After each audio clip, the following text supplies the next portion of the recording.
Secret Enemies of True Republicanism. By Andrew B. Smallnicker. Preliminary Remarks. Attentive readers will find superabundance of signs or credentials testifying the mission of every one who comprehends this book and acts with us for the accomplishment of the great promise, if they peruse the whole book as often as necessary for a full understanding of each event mentioned herein in connection with the whole. From this connection of events it is evident that in collisions into which we have come with our opposers during the performance of the duties of our mission, we were under the direction of those invisible guardians who are laboring to introduce the promised new era of truth and righteousness, while our opposers were endeavoring to support the existing systems of delusion and iniquity, and that spirits of all spheres, heavenly angels as well as infernal demons, give testimony to our mission. Spirits of each sphere in such a manner as is most suitable to their sphere. By the developments made in this book, the secret enemies of true republicanism are made manifest, and it is made clear how every party and sect, notwithstanding their profession of republicanism, are supporting popery, or, what is the same, monarchy. If they disregard our disclosures concerning the Roman Catholic and the Protestant churches in reference to Christ's peaceable reign, which will be the universal republic of truth and righteousness, and if they neglect to cooperate with us for its introduction, righteousness. When I say us, I understand the whole body of messengers whom I represent. I became representative of this body by having performed and explained what has been shown to me by the Spirit of truth for the introduction of the promised new era. No imaginations, but facts, events, are testifying our heavenly mission for the true freedom, harmony, and peace of nations, as well as the infernal mission of those who either openly or secretly are opposed to our mission. In this their condition they are supporting the papal, imperial, royal, or monarchical powers. This will be evident to those who comprehend this book. Then they will know that those are either wittingly deceivers, or are deceived and repeat the lies and slanders of others, who say that I make too great claims and am anxious to be a great man. I confess to be nothing else but a true Republican, a man for free discussion, testifying what I know, and offering it to be duly examined and used for the welfare of nations.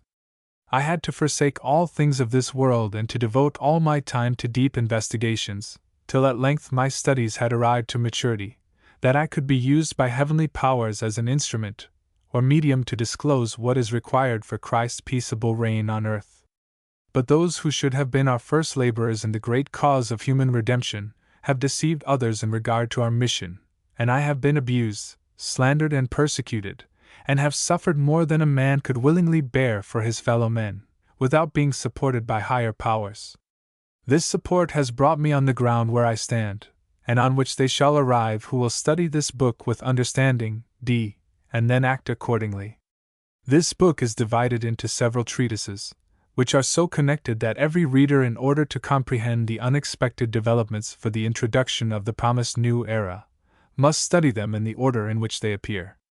While studying in this manner, if the contents of some passage appear to him not only unexpected, but also very improbable, he will receive more light upon them in the continuation of studying this book, till at length that which appeared at the first view improbable will be made manifest to him to be a great truth, and he will become our zealous fellow laborer in the great mission for the accomplishment of the greatest promises to the human race. I write in the expectation that my brethren and sisters, after having perused this book, will comprehend their calling and act accordingly with their sincere servant, Andrew B. Smallnicker.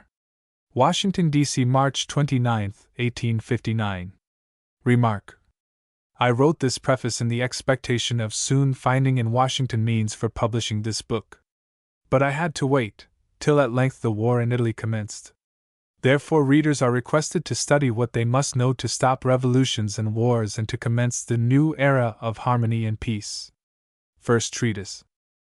Louis Napoleon, according to a severe divine judgment, Emperor of France, and James Buchanan, according to the merciful divine benignity, President of the United States.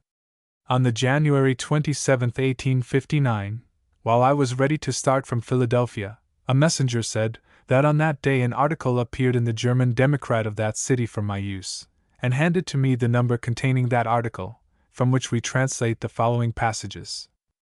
A pamphlet of the famous Mr. Belly, directed to Emperor Napoleon III, was announced in Paris on all corners of the streets with very large letters, under the inscription, Napoleon and Buchanan. Whereas nothing can be published in Paris without the permission of the imperial censorship, it is supposed that Mr. Belly acted according to a superior order to arouse the public opinion against the United States. The President's message gives the pretext for it. The United States are represented as deadly enemies of the whole Latin race and of the monarchies of Europe, which must fall to their feet, if that race does not commence a crusade against the heretics, and take the sword against the pirates, thieves, and bankrupts of the United States. Not having the original of the pamphlet and giving the following passages in a free translation from the German translation which appeared in the above quoted number of the Democrat, I may be excused by those who have the French pamphlet at hand, if they should find any deviation from it. Monsieur Belly writes besides other things also. The longing of the United States for Cuba and Mexico has not only the tendency to enlarge their territory and their interests, but they act besides this, according to a principle, which is diametrically opposite to that of France. They do not care about any civilization beyond their frontier. They have made alliance with all who are filled with hatred against the European politics. When the Democratic Republic obtains the supremacy in the New World, all empires and kingdoms in the world will become inimical to its interests, and therefore it will be consequent and necessary to destroy them either by art or by force. Our commerce, our industry will be compelled to obey instead of being the rulers, and the discovery of the New World will lead to the remarkable result of having occasioned the death of the Old. The Catholic sovereigns constituted by God and by their subjects are obliged to introduce such circumstances as to carry into execution their legitimate claims. And those who have been elected by a band without discipline, by bankrupts and thieves, dare to declare publicly that the hour has come for these thieves and bankrupts to attack the civilized world. Are we not as much devoted to the truth as they are to the lie? We should not delay to promote our system of salvation, while we are discussing their system of perdition. And whereas they are elevating the crime to their religion with more energy than we do our holy religion, while we appear to surrender it, we will henceforth extol the cross and draw the sword, and unite the Latin race to the alliance, without which there is no salvation for civilization. The President's message is in open opposition to the faith, the ideas, the principles, and the interests, the acknowledged defender of which Your Majesty is. That message strikes Europe on both cheeks, and I affirm that those who like to make it laughable become pale when they reflect upon it in their closets.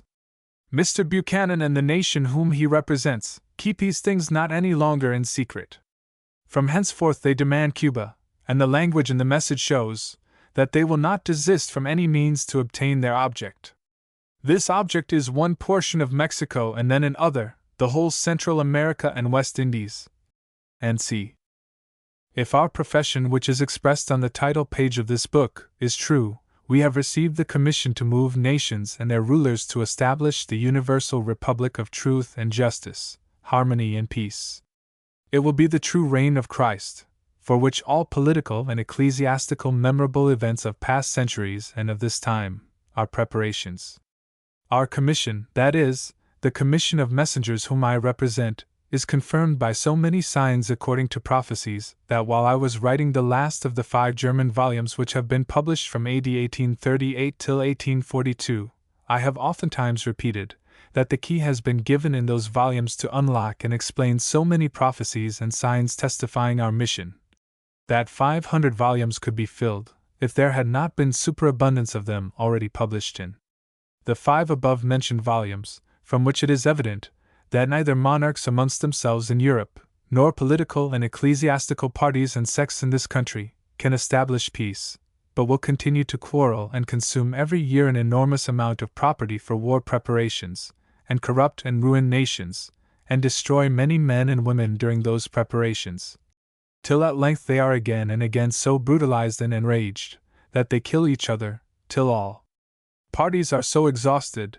that they are compelled to make peace, which is nothing else but an armistice, because when the true peace or Christ's reign, which will be the universal republic of truth and justice, shall be established on the whole globe, soldiers and all preparations for war will disappear, and those who are now learning how to destroy each other will learn how to prolong their lives and improve their intellectual and moral faculties for their own temporal and eternal welfare, as well as for the welfare of others.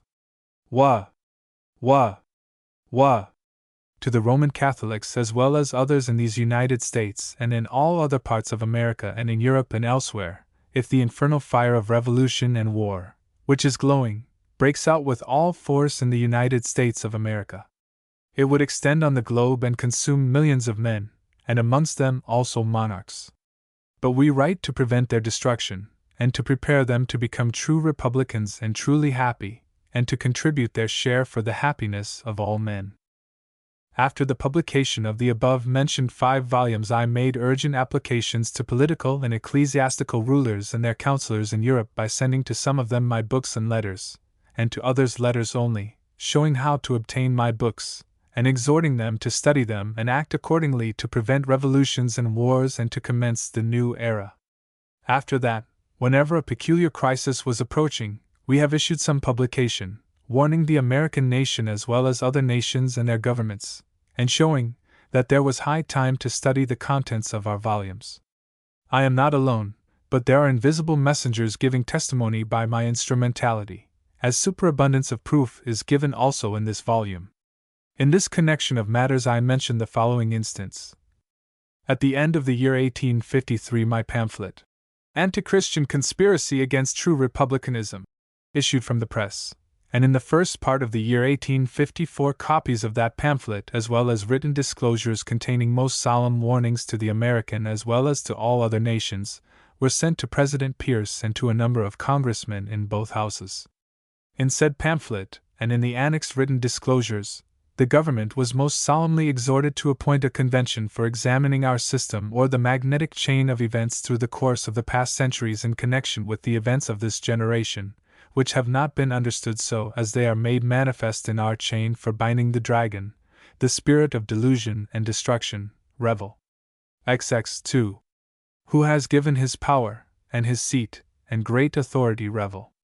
13. 2. Not only to the representative of the beast or the Pope of Rome, but also to the 10 horns of the beast, or kings, that is monarchs, who hate the whore, that is the apostatized church, the people who have apostatized from truth and justice, and whom monarchs make desolate and naked, and eat their flesh and burn them with fire, Revel. 17, 16. Revel. Revel. Revel. The Catholic sovereigns are, according to the quoted passage of Mr. Belly, constituted by God and by their subjects. The number of the Democrat, which occasioned this treatise, was providentially handed to me. But here is no room to explain that which will be explained in our monthly theological course, which is appointed in this book, and in which our system or the chain to bind the dragon will be exhibited, and in which will be made manifest how far the Catholic sovereigns or monarchs are constituted by their subjects, and how their subjects would constitute them, if they were free and enlightened, as they should be according to the will of God who has endowed them with intellectual and moral faculties to be duly developed. Here we mention only that the highest duty of monarchs is to do all in their power for that development. If monarchs would fulfill their highest duty, their subjects would become true republicans, and then monarchs would cease to be what they now are by the appointment of the dragon, the spirit of delusion and destruction, by whose inspiration they are executioners of the degraded people whose education has been neglected, and who would have become true republicans, if monarchs had become fathers and teachers of the ignorant. But obviously appears to be as absurd as Mr. Belly's assertion that God has constituted the monarchs, although it is manifest that the dragon has constituted them, or they are constituted according to a severe divine judgment, according to his eternal laws, when people are so degraded that they are not prepared for a better government, what is expressed in the following words of the Revelation. God has put in the hearts of the 10 horns to fulfill his will, and agree, and give their kingdom unto the beast, until the words of God shall be fulfilled. Revel. 17, 17. Revel. In those circumstances, after the destruction of the first Napoleon's power, it was best, when the rulers or fathers of nations have neglected to fulfill their highest duty, that they have submitted their monarchies under the protection of the Pope, the representative of the beast with 10 horns and 7 heads, till the prophecy has been fulfilled. From neglecting that rule much greater evils, most dreadful revolutions and wars originated. The history of the so-called Christian Church, when some portions rebelled against the Pope through the course of centuries until this time, is the most horrible theater under the dominion of the dragon. Therefore, after the destruction of the first Napoleon, we read in Revel. 1713, that the 10 horns or monarchs agreed unanimously, in the Congress of Vienna, AD 1815, to give their power and strength unto the beast, that is, to make the Pope, the representative of the beast, a partaker of their own power and strength. This was the means for the support of their own thrones, till the prophecy has been fulfilled by what has been executed through our mediumships in the Roman Catholic Church, and has been explained in the first 3 of my above-mentioned 5 German volumes. Those 3 volumes appeared between AD 1838 and 1840, and have been sent to 3 Roman Catholic monarchs, to wit, the Emperor of Austria, the King of Bavaria and the King of France, with my handwritings, showing to the first 2 their highest duty to enjoin their theologians to examine those volumes and to send to me the result of their examinations, to be published with my remarks, that truth might be made manifest, and to the King of France, that he should translate those volumes into French and spread them as much as possible in his monarchy. All 3 have been most solemnly exhorted to do what was required in those volumes to prevent the repetition of revolutions, wars, and other plagues, which cannot be removed but must be repeated, till the heavenly message of peace made manifest by our instrumentality is received by governments and nations. When our applications to and exhortations of political and ecclesiastical influential men in America and in Europe were not regarded, and in these days of Noah the earth was corrupt and filled with violence, and all flesh had corrupted his way, Amos 6, 11 and 12, the flood of revolution broke out in Europe in the year 1848. On the exact day, in correspondence with prophecies given by our instrumentality and published in my volumes, and emperors and kings, and their machines of destruction, the bishops of America and in Europe, and other political and ecclesiastical officers, who with all our exhortations remained obstinate sinners against the Holy Ghost, who has disclosed by our instrumentality that which is required for the introduction of the promised peaceable reign of Christ, which according to our disclosures by a long chain of signs according to prophecies, will be the universal republic of truth and justice, harmony and peace on the whole globe, are responsible for all destruction of human life and property, which were consumed in that revolution and afterwards until this hour, and would have been saved, if the means shown in our message had been used. Revel. Ferdinand, Emperor of Austria, was the first compelled to give a constitution.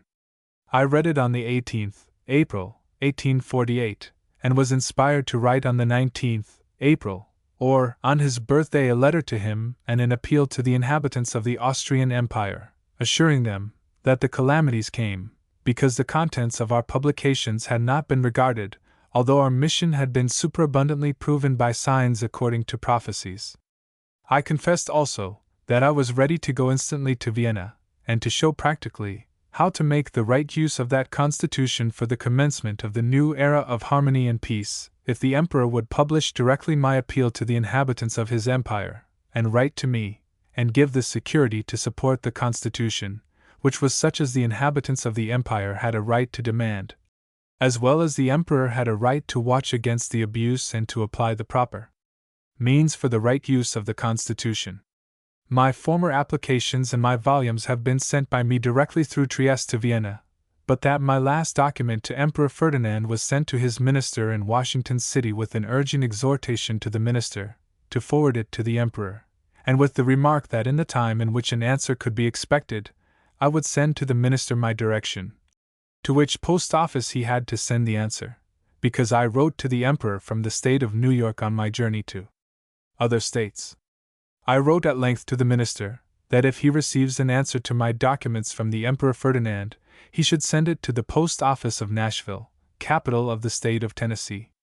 I urged the Emperor to send an answer as soon as possible, and I assured him that it was impossible to prevent new revolutions without the use of the remedy contained in our message of peace. But knowing the slowness of the business at the Austrian government, I now on the September 14th, 1848, at noontime to the post office of Nashville to ask for letters. When I was approaching the post office, fire bells commenced to arouse people who were asking where the fire was. Some answered that it was in the Presbyterian Church on Church Street, but others remarked that they should not be mocked in this manner, because it appeared to be quite improbable that fire should break out at that hour in that season in a church without being struck by lightning, and that was a very clear day. I asked in the post office for letters, but there was no letter for me there. On my return from the post office, the whole Presbyterian church, the largest in that city, on Church Street, was enveloped in awful flames, by which it was entirely consumed. The next night after that solemn spectacle an angel of my Lord brought to me the message, and attentive readers of this book will be convinced that when my mission requires, I come in perceivable communication with heavenly messengers, that on the next Sunday I should proclaim in that city that was a prophetical fire testifying that revolutions would break out again in the Austrian Empire, because the bishops of that empire had neglected to fulfill their highest duty to instruct the emperor in what he should do for the pacification of nations, and that the revolution should be a solemn warning to the citizens of the United States, because judgments cannot be removed from this country, but must increase till churches of the great harlot and her daughters will be consumed, if these judgments shall not be stopped by the application of our message of peace. Public halls are generally not opened for our proclamations, because we have no money to pay for their use. But at that time the Masonic fraternity were carrying their instruments into their building, from which they removed them during the danger while the church opposite their building was burning. I said to them that I had to proclaim a message against the Pope of Rome in correspondence with that fire, and requested them to grant their hall for that purpose. They granted it, and my proclamation was advertised in the daily newspapers of Nashville. It was delivered on the next Sunday after the fire in the German language before, and in the English language after noon. In the next month after that proclamation the last dreadful European revolution and war commenced in Hungary in correspondence with the fact that the bishops of Hungary were the last among the bishops of Europe, who have been under the direction of my heavenly leaders most solemnly warned to prevent the revolution which commenced in Paris on the February 24, 1848. That was in the octave of the 10th anniversary after my first public appearance in my present mission and my solemn initiation by heavenly messengers for this mission. 10 years in commemoration of the 10 horns of the beast were granted for repentance to the blind leaders of the blind, for whom I published AD 1838 the first volume of Explanations of the Mystery, and in that year I commenced to exhort Emperor Ferdinand and his bishops that they should study that volume. But after the publication of the 5th volume AD 1842, the bishops of Hungary were the last amongst the grandees of Europe, to whom I applied, to wit, when all my applications were disregarded, I published a Latin circular and sent copies of it to a number of bishops in Europe. While I was preparing those copies for the mail, Samuel Ludwig, a Hungarian scholar, came into my room. He never before nor after that did come to me, although I met with him several times in other places, and warned him always that he should study my writings to be converted from his materialism to the true spiritualism. But at that my meeting with him in my room I said to him that he came at the right time to give me directions to all bishops in Hungary. He did so, and by this unexpected provision I was enabled to send to all Roman Catholic bishops in Hungary copies of my Latin circular, in which direction to find copies of my volumes was given, and the duty of the Austrian bishops was shown to study my volumes, and then to instruct the emperor and other grandees of the Austrian Empire and Hungarian kingdom in what they should do to prevent revolutions and wars, and to establish the promised peace on earth. February.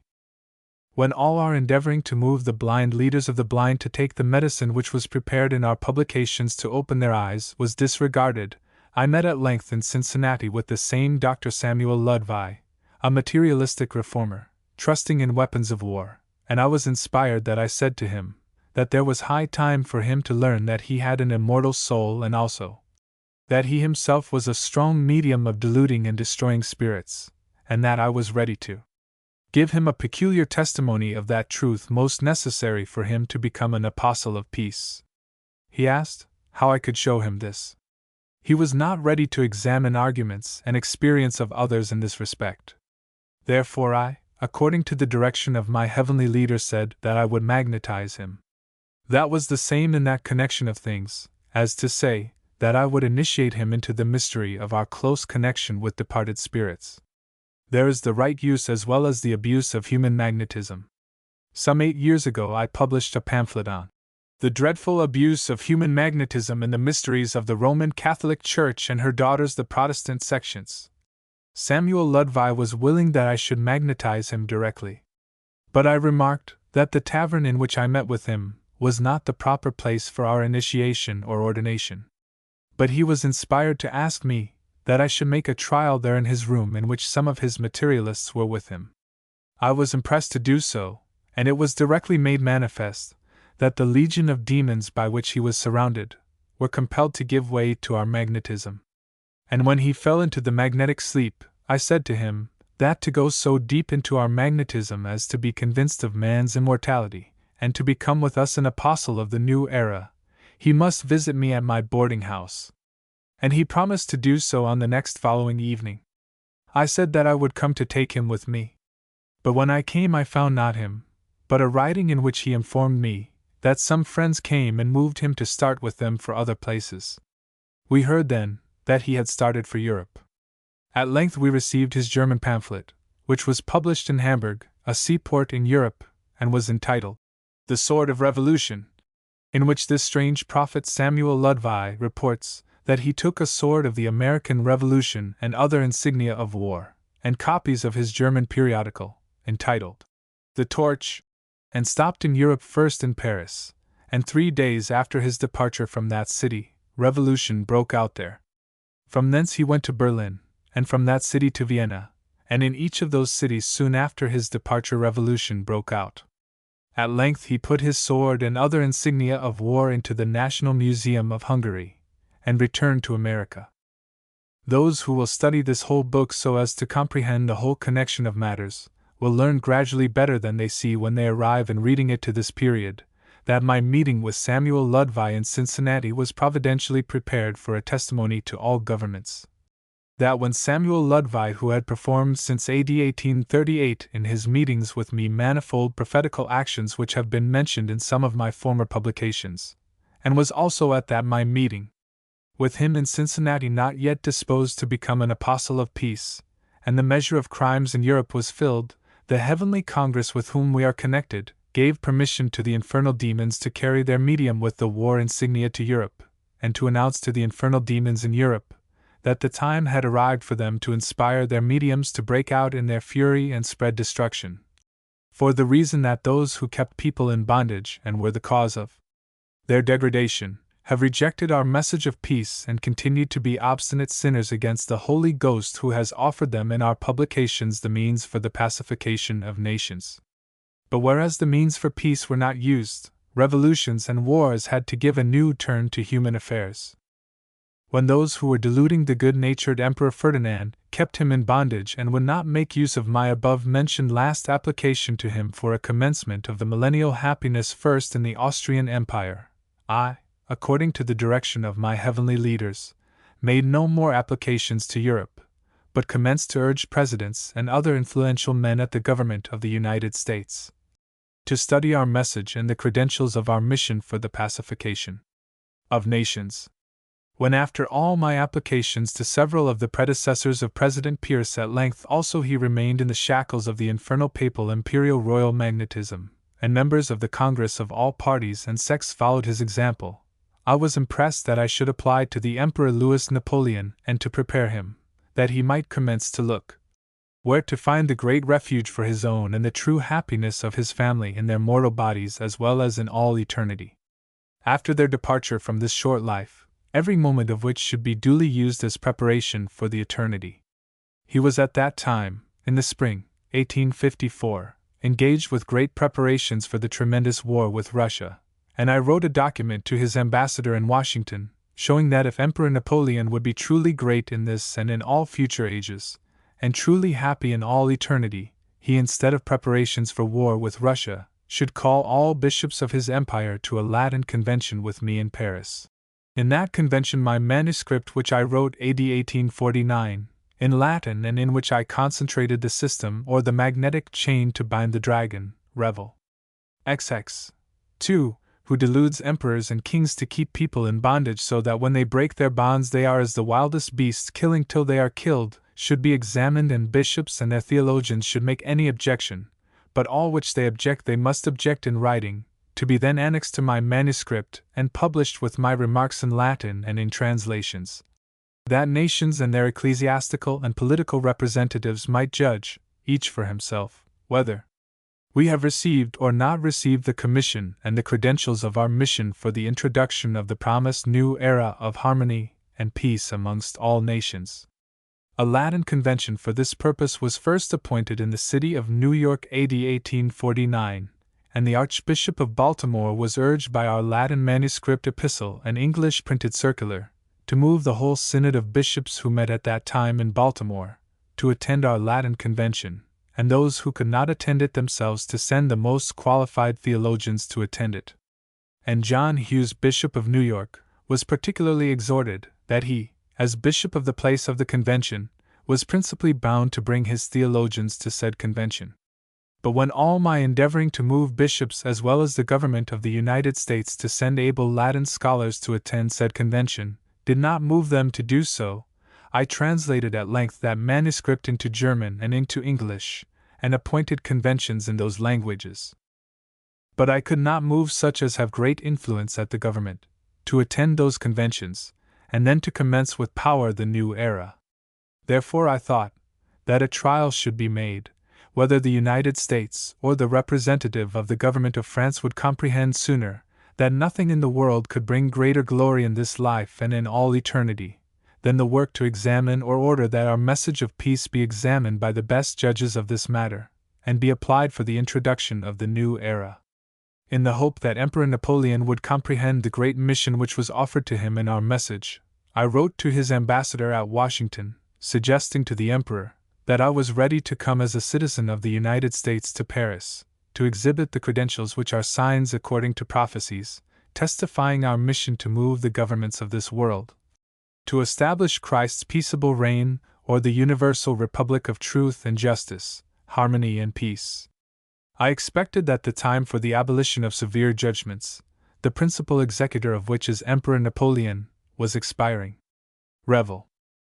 Not having room in this treatise for any explanation of points which I mention, I show here one of the general tokens, by which the severity of judgments may be measured, to wit, the armies of soldiers, to keep nations in bondage and to defend them against inimical neighbors. The greater in proportion to the number of people, the number of soldiers is, the severer is the judgment. When soldiers shall not be needed, and those who are soldiers will take up occupations beneficial to mankind, the perfect victory of Christ against the dragon will be celebrated. And if all governments of a Christian name would understand today our true Christian message of peace, they could give directly to those who are soldiers true Christian occupations, and heathens could be soon converted into true Christians. While Emperor Napoleon was gathering together warriors and provisions for the great war against Russia, we offered him the best opportunity to be the first of those who should commence the new era. Whether he had received from his ambassador in Washington, D.C. our offer or not, he may tell for himself, because I have received no answer, although I have offered to the ambassador himself, that although I was ready to go to Paris and show there in our Latin convention to all bishops of the French Empire my mission, which is also the mission of my fellow laborers, and the credentials of our mission, I would visit the ambassador himself, and give him as many evidences of this great truth as would be abundantly sufficient for him, to recommend with all his energy our offer to the Emperor, if the ambassador would write to me and call me to Washington. Instead of an answer from the ambassador to my proposition for the true Christian triumph of France and for the pacification of the world, we have received at length the tremendous answer which has occasioned this my treatise. Here is not the place for an investigation, whether people of the Latin race, in Europe and America or others, are the principal people who commit the crimes with which citizens of the United States are charged. To the article in the number of the Democrat from which I have quoted some passages, a list of bankruptcies is annexed, which took place in the United States in the years 1857 and 1858. AD 1857 the total number of bankruptcies is 4,932, and AD 1858, 4235. It would be of great consequence to investigate the deeply secret principal cause of their bankruptcies, and also the native place, education, and character of each bankrupt. An impartial examination would bring new contributions to know the secret conspiracy of the servants of His Holiness the Apocalyptical Dragon, to keep nations in bondage. Emperor Napoleon is not only a spiritualist of the last fashion, but a strong medium of dreadful deluding and destroying demons, and I know much more about his mediumship than he himself and his mediums know about it, and this treatise is written to be prefixed to documents which contain facts that should move all nations of the Latin race, as well as heretics, to come out from Babylon, which is made manifest, in our mission, as a habitation of demons. Revel. XX. 2. When I am preparing documents of great warning, servants of demons must send from all quarters of the world testimonies, how the infernal hosts of demons are preparing everywhere their mediums for destruction of human life and property. This and the following treatises are written to deliver other mediums, as well as monarchs, from the influence of deluding and destroying demons. And Emperor Napoleon should consider this treatise as the most precious heavenly gift, to bring him and by his instrumentality millions of others into the glorious resurrection. If he studies this book, in which this treatise occupies the first place, so as to comprehend it, we have no doubt that he will arrive on our ground and invite us to visit Paris and celebrate there the glorious resurrection of those who belong to the Latin race, and are yet in their mortal bodies, as well as of their departed friends. Revel. In the third of my above-mentioned 5 German volumes is the appearance of Napoleon I, reported, when he was brought on the June 24, 1839, before me in his materialistic superficial imperial shape. But when I was looking into his interior condition, the awful distress and tremendous darkness blotted out all his imperial splendor. He and others in a similar deceitful condition are influencing the emperor. But I am writing as his most sincere friend in his behalf and that of nations, and promise to do all in my power according to my mission to assist him, that he might become a blessing to nations, and with our assistance pacify the departed Emperor Napoleon and other congenial friends, and draw them into the glorious new era. The mediumship of Emperor Louis Napoleon was manifest to us in correspondence with many cases of solemn warnings for the imperial court and all other members of the Latin race, in close connection with events which happened in our mission at the same time, when those cases surprised the world.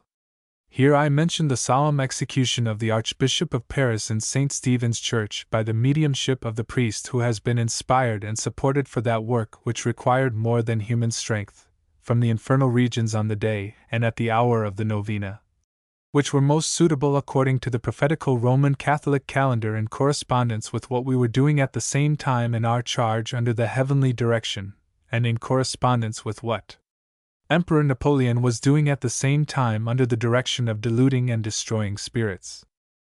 In the first 3 of my above-mentioned 5 German volumes it was shown that the doings of the popes of Rome, who are under the inspiration from the inferior regions, were so controlled through the course of centuries by our heavenly Congress, that those amongst the popes, who had received peculiar roles in the great drama of the ecclesiastical and political history, had received also corresponding names to their roles, and numbers corresponding to their names. And we will have also in this book opportunity to mention some instances of that kind.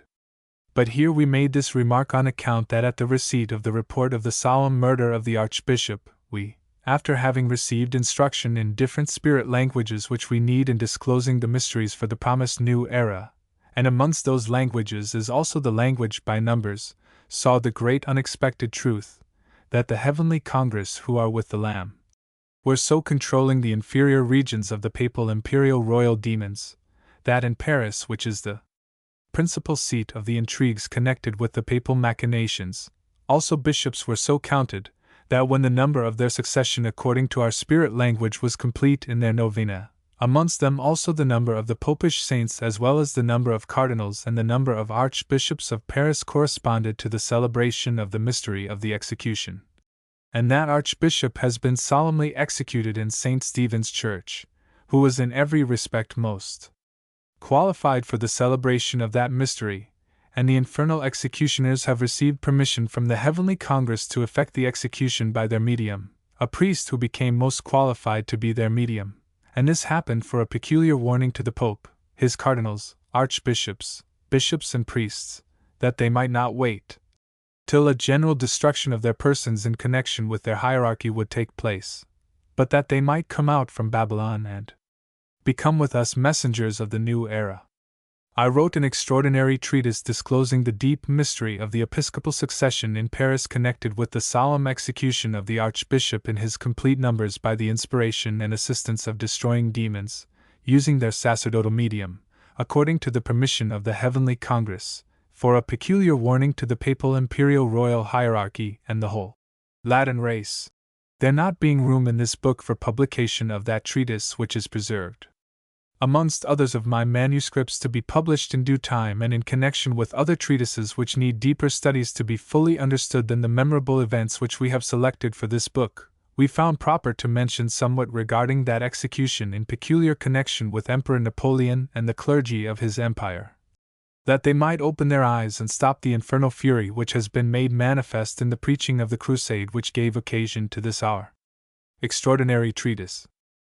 The position of Napoleon III to Napoleon I, according to prophecies, cannot be understood except in the magnetic chain of events shown in our system, which will be explained in our monthly theological course, which is announced in this book for the introduction of the new era.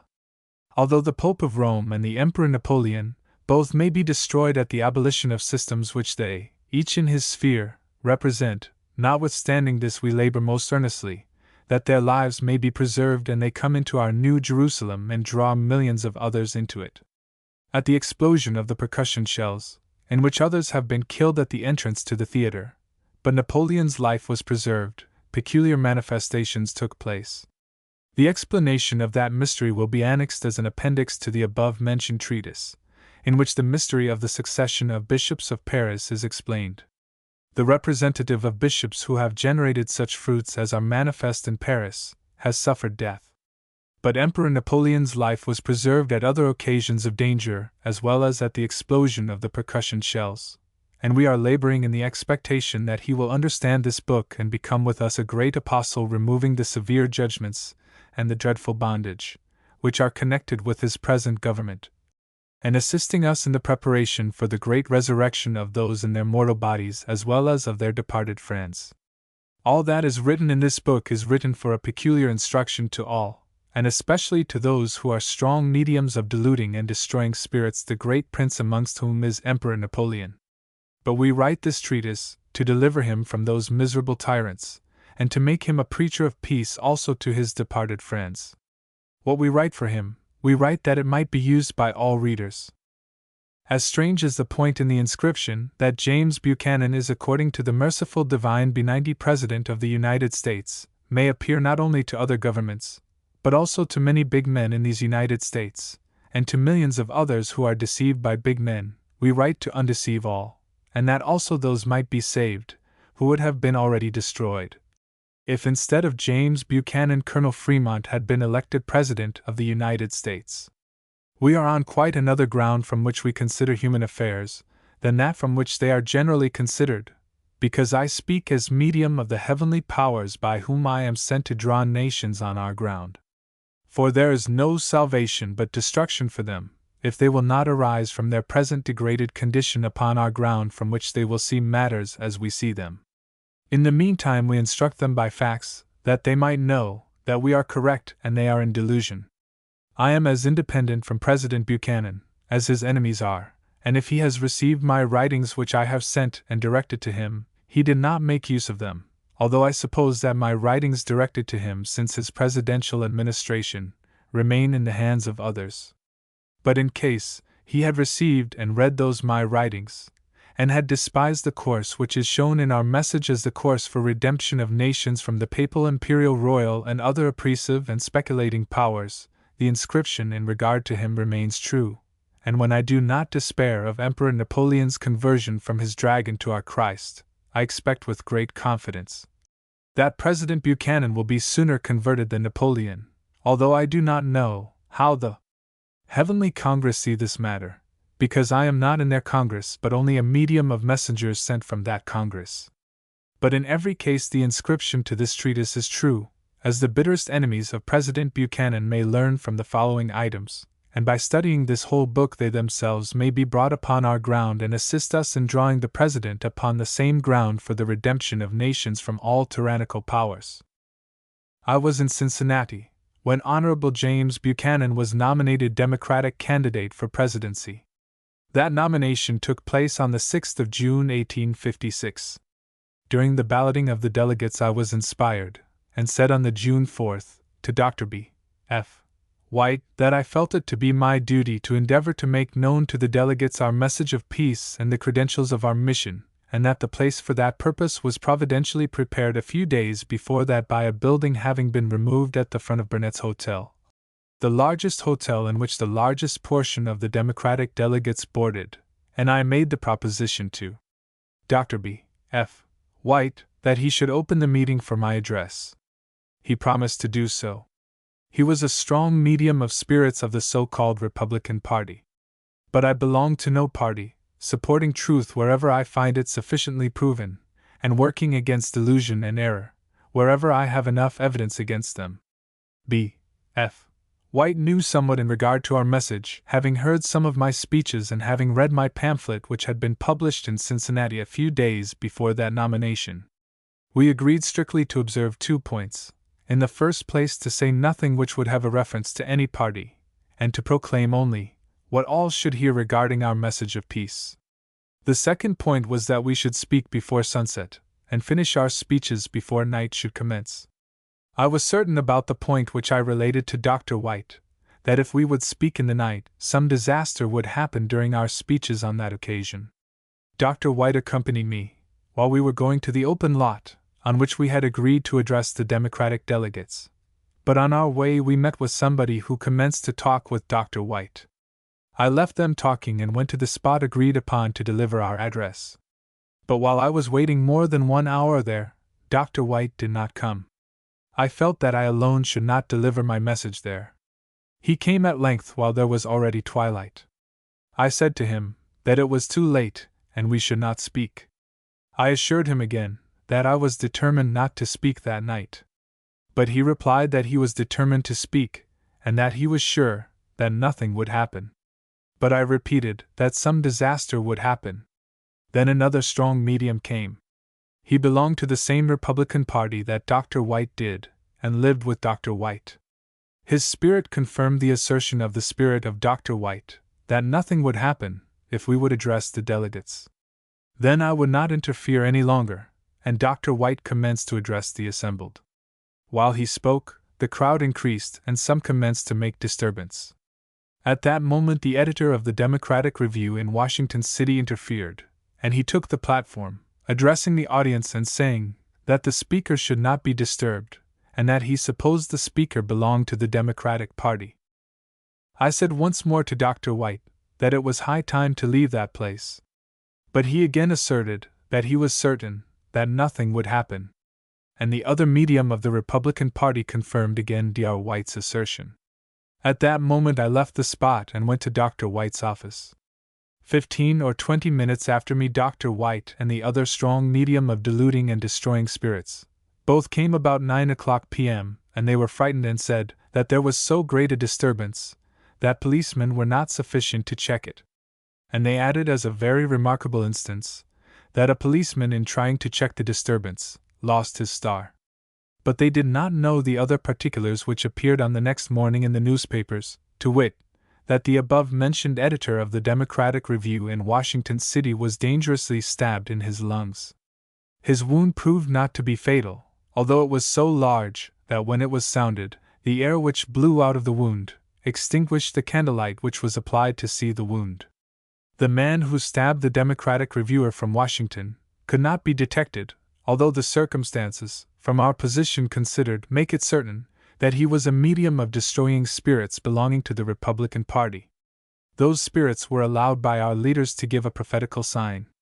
The stabbing took place about 9 o'clock p.m. on the 4th day of June, 1856.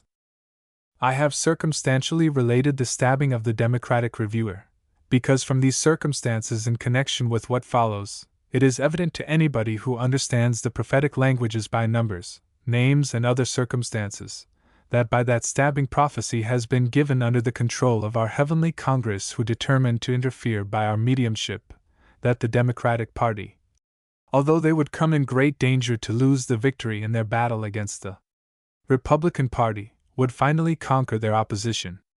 I was inspired to give opportunity to that prophecy. Dr. Benjamin Franklin White, a spiritualist and a strong medium of spirits of his party, was the representative of the Republican Party, and the Democratic reviewer from Washington City was the representative of the Democratic Party.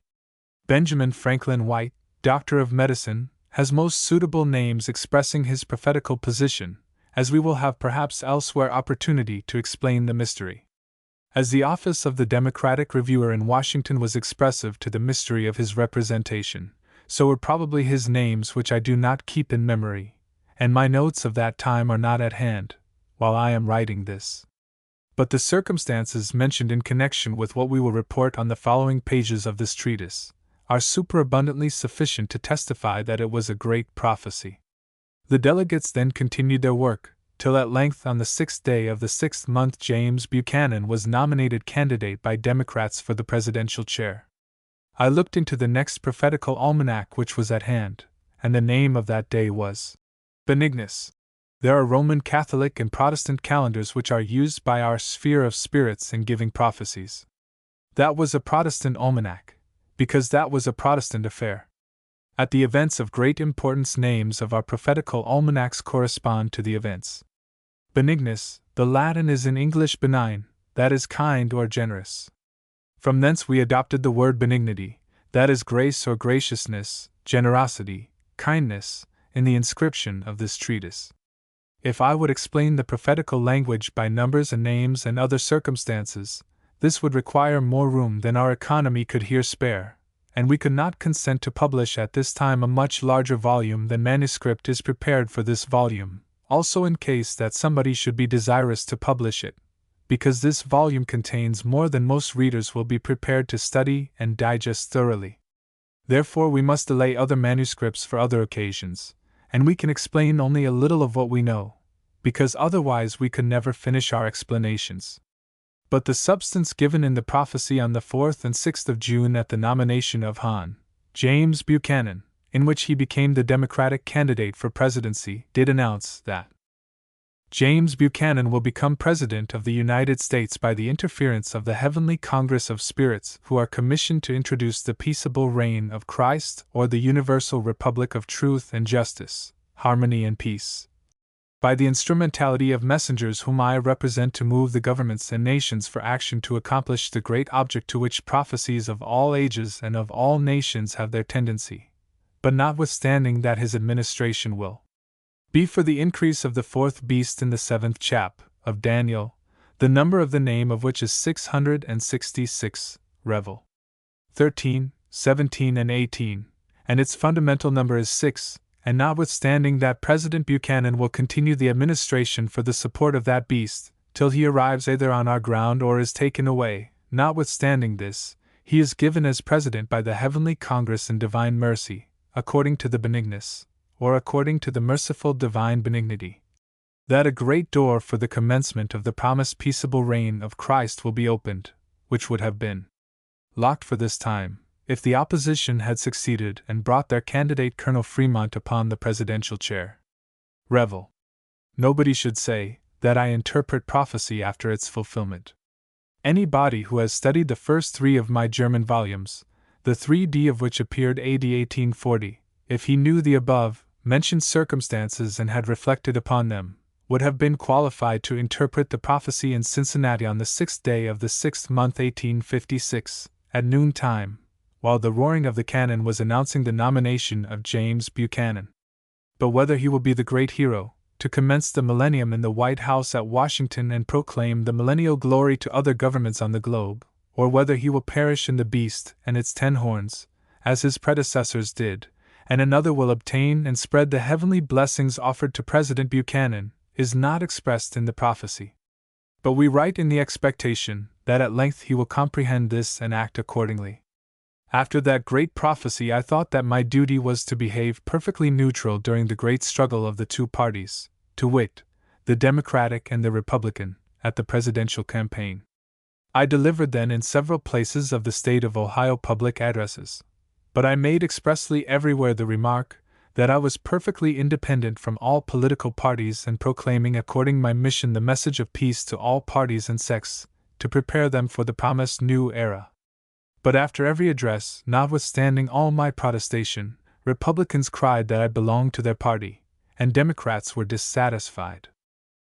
At length I arrived in Pittsburgh, Pennsylvania, and a medium of strong spirit manifestations and public street preacher has offered to me for a present a copy of Fremont's Life published by Horace Greeley and Company, and made the remark that if I should read it, I would be moved to act for Fremont's election. I remarked that I would have in these circumstances scarcely sufficient time to read so much regarding Fremont and also regarding Buchanan, as would be necessary to know both as far as to decide according to my knowledge of both for one or the other, and then it would be against my usual course, if I should take any part in the election of the one or the other.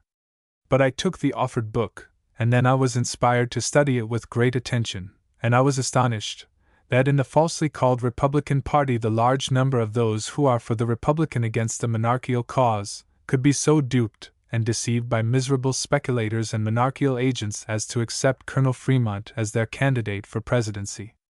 Here is not the place to show by the testimonies which are contained in the book published by Horace Greeley for a recommendation of his presidential candidate Fremont, what this man is.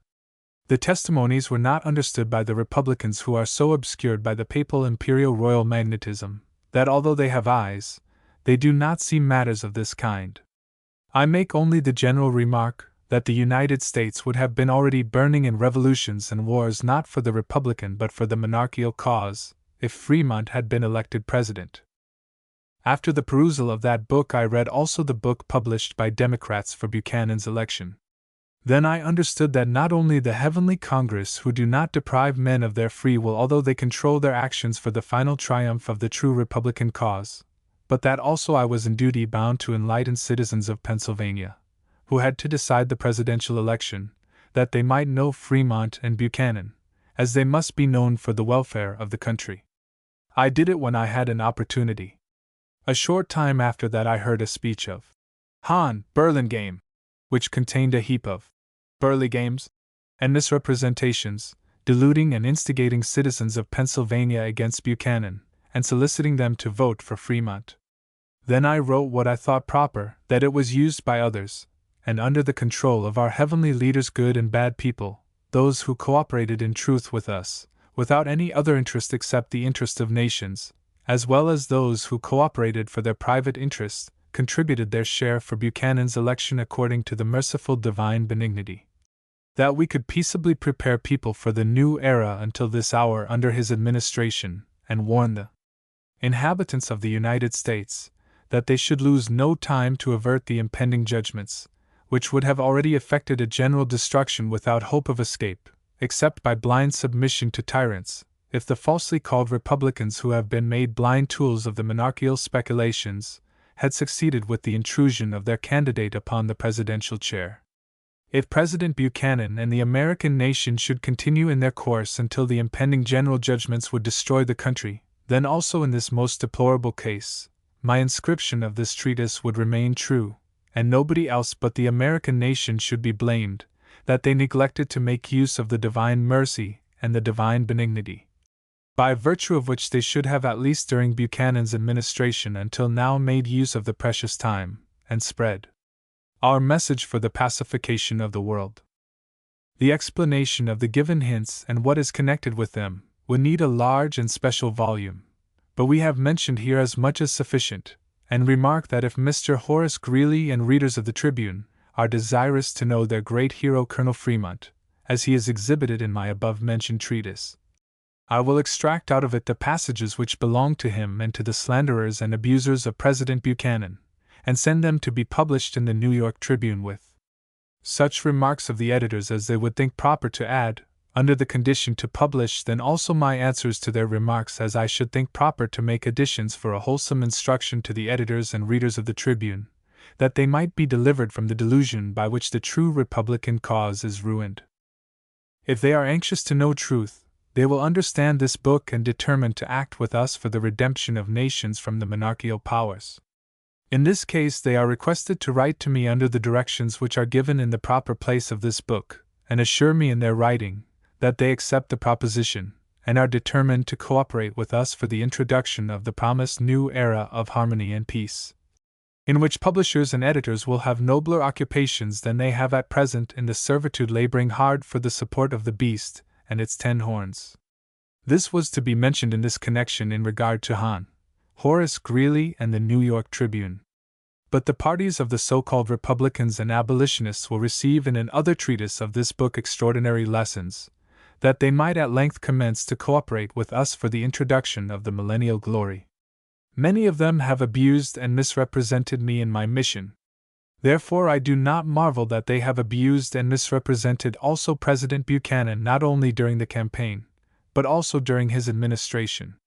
We have made urgent appeals to him, to make use of our message against the enemies of this republic, but he has neglected to do so, or perhaps my documents did not reach himself, or the neglect must be attributed rather to his enemies than to him.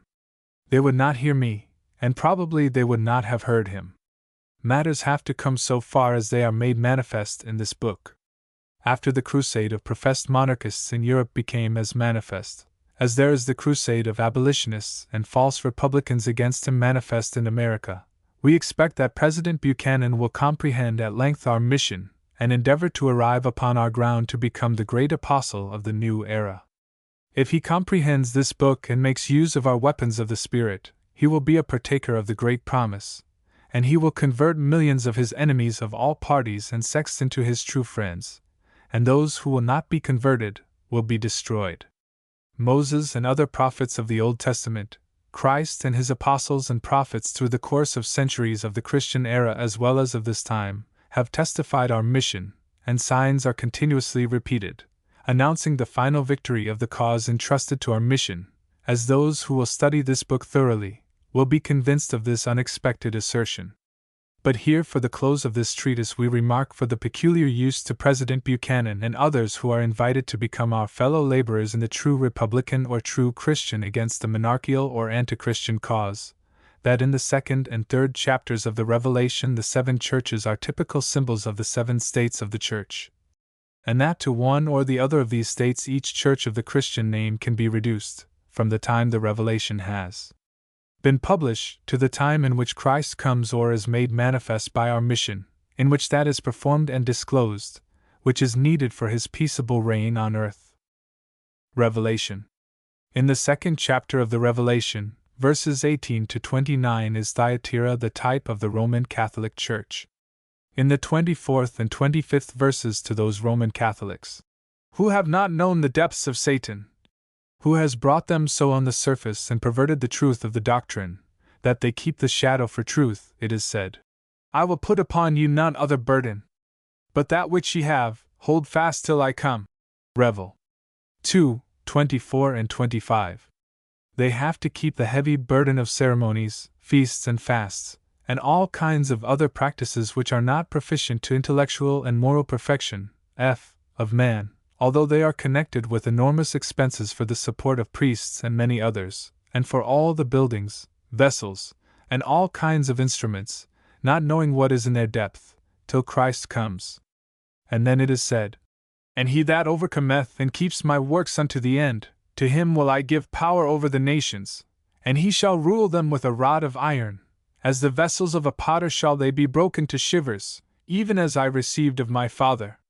And will I give him the morning star. Revel. 2, 26, 27 and 28. Revelation. Revel. Revel. Here in the quoted verses at Christ's coming, Christ's relation to him who overcometh is such as the relation of a father to his son, who inherits from the Father all things which the Father possesses. Christ has not been known in the churches of Babylon, as he is made known in our mission to introduce the New Jerusalem. Christ in his appearance in flesh was the head, that is the representative of his body of followers, but they could not establish his peaceable reign. It was necessary that through the course of centuries matters should be so developed, as prophets of the Bible as well as in the subsequent ages did prophesy, and I, to be qualified for my present mission, had to go not only through the usual studies of the Roman Catholic Church, but I had also to study continuously, with all sincerity of my heart, the sources of human knowledge and the investigations of different parties and sects, to support the Roman Catholic Church against the assaults of her adversaries, and was found qualified to be public imperial royal professor of biblical literature in that church. In the charge of my professorship I considered myself peculiarly bound to defend with the use of the Bible that church against all aggressions of the adversaries. I did not know at that time that the Spirit of my Lord was preparing me through all stages of my life for my present office. But while I was investigating the depth of the burden of that church, comparing it with the Jewish and heathen antiquities and with the development of the mysteries of those antiquities through the centuries of the Christian era, when I was duly prepared and the time of the last development of preparations for the millennial glory arrived, I was called by messengers of the heavenly Congress to the works which were to be performed and explained by my instrumentality, and under the direction of heavenly leaders, who were most qualified to be my leaders in those works. I overcame all difficulties and I kept the works of my spiritual Father Jesus Christ unto the end, until all has been performed and explained, that belongs to the commencement of the millennial glory, or what is the same, for the new era or the new Jerusalem. And we, that is, the whole body of messengers whom I represent, have received the iron rod and the morning star, the two symbols of our mission.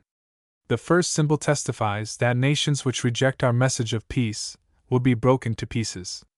We do not break them, but we announce to them judgments by which they will be broken. But we are laboring to save nations, that they as God's people might come out from Babylon, that they be not partakers of her sins and receive not of her plagues. Revel. 18:4. If people hear our voice, they will be partakers of the heavenly blessings prepared for them in the new era or in the new Jerusalem, and while they will be saved, their political and ecclesiastical systems, as the vessels of a potter, will be broken to shivers.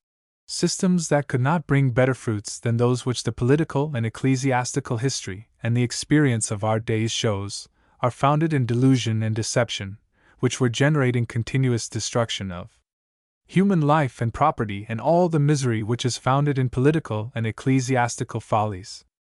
But enlightened men and women of all ages and amongst all nations have seen a new day, and to us has been entrusted the morning star, the symbol testifying that we have received all that is needed for the new day, the new era, which our morning star is announcing.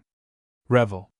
All my published works and all my manuscripts are testifying that it is impossible to save this country from the yoke of monarchs and from the most abject degradation and servitude, by any weapons except those which have been entrusted to our charge by Christ's Spirit. And those who study this whole book from the commencement to the end, in the same order in which the documents are placed in it, so that they understand each portion separately and the connection of it with all that precedes, to be prepared for the right understanding of what follows, to comprehend at length the whole, will be as convinced as I am, that we, that is I and all my visible and invisible fellow laborers, have truly received the Great Commission to move nations for the introduction of the promised new era, which will be the universal republic of truth and justice, harmony and peace amongst all nations, the dispensation of the fullness of times, in which all in heaven and on earth will be gathered together in Christ. Fs. 1:10.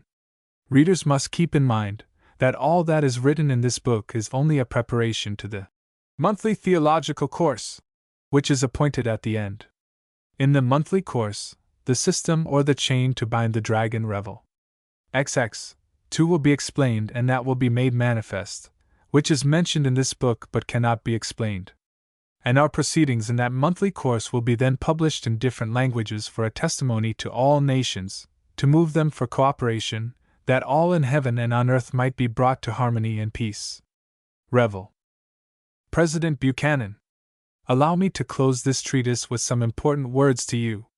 For you we need no more testimonies than those partly printed, partly written documents which I have sent at different critical occasions by the mail directly to you, if they had been handed to you, and you had studied them with such attention, as they deserve to be studied by the President of the United States.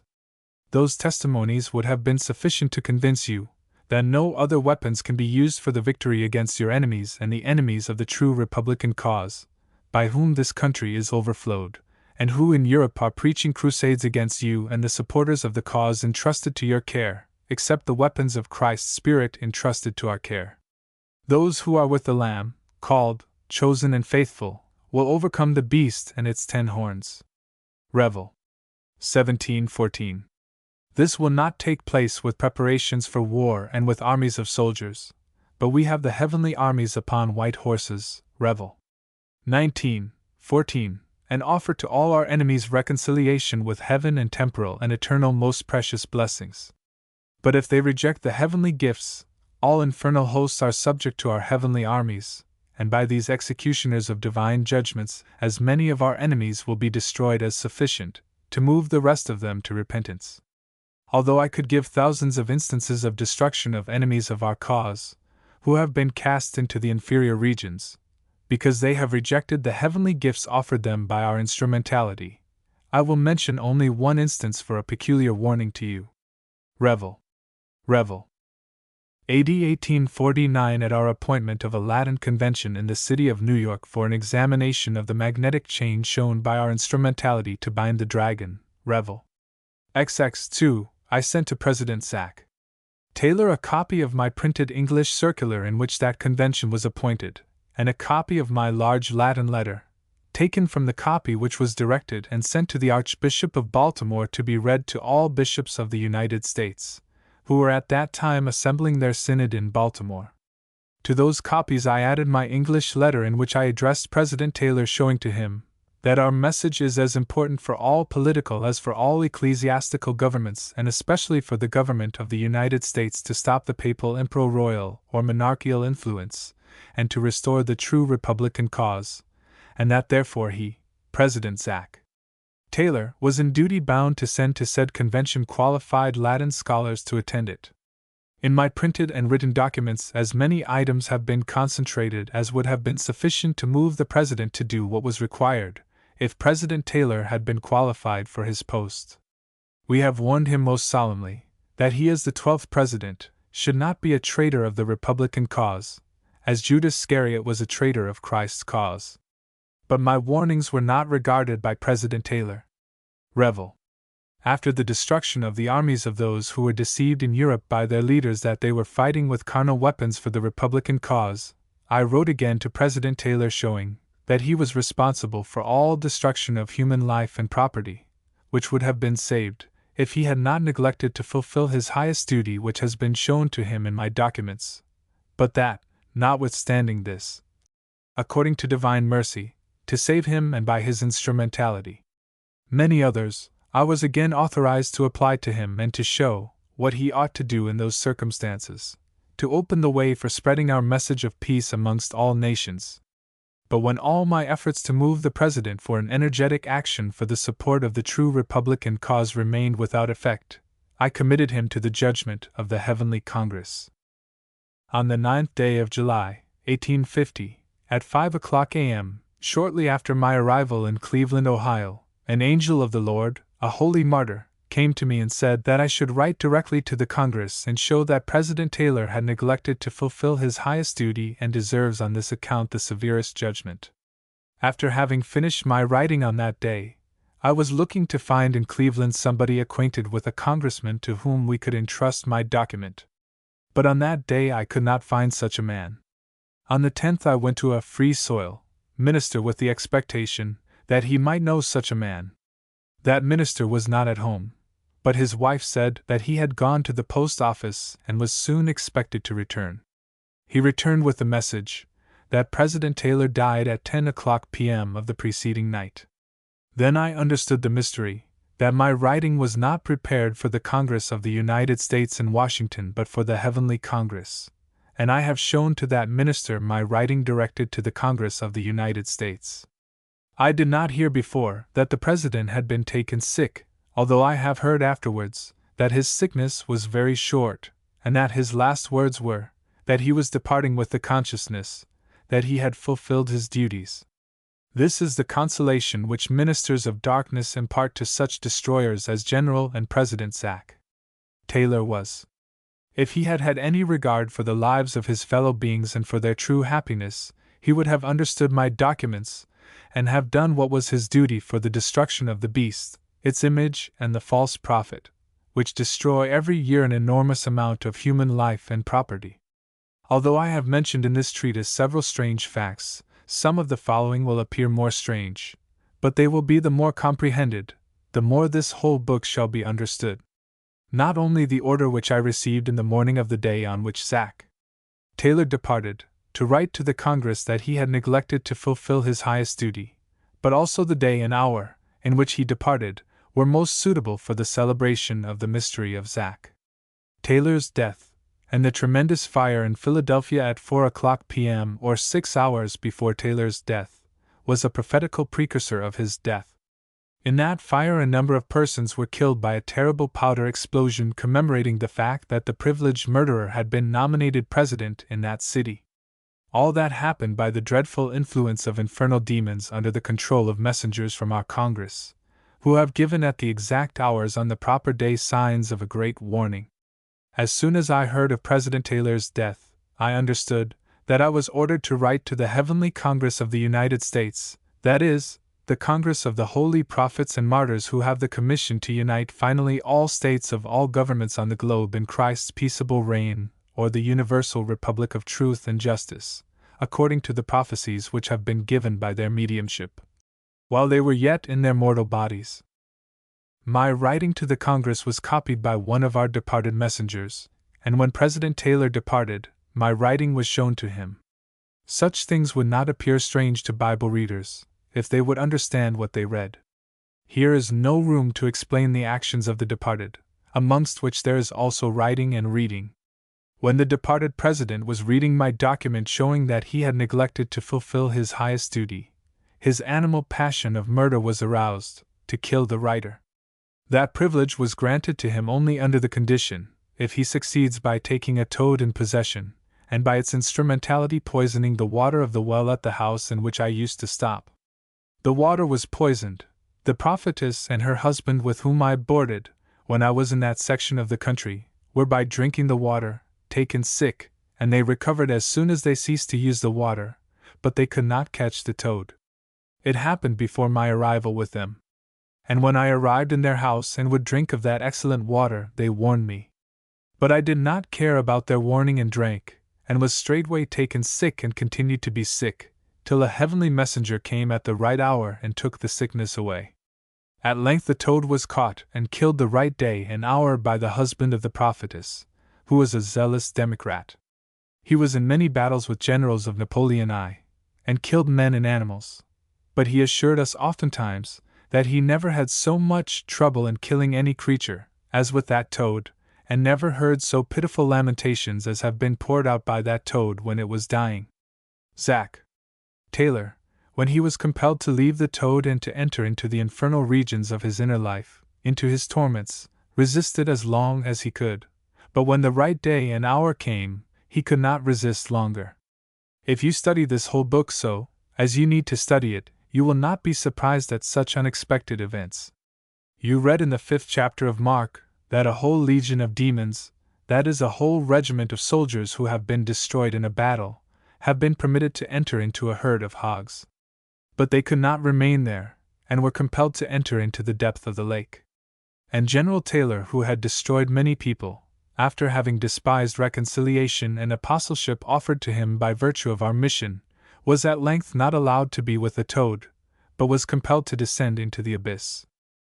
I have given here only some hints of strange events which are in connection with other events which could not be mentioned here, nor can we explain what we have mentioned without enlarging this treatise. But we have written a peculiar treatise in which President Taylor's spirit manifestation by the instrumentality of a toad is circumstantially explained in a manuscript which will be published when required. But here we have mentioned as much as we could in this confined space, and we hope that not only you, President Buchanan, but also Emperor Napoleon as well as your friends and enemies in general will reflect upon such things with earnestness.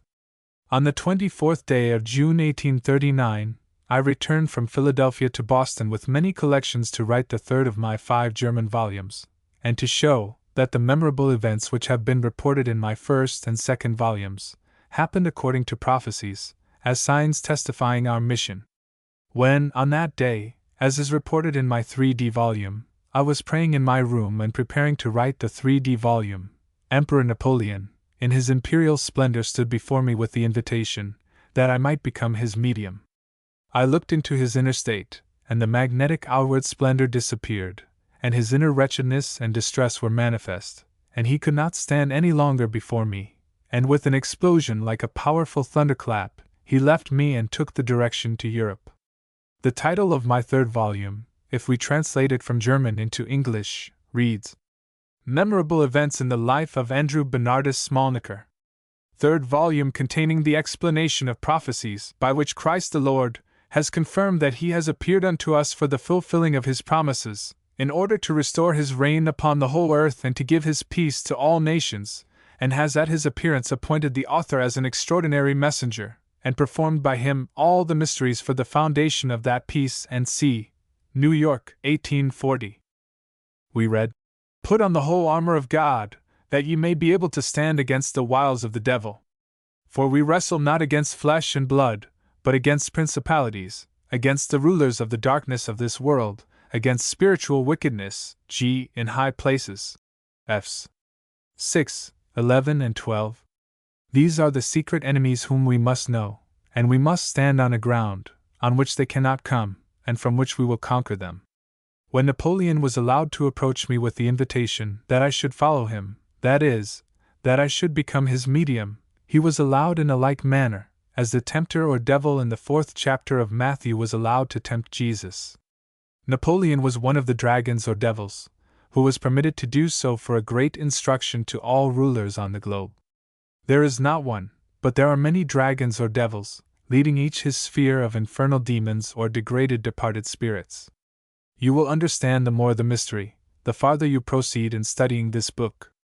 Now is renewed and fulfilled what is written in the Gospels, and what in the Bible was not understood, receives light by our experience. Jesus could not descend from his height to become a medium of one of these rulers of darkness. And likewise I could not do this. This dragon, this spirit of delusion and destruction, when I commenced to look into his interiors, was made manifest, and he could not stand any longer. He was compelled to leave me instantly and to be tormented seeking another medium. At length, because our message of peace has been rejected and people were so degraded, that the European Revolution of 1848 opened the way to the throne of Napoleon III, Napoleon I, could have this as a suitable medium to delude and destroy nations. And to this dragon so much of human life and property has been sacrificed, that for the celebration of the birth of the Papal Imperial Royal Mary on the September 8, 1855, 30,000 soldiers have been murdered at the taking of Sebastopol. Nobody who does not see human affairs from our position can duly appreciate the criminality of such a tremendous madness, from which to deliver Napoleon III and his armies. You, President Buchanan, are able to give us a powerful assistance. I do not despair of the conversion of Napoleon III himself. When people descend so deep into the society of infernal spirits that there is no other remedy than destruction of many to save the remnant, then according to divine judgment people receive such rulers as are connected with one or the other of the infernal dragons, to inspire them with the infernal furies to destroy each other. Great warriors are great mediums of the princes of darkness. But if they are reached by our instrumentality, they, when they are studying our message of peace, are drawing their leading spirits from their depth of misery into a better condition. Napoleon III, if he could be moved to study our message of peace and to act accordingly, could reach his uncle Napoleon and draw him into the pacification. What we mention here is explained in our system for the promised new era. This is the joyful message, which is to be communicated by your instrumentality, President Buchanan, to Emperor Napoleon and other monarchs, that they might study our message of peace and become our fellow laborers to draw their living and departed friends into the new era, or the New Jerusalem, which is to be introduced by our instrumentality. And you, President Buchanan, are powerfully exhorted to prepare for the kingdom of our Lord and His Christ, Revel. 11:15. Editors and translators of the New Testament were so ignorant of the true Christian principles that they took instead of the kingdom of our Lord and His Christ the wrong reading, the kingdoms, in plural number, but there will be one kingdom, that is, one government of our Lord and His Christ. And this will be a true Republican government, to give explanations about which there is no room here. But we remark that this great truth will become self-evident to those who comprehend this book. And we expect that you, respected President Buchanan, will comprehend it, and then you will take the spiritual weapons, which are comprehended in our message, for the conversion of monarchs into true Republicans, which is the same as true Christians. But in the first place, bishops and priests in America are to be moved to attend our monthly theological course and then assist us at the conversion of monarchs. And we expect that by your good example and your assistance, bishops and priests will learn at length to comprehend their highest duty. Matters come to maturity, but we will not expatiate, because we have already extended this treatise so far. Nothing but our duty to do all in our power for the pacification of nations moved us to write it according to our mission for the redemption of oppressed humanity. Revel. Postscript to the first treatise. I arrived the last time in Washington City at the end of March, this year, 1859, and remained there until the 8th of April. Then I walked to Baltimore and wrote to Hon. Hicks, Governor of Maryland, and invited him to study the documents which I had offered to President Buchanan, but he had no time to study them, although they contain matters of great importance for all governments to remove war and establish peace on the whole globe. I mentioned many items in my letter that I expected to move the governor to accept my offer, but received no answer. The same time a great sign was given, so that I was sent speedily from Baltimore to the Western Reserve of Ohio. At my arrival there the spring was changed in a severe winter, and I commenced to write during a great storm and snow on Easter Saturday, April 23, 1859, a new treatise exhibiting wonders and signs in connection with presidents and other high officers of the federal government of the United States, and showing how they are subjugated by the beast with 7 heads and are supporting the 10 horns of that beast, and that there will be a great destruction of human life and property in this country, as there is in Europe, if it shall not be stopped by receiving and spreading our heavenly message of peace, which is developed by our mediumship. Since my public appearance in my present mission, there was continuous correspondence of memorable events connected with the government of the United States and memorable events connected with the steps of my mission, containing most solemn warnings to this government, and many striking instances are concentrated in said treatise, which was intended to occupy the second place in this book. But we found that the book would become too large to be bought and studied by many who might be attracted to study this and then to cooperate with us for the fulfillment of the prophecy which was given by the disappearance of the steamboat President and all persons who were in it at the same time, in which President Harrison died, in such connection with what was said in type at the same time for my 4th volume, entitled The One Thing Needful, and with the documents which were at the same time sent from Europe for our use, and explained in said volume in such correspondence with the disappearance of the steamboat President and the death of President Harrison, that the prophecy contained in those events is manifest, by which the Spirit assures us that He will sweep away the anti-Christian government of the United States as well as other governments. Knowing this, people of the United States and their officers may avoid all the dreadful destruction, which is in Europe preparing the way, that at length governments and people will pay attention to our message and learn how to establish perfect peace on the whole globe. After the disappearance of President Harrison and of the prophetical steamboat President, solemn warnings were repeated under all following presidents in correspondence with what happened in our mission, and in this respect President Buchanan is peculiarly remarkable, and in said treatise memorable events of great warnings connected with his administration have been explained. But we must delay their publication, and every reader will find in the following treatises of this book superabundance of solemn warnings, that all might become our zealous fellow laborers for the accomplishment of the glorious promises, and that especially President Buchanan might give to others good example and come from patching the old house which must crumble to pieces in our peace union, and give powerful assistance for the introduction of the promised new era. Great mercy was shown through him to the country while he is yet in Babylon, but was quenching the fire which would have consumed the country, if his antagonist had been elected president. Therefore, notwithstanding his having neglected the one thing needful until this hour, we expect that he will arrive at length on our ground and cooperate with us in building the New Jerusalem. This treatise, to which I add this postscript June 22, 1859, was written in February last, and the tremendous war and destruction in Italy broke out 2 or 3 months afterwards, exactly, while I was explaining the thrilling prophecy given by Daniel or judgment of God performed by sickles under the control of our leader in the 14th verse of the 14th chap of the Revel. Having in his hand a sharp sickle, he gave to the destroying spirit the permission to seize the medium and to show prophetically what he will do in hundreds of thousands of cases, if the right order shown in our plan will not be restored.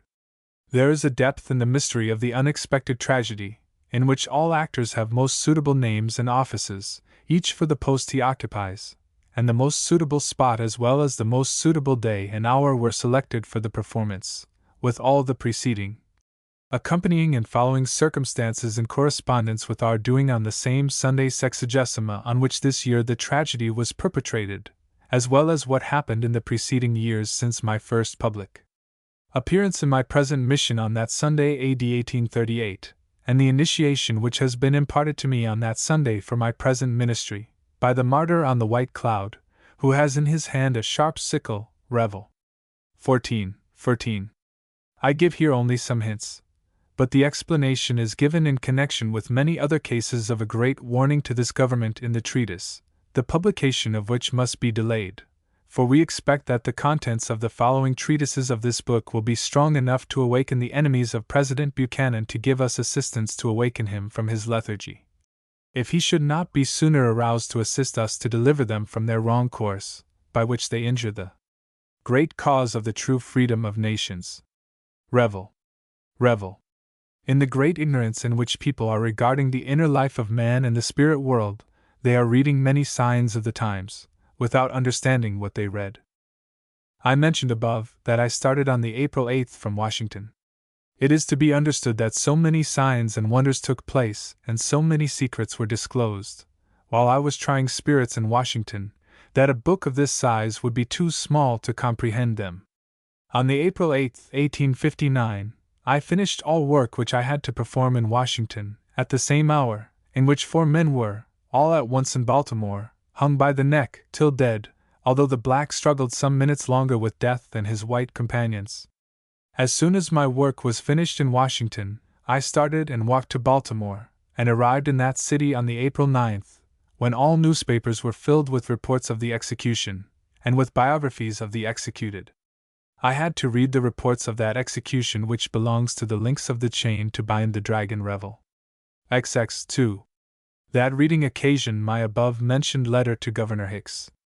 I thought that perhaps after the execution of some champions of his party, he and other leaders of that party might be more prepared to receive lessons from us than they were prepared in former times, while I was applying to them in Baltimore, Annapolis, and in hundreds of other cities and villages, exhorting and warning them to study our message of peace, and cooperate with us for the true American, or, what is the same, the true Republican cause.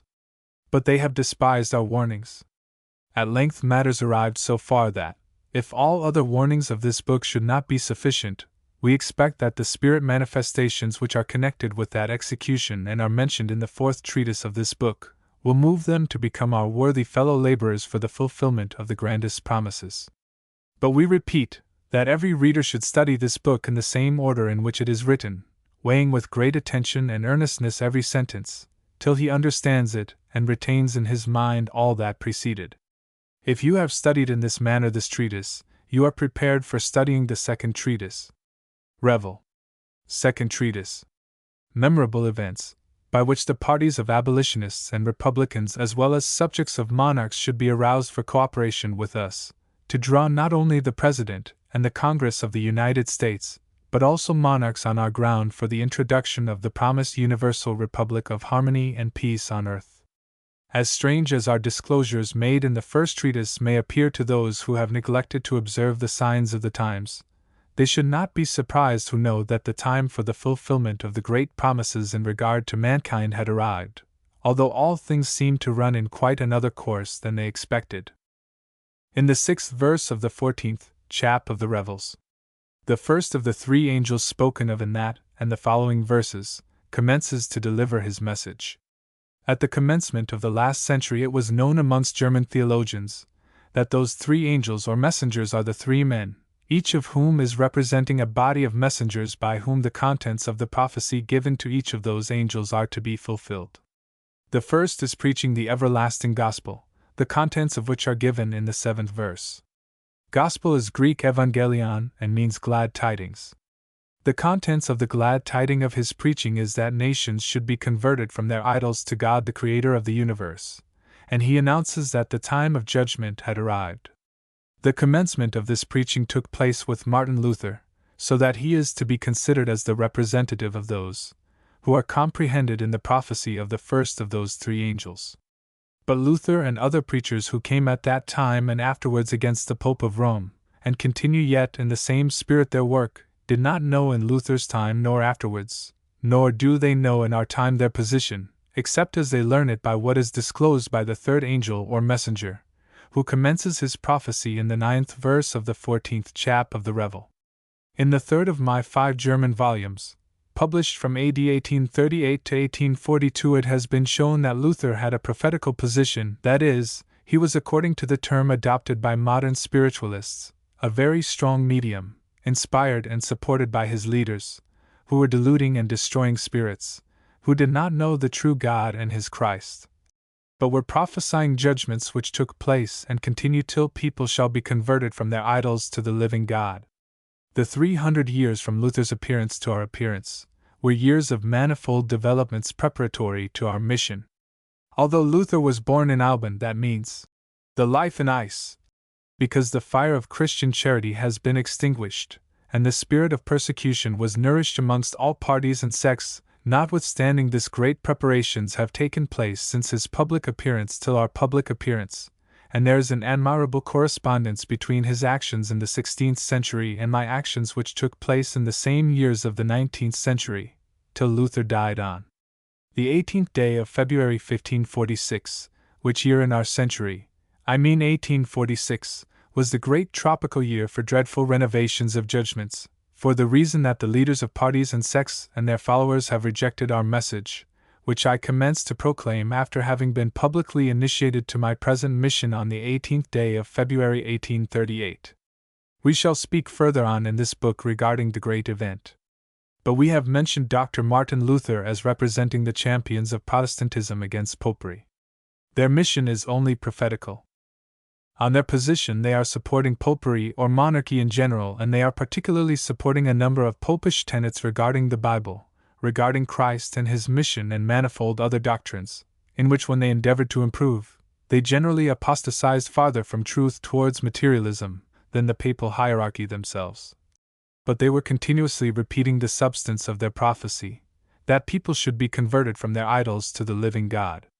But by all that repetition parties and sects multiplied, and there has been since Martin Luther's appearance until this hour so dreadful a Babylon, or confusion and delusion in social, political, and ecclesiastical affairs, as there never was before.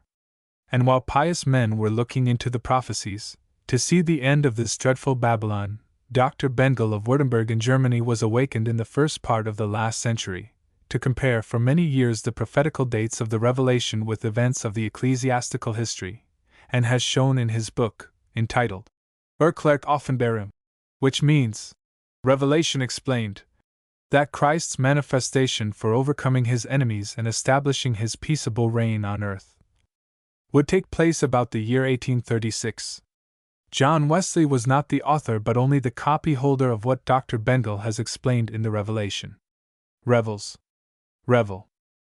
That Dr. Bengel was the second angel representing the body of messengers spoken of in Revelation 14:8 has been shown in my above-mentioned 3D volume, in which it is made manifest that the mission of the second angel is as well prophetical as the mission of the first angel, Revel 14:6. But in this treatise we had only to mention matters which have been explained in my quoted volume. Dr. Bengel and the whole body of messengers who came from his school proclaiming the coming of Christ about the year 1836, and W.M. Miller, and the army of preachers with him who were proclaiming Christ's coming about the year 1843, and others proclaiming it in some other period, were ignorant about the manner of his coming or of his manifestation for establishing his peaceable reign. All these and many other things have been reserved to the 3D angel or messenger, spoken of in Revel. 14:9. This is our mission. The martyr on the white cloud in the 14th verse, having in his hand a sharp sickle, was my leader in what I had to perform in the Roman Catholic Church in the year 1838 as the 3D angel Revel. 14:9, representing the body of messengers, by whom the proclamation of the contents of Revel. 14:9, 10, 11 must be made everywhere.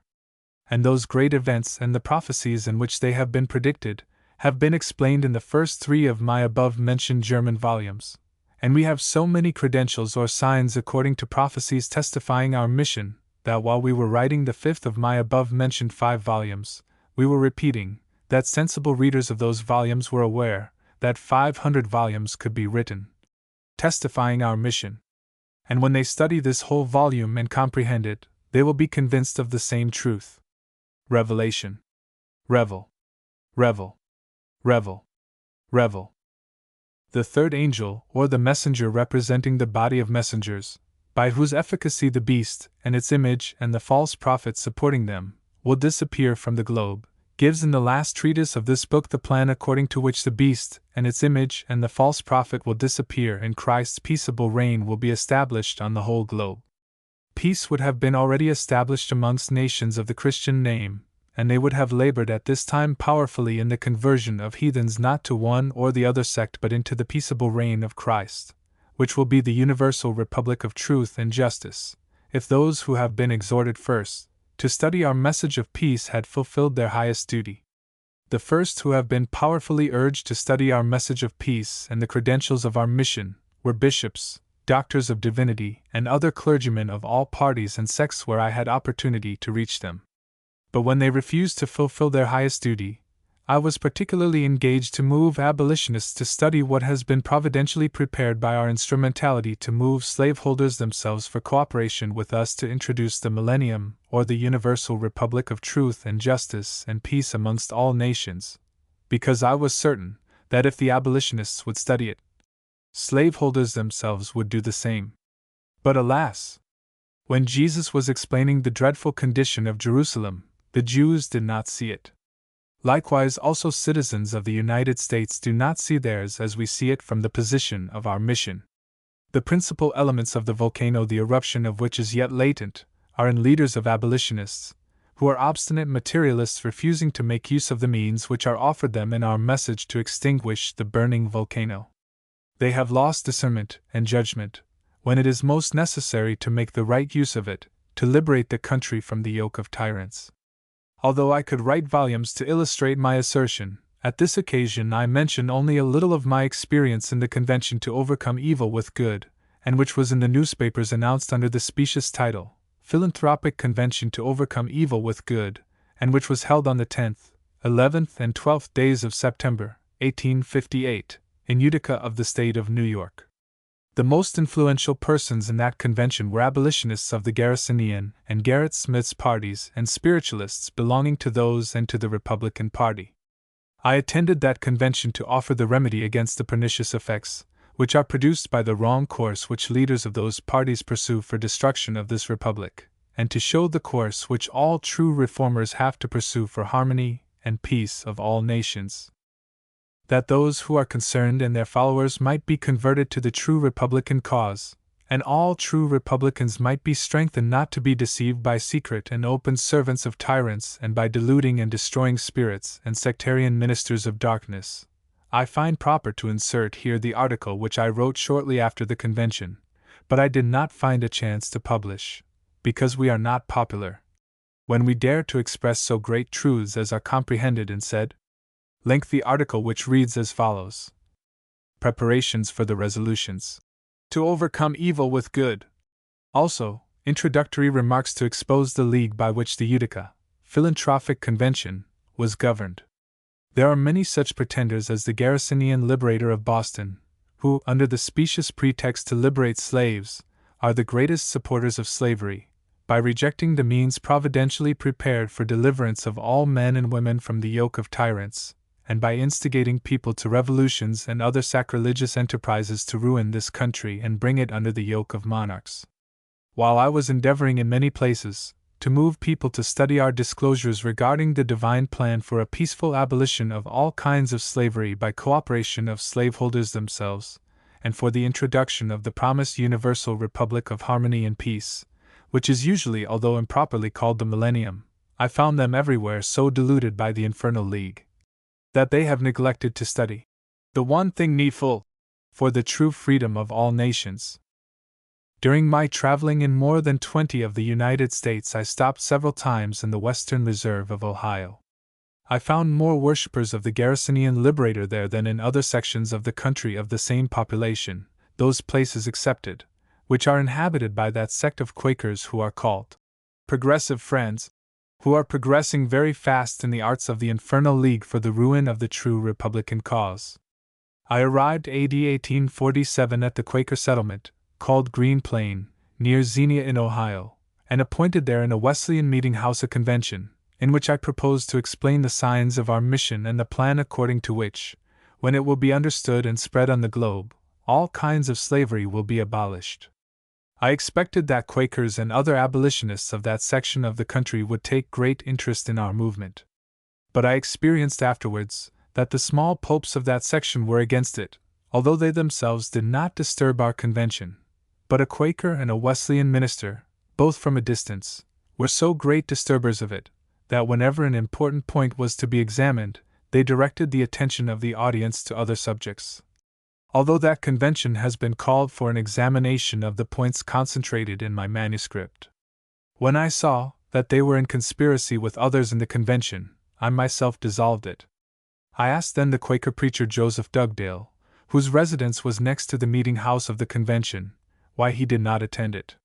He answered that he received from the Spirit what he needed.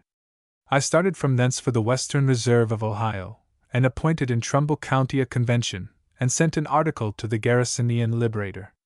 In that article I assured the abolitionists that from my documents which should be examined in the convention, it would be evident that we have received the mission, and that we have as credentials of our mission a long chain of signs according to prophecies, by which we are assured that we will abolish all kinds of slavery and monarchy by the power of the Spirit, with the assistance of slaveholders themselves, when abolitionists shall comprehend our message and spread it on the globe.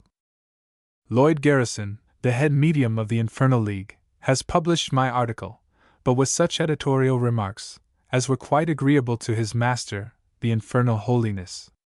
I forgot to inquire whether my article appeared or not in the Liberator, till on the first day of our convention a man remarked that our convention was small on account of Garrison's editorial remarks to my article and his grand tent meeting in the neighborhood at the same time with our convention. I came from a distance, and was ignorant of the great provisions made by the Infernal Holiness to retain his slaves in bondage at the appointment of our convention for their deliverance. The same man had a copy of the Liberator containing my article with Garrison's remarks. They were read to the convention. Then I made my remarks, J, and the proposition, to finish our convention so as to reach on the last day Garrison's, K, grand tent meeting in Lima, Ohio, and proclaim there our resolutions. We did so. A committee from our convention went with me, and we arrived in Lima at the Garrisonian tent meeting on the last day. Several thousand persons were assembled, and the first business after our arrival was the reading of a resolution, in which Garrison and his fellow laborers were declared as the true ministers of the gospel. In connection with a fatal blow to the ministers of other sections, a general reception of the resolution was testified with, yes, from 1,000 voices. But when the contrary vote was required, there was only my no heard, but it was so strong that it surprised the whole audience. I added that I came to show who the true ministers of the gospel were. We agreed with the committee, consisting of 3 public speakers, that they should make use of the first opportunity to proclaim the resolutions which have been unanimously adopted in our convention. Soon after my tremendous no one of our committee arose and told the assembled thousands that a committee sent from an anti-slavery convention had arrived with most important resolutions, to be publicly read in the grand tent meeting. The chairman replied that next after the address of the man who occupied the floor, they should deliver their resolutions. They went directly on the platform.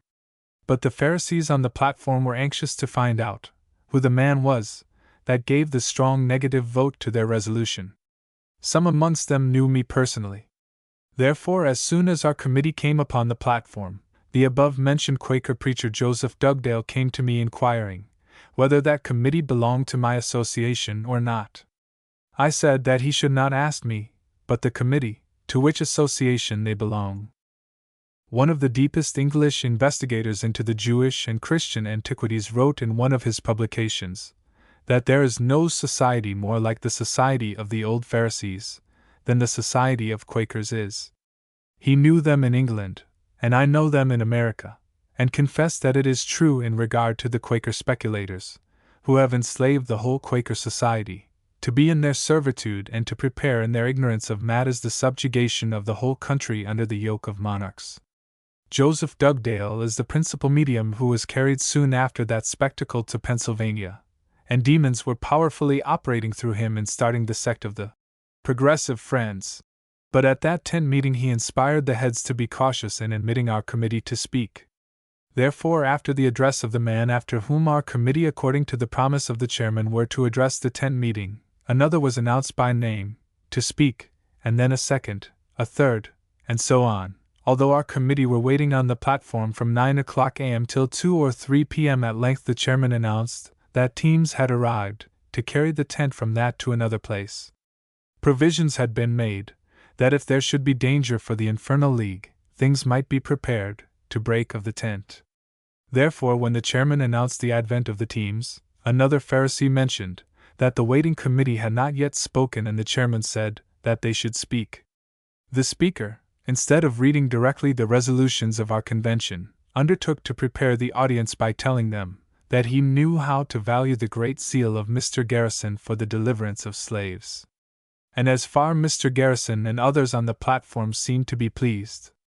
But as soon as he mentioned that Garrison is not infallible, those who were ready for action commenced to break off the tent, and there arose such a tumult amongst the assembled people that nobody could distinguish the voice of the speaker from the noise of the crowd.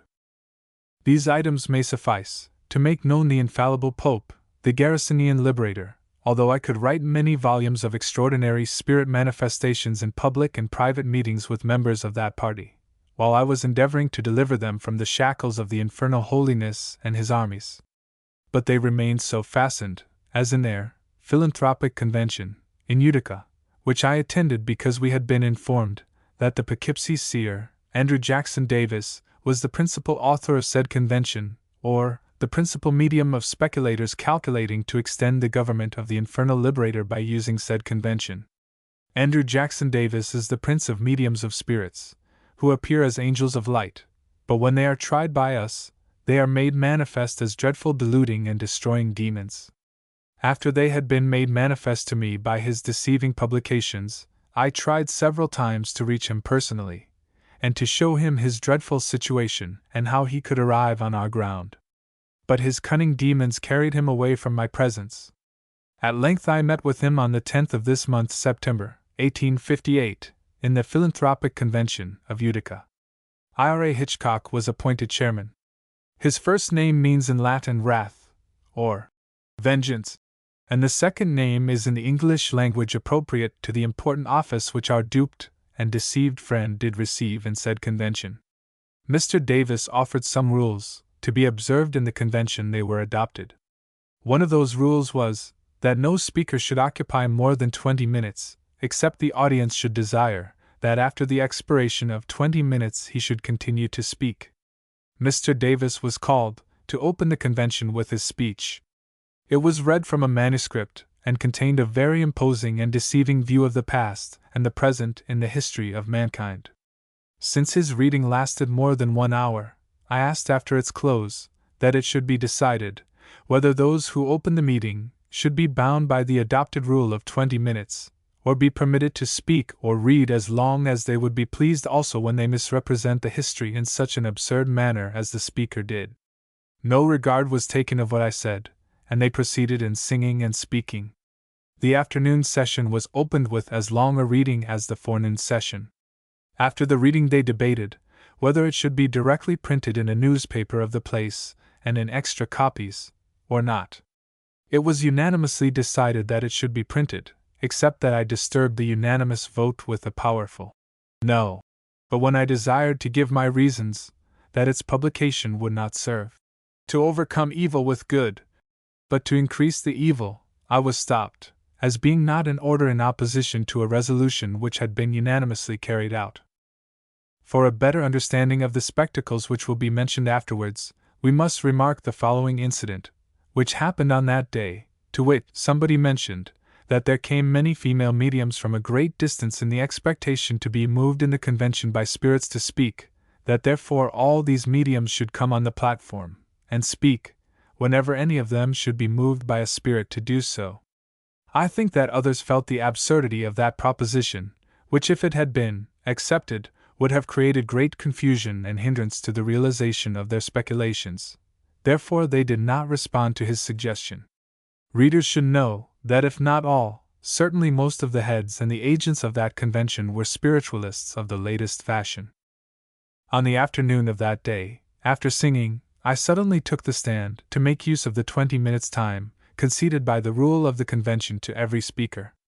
I wished to show that nobody in the convention touched the root of the evil, and that when others have neglected to study our message of peace, which shows that root and how to extirpate it, at length spiritualists have been urged to do so.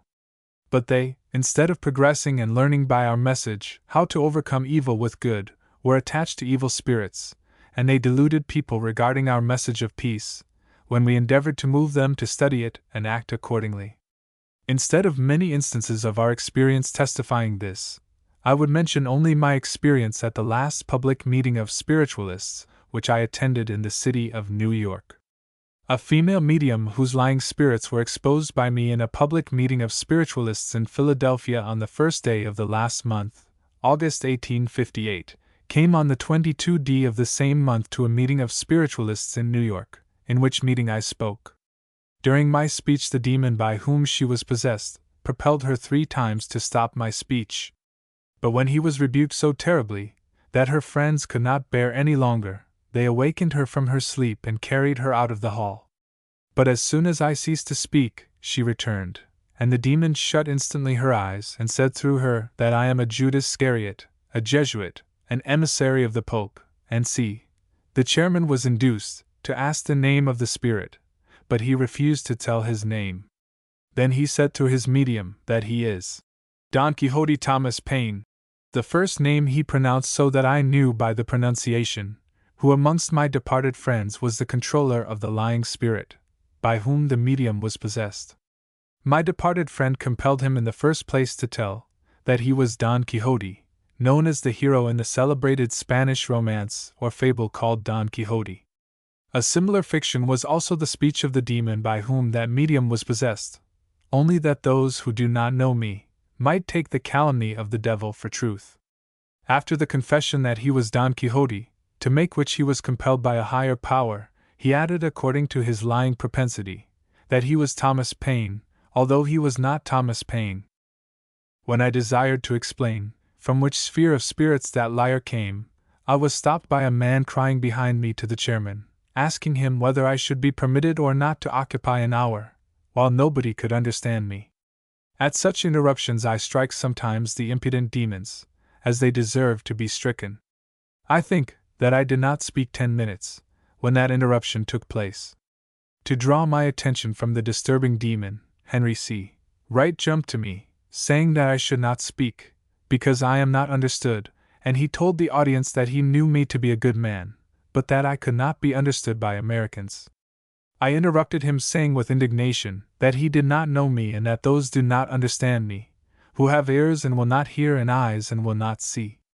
I felt that the audience were not prepared for further explanations, but the truth is that while I have been speaking English on more than 1,000 places in America, those who have acquired some education and paid attention to my discourses, understood me, but enemies of truth complained that they could not understand me, or they made disturbance.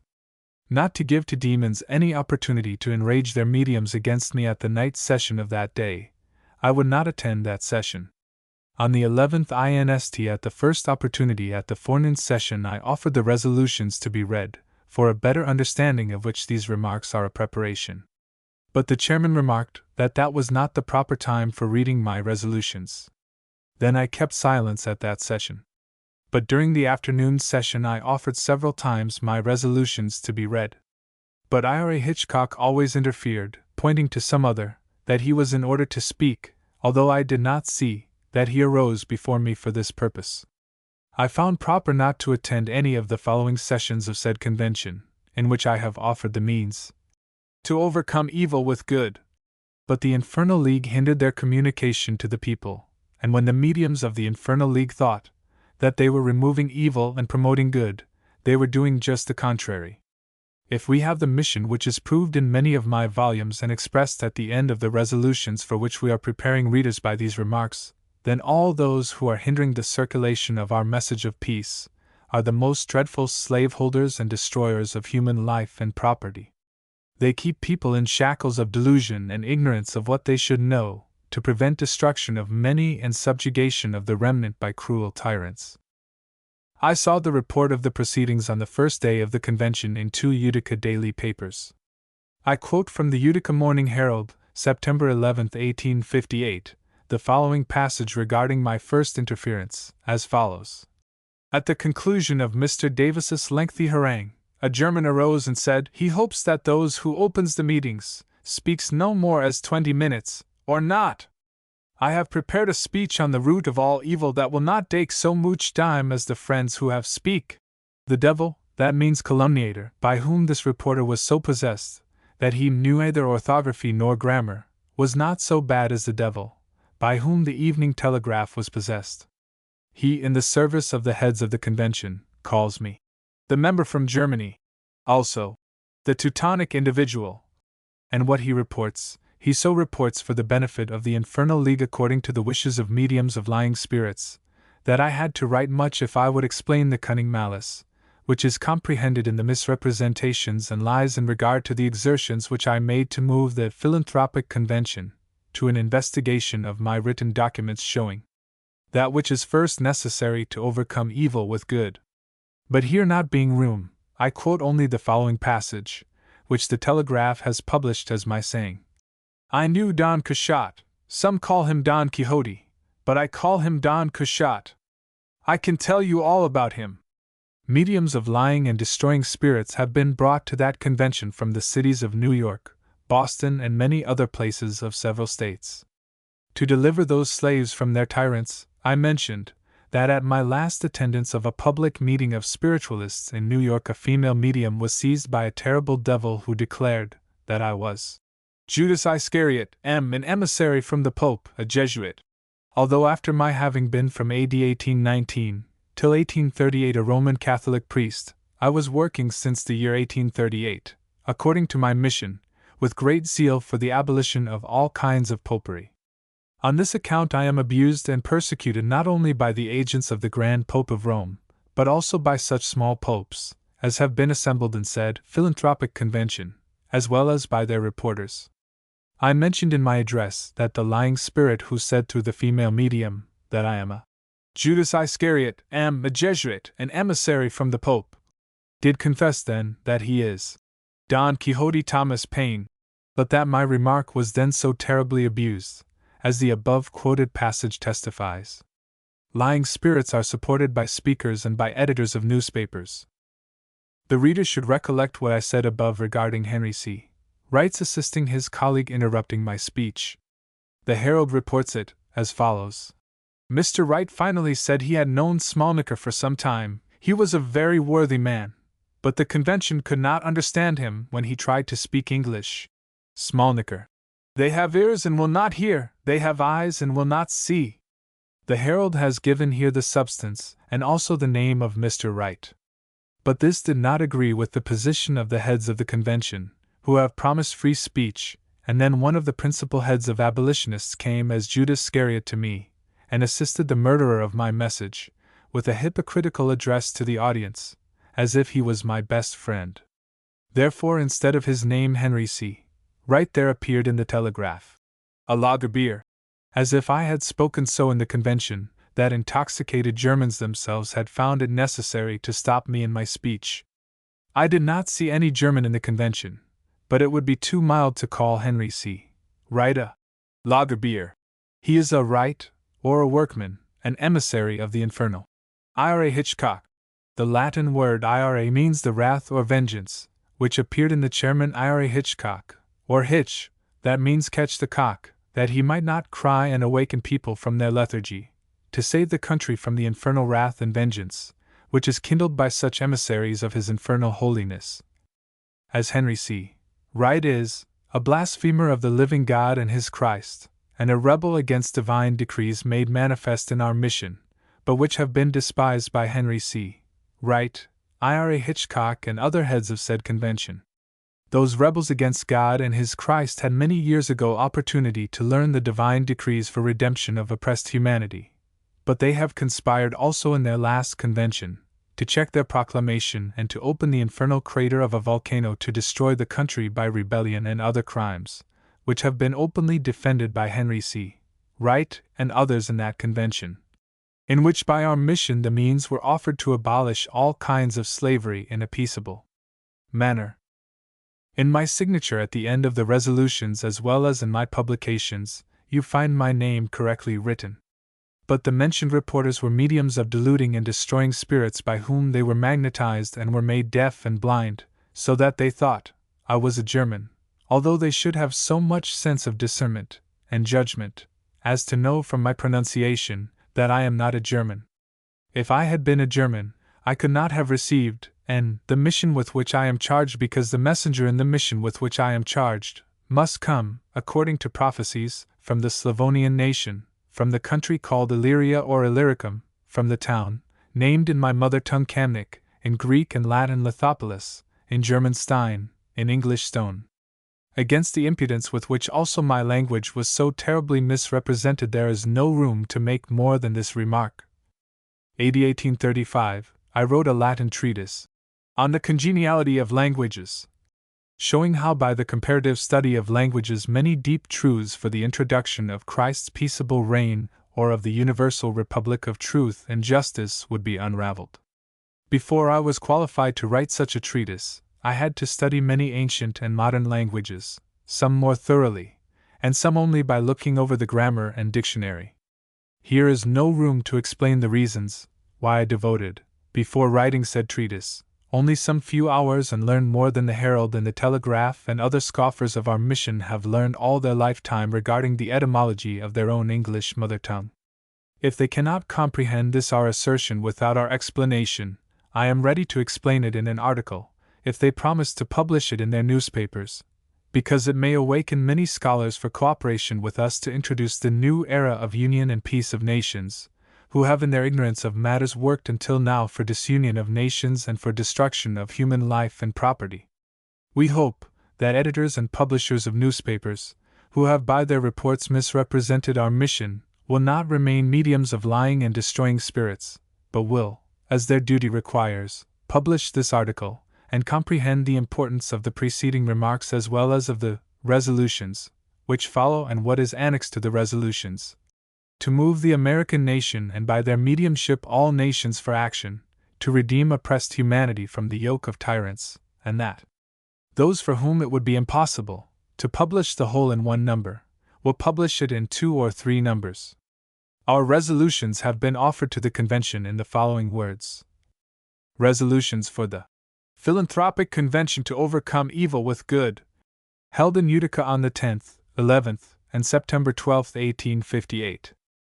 Whereas the writer of the following resolutions did hear nothing in this convention of the general fundamental cause of the existing evils in the social, religious, and political relations of mankind, and according to his knowledge in no convention of the so-called reformers has this general fundamental cause been found out, and will not be comprehended by them, till they come on the ground which the writer occupies, according to his mission, which is made manifest in the documents which have been offered to be read in this convention. When those documents will be read and comprehended, the following resolutions will be adopted.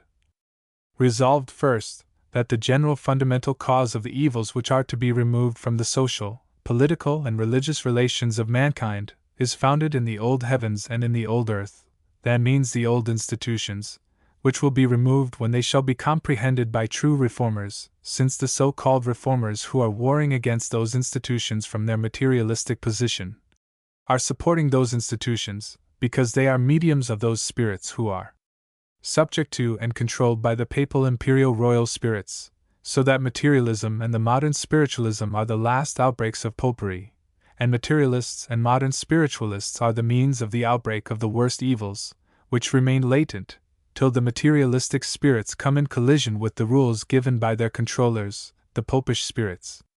From this collision of spirits originate riots, wars, and other evils, which will be removed when the pretended reformers and mediums of deluding and destroying spirits will receive the light which has been kindled by the mediumship of the writer.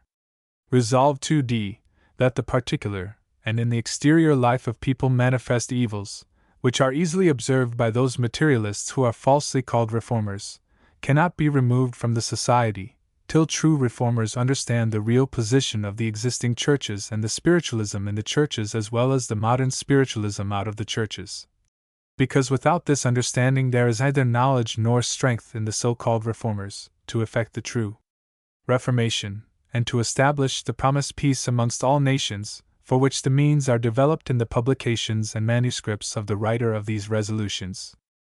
It is expected that those who have called this convention, and those who attend it, are not so blind that they, having called a convention to overcome evil with good, and granted freedom of speech in this convention, this freedom being accepted by the assembly, would reject the good which is offered by the writer to overcome evil, since the writer affirms that those who are anxious to speak in this convention have nothing to say, which has not been already many times repeated in conventions, if it is for any use at all to remove evil, but that the writer has to communicate matters to remove evil, which are not known to those who attend this convention, as will be evident, if the two documents which are offered to be read in this convention, and which have been written, one the last month, and the other during the traveling of the writer from New York to this convention, will be read publicly to this assembly.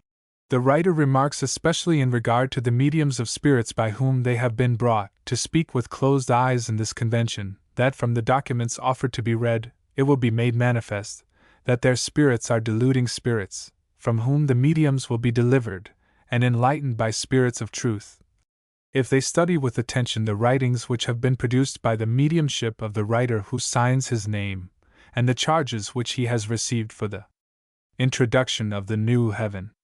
Andrew B. Smallniker, N.C., see title page. Neither this lengthy nor other shorter articles which have been offered since that time to editors of newspapers did suit their taste in the general corruption of the press. I saw since that time, to wit in December, 1858, again personally Mr. Garrist's son in his office in Boston, but he was as stubborn in his pernicious course as in former times. I called very seldom, when I was in Philadelphia, in the Garrisonian, anti-slavery office. But it happened, I think, towards the end of the winter season, 1858, while I was passing that office, that I was impressed to enter it. I found there a rich mulatto with whom I had been acquainted for years, but who was so chained by the Garrisonian imposition that although I walked several times some miles from Philadelphia to teach him in his house how our master had decreed to deliver slaves by cooperation of slaveholders themselves, the rich mulatto had never time to study our message of peace, although he seemed to burn with great zeal for redeeming slaves. And he and his wife had superabundance of time to attend anti-slavery meetings and conventions and to perform all prescriptions of the Garrisonian liberator. At that my meeting with him in the anti-slavery office, I understood from his conversation with others that they had appointed a meeting at candlelight of that day, and that mulatto was by virtue of his office president of that meeting. I did not inquire for what anti-slavery purpose that meeting was appointed, and without asking this I said to the mulatto that I was also inclined to attend that meeting, if he would tell after their meeting to the audience that I had a message which would need no more than 3 minutes' time, and that my message would not interfere with their meeting. The rich mulatto accepted my offer. That meeting was held in a large church of the colored people, and the church was crowded. But I was quite surprised, when I understood from their proceedings and harangues, that it was an Underground Railroad meeting, in which they disclosed so much of their secret proceedings of the transportation of slaves to Canada, and endeavored by their revolutionary speeches to kindle the animal passions of the audience to rebellion, that if such a meeting would have been held in France or Austria or several other monarchies, all speakers would have been imprisoned in the state's prison, and, if not all, certainly several of them would have remained perpetually in prison. After their meeting, the rich mulatto chairman announced that I had to deliver a short message independent from their meeting. I mentioned briefly that I am a messenger of peace, having superabundance of credentials for delivering slaves by cooperation of slaveholders themselves, if abolitionists would learn our message and give good example to slaveholders, and that, since there was no time for an explanation of the matter, they should appoint a committee to whom a manuscript of mine should be read, containing that which those should know who are working for redemption of slaves. A committee of 5 colored men was appointed, but at our first meeting all members of the committee were not present, and those who came to the first meeting were so distracted with other business that they did not pay attention to what has been read the first time, and the others had their excuses to come again, except a mulatto from West India who would have persevered, if others had done the same. But he alone could do nothing, because he was not a long time in Philadelphia and had not much influence there. I have given here one case of my experience, instead of hundreds of cases, how dreadfully the colored people are duped and deceived by the heads of anti-slavery armies, while these heads or popes appear to have great zeal for deliverance of slaves, although they are the cause that some of them are killed, and those who are brought to Canada become more miserable slaves than they have been before, because they are drilled in weapons to kill and be killed, while our Master offers by our instrumentality to the anti-slavery champions the means to deliver white and black slaves from all forms of oppression, and slavery. But there are many, under the specious name of the anti-slavery cause, agents of monarchs and traitors of the true Republican or true anti-slavery cause. And those who are not directly bribed by monarchical agents for the conversion of this country into monarchies, are mediums or instruments of deluding and destroying spirits, by whom they are so blinded that they really believe that they are working for deliverance of the poor slave, while they are assisting monarchs to enslave the whole country. I think that our friend Gerrit Smith is such a medium. We have tried to convert him many years ago from his delusion, and after previous preparations which we have made in his house, it was, I think, on the 18th of February 1845, which is the anniversary of great events in our mission, that I met with him in a convention of anti-slavery ministers and other abolitionists, which was held in Syracuse, New York. He was chairman. A number of resolutions for operations in the anti-slavery movements had been read and adopted. Then I arose and assured the audience that if my document which I had prepared for that occasion would be read, they could comprehend that those resolutions would be for no use, and that better means have been providentially prepared for the redemption of slaves by cooperation of slaveholders themselves, if anti-slavery champions would study to know those means and make use of them. The chairman Gerrit Smith asked the audience whether my document should be read. The majority answered, yes. He asked the votes of those who would be against its reading. Some voices were heard that it should not be read. And the chairman Smith said, Smolniker, you have lost the floor. He was right, if the convention was ruled by those who had made the resolutions and by their colleagues. And I said that if they would not receive light, they should continue in darkness, and I left directly. At length rapping spirits broke out and had great influence in his house, because he shut his eyes, when light has been offered to him from the Spirit of Truth by our mediumships. I tried in different times to move our friend Gerrit Smith to study our message and the credentials of our mission, but deluding and destroying spirits drew him in other directions.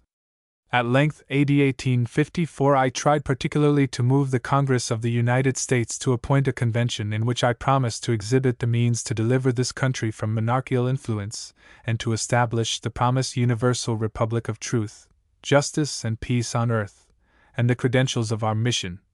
and I applied to a number of congressmen in both houses to bring the subject before their respective bodies. At length, when all others had neglected to fulfill this their highest duty, I applied to Hon. Gerrit Smith, who was at that time in the House of Representatives. I mention strange things, but they will not appear strange if readers keep in mind that I represent the body of messengers, who are collectively called the third angel in Revel.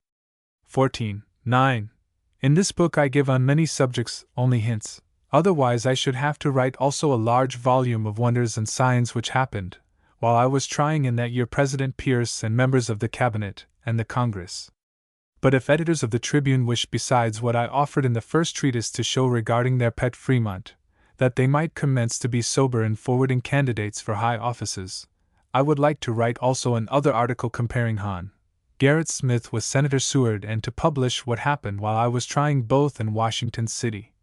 Because at that our trial it was in an extraordinary manner made manifest, that although Gerrit Smith was badly chained by the spirit of delusion, Senator Seward was found much more chained than Gerrit Smith.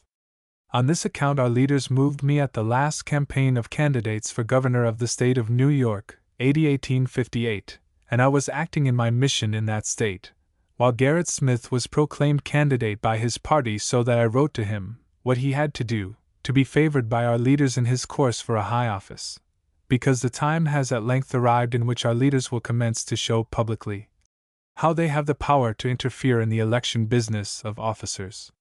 And then candidates for offices and officers will commence to see the necessity of studying our message and the credentials for our mission, to become with us messengers of peace, and people will commence to abhor electing such as are so degraded that they are not prepared to study the heavenly message made manifest for the redemption of oppressed humanity and the establishment of the promised universal republic. But how until now those who have been solemnly warned by us to do what they, as professing to be Republicans and occupying high offices, were particularly bound to do, have neglected to fulfill their highest duty, we will show with few instances that those who will be named might arise from death to life, and all readers might be inspired for cooperation with us, since Providence is instructing mankind by so remarkable cases as are the following. Revel. At the commencement of the year 1856 I arrived in Columbus, Ohio, and endeavored to move the Republican anti-slavery Governor Chase and the Republican party, which was the strongest in the legislature of Ohio, to cooperation with us to establish the universal republic of peace on earth. For this purpose I wrote an address to the legislature and the citizens of Ohio, and sent the manuscript with an urgent recommendation to Governor Chase, that he, after having perused the manuscript, might forward it with his recommendation to the legislature of Ohio. In my manuscript, or my written address to the legislature, as many testimonies of our mission were mentioned as would have been sufficient to move a man who has discernment in spiritual things, for cooperation with us. But the governor, after having perused my manuscript, in which I urged the legislature, by virtue of the memorable events which have been mentioned in it, to appoint a monthly theological course, to which qualified persons would be invited to hear the explanation of my manuscript, which contains the system for the foundation of the Universal Republic, and for the commencement of the new era called the Millennium, said when he returned it to me, that he was not the proper person to forward the manuscript to the legislature. I do not know whether he would have entered into a discussion of the matter, if I had offered him to show that he was not only the proper person, but that it was his most urgent duty to forward my address to the legislature. I thought that he in his new highest office of that state was too much distracted and was not prepared for our extraordinary business. Wherefore I sent that same address, which was directed to the legislature of Ohio, to the Speaker in the House, and instructed him in an extra letter of his duty to forward my address to the House.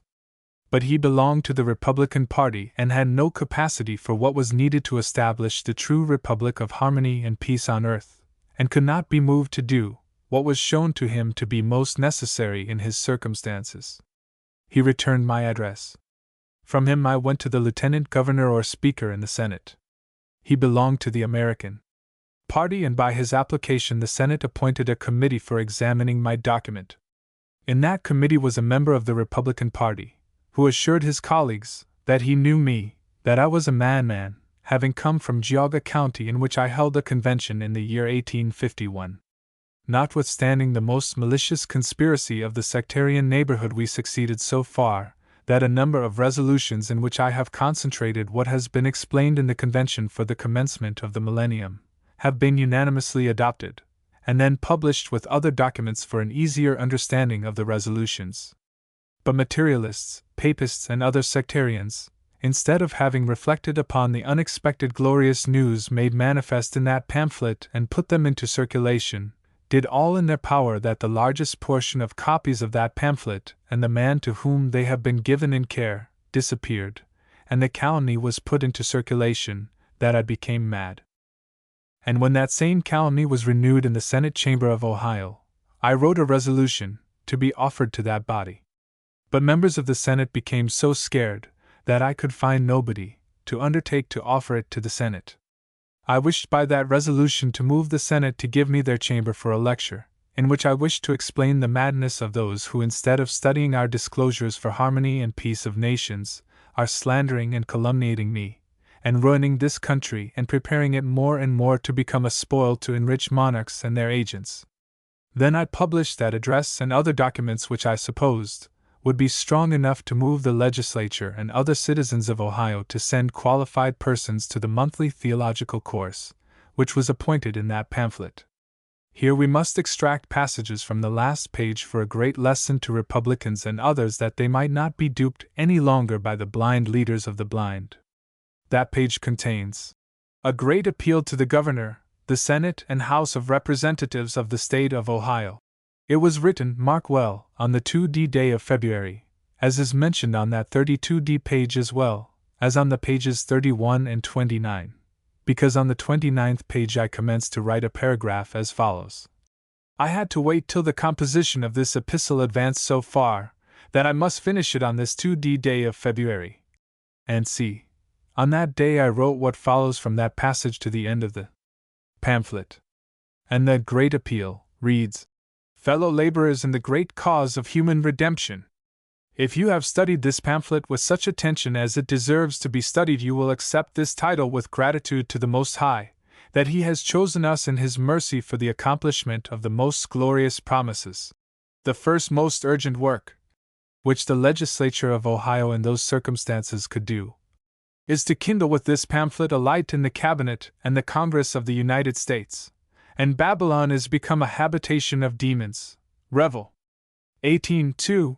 The fall of Babylon has been proclaimed by my instrumentality for the fulfillment of the first 3 verses of the 18th chapter of the Revelation, on Easter Sunday, 1838, under the direction of the powerful angel, who was sent from the heavenly Congress.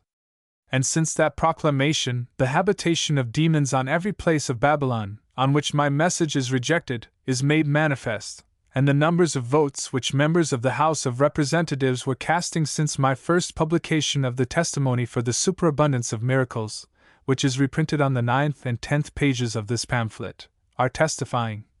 From which quarters of pitfalls and deep holes the demons came who took possession of the Capitol at the present session. On this 2nd day of February in my country, Roman Catholic men and women bring each his own candle into the church and burn them. And see. Revel. Revelation.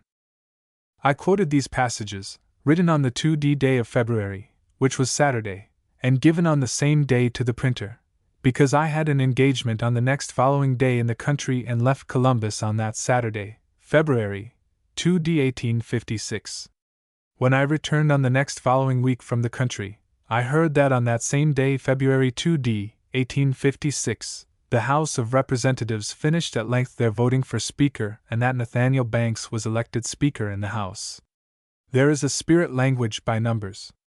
Representatives in the House were casting votes from the time in which my article, Testimony for the Superabundance of Miracles, appeared in 2 newspapers of Cleveland and was then copied in my pamphlet for the legislature of Ohio, to make use of it for the conversion of the Congress in Washington, because I saw, whenever I looked the numbers of votes cast to elect the Speaker, that members of the parties casting votes were under a strong papal imperial royal delusion. When I wrote the above quoted passages on the 2nd day of February 1856, I did not know that at that same time they finished their voting with Nathaniel Banks as Speaker in the House. Nathaniel means a gift of God, and the name Banks was prophetical for what followed then in regard to the Banks, because this generation could receive no more suitable gift than Banks are. There is not only in numbers but also in names and in manifold other correspondences a spirit language which we understand, and in this our mission events connected with our steps testify the condition in which those are, who neglect to make use of our message of peace. The governor and the legislature of Ohio did not care about our urgent appeal made to them in writing and in print, and the same time in Washington the name of Banks announced the terrible condition of this same country founding their trust in banks and paper money, which will be eventually made manifest with a terrible crash? After that experience made at the Republican legislature of Ohio, in which we could not find assistance for the circulation of our message of peace, and for holding our monthly theological course, I remained in Ohio, till I heard Governor Chase in a campaign for candidate Fremont assert with great boldness that he knew Fremont. I did not know Fremont at that time, but after having studied as much as was required to know him, I pitied Governor Chase and other Republicans very much, that they, either by ignorance of matters or by preferring private interest to the common welfare, should have ruined the country and destroyed an enormous amount of human life and property, so that the Kansas affairs alone cost more than $50 millions. All the evils would have been avoided, if Hahn, Giddings and his co-operators who have been most urgently invited to attend the above-mentioned convention which was held in their vicinity in the year 1851, had not despised our invitation. But at that time matters had not arrived to that maturity in which they are now. And we write and mention some champions and leaders of parties, that they themselves and by their instrumentality many others might be awakened from their lethargy, and attend at length our monthly theological course, the appointment of which they will find at the end of this book, and learn that which is most needed for the support of the true Republican, or what is the same, true Christian against the monarchical cause.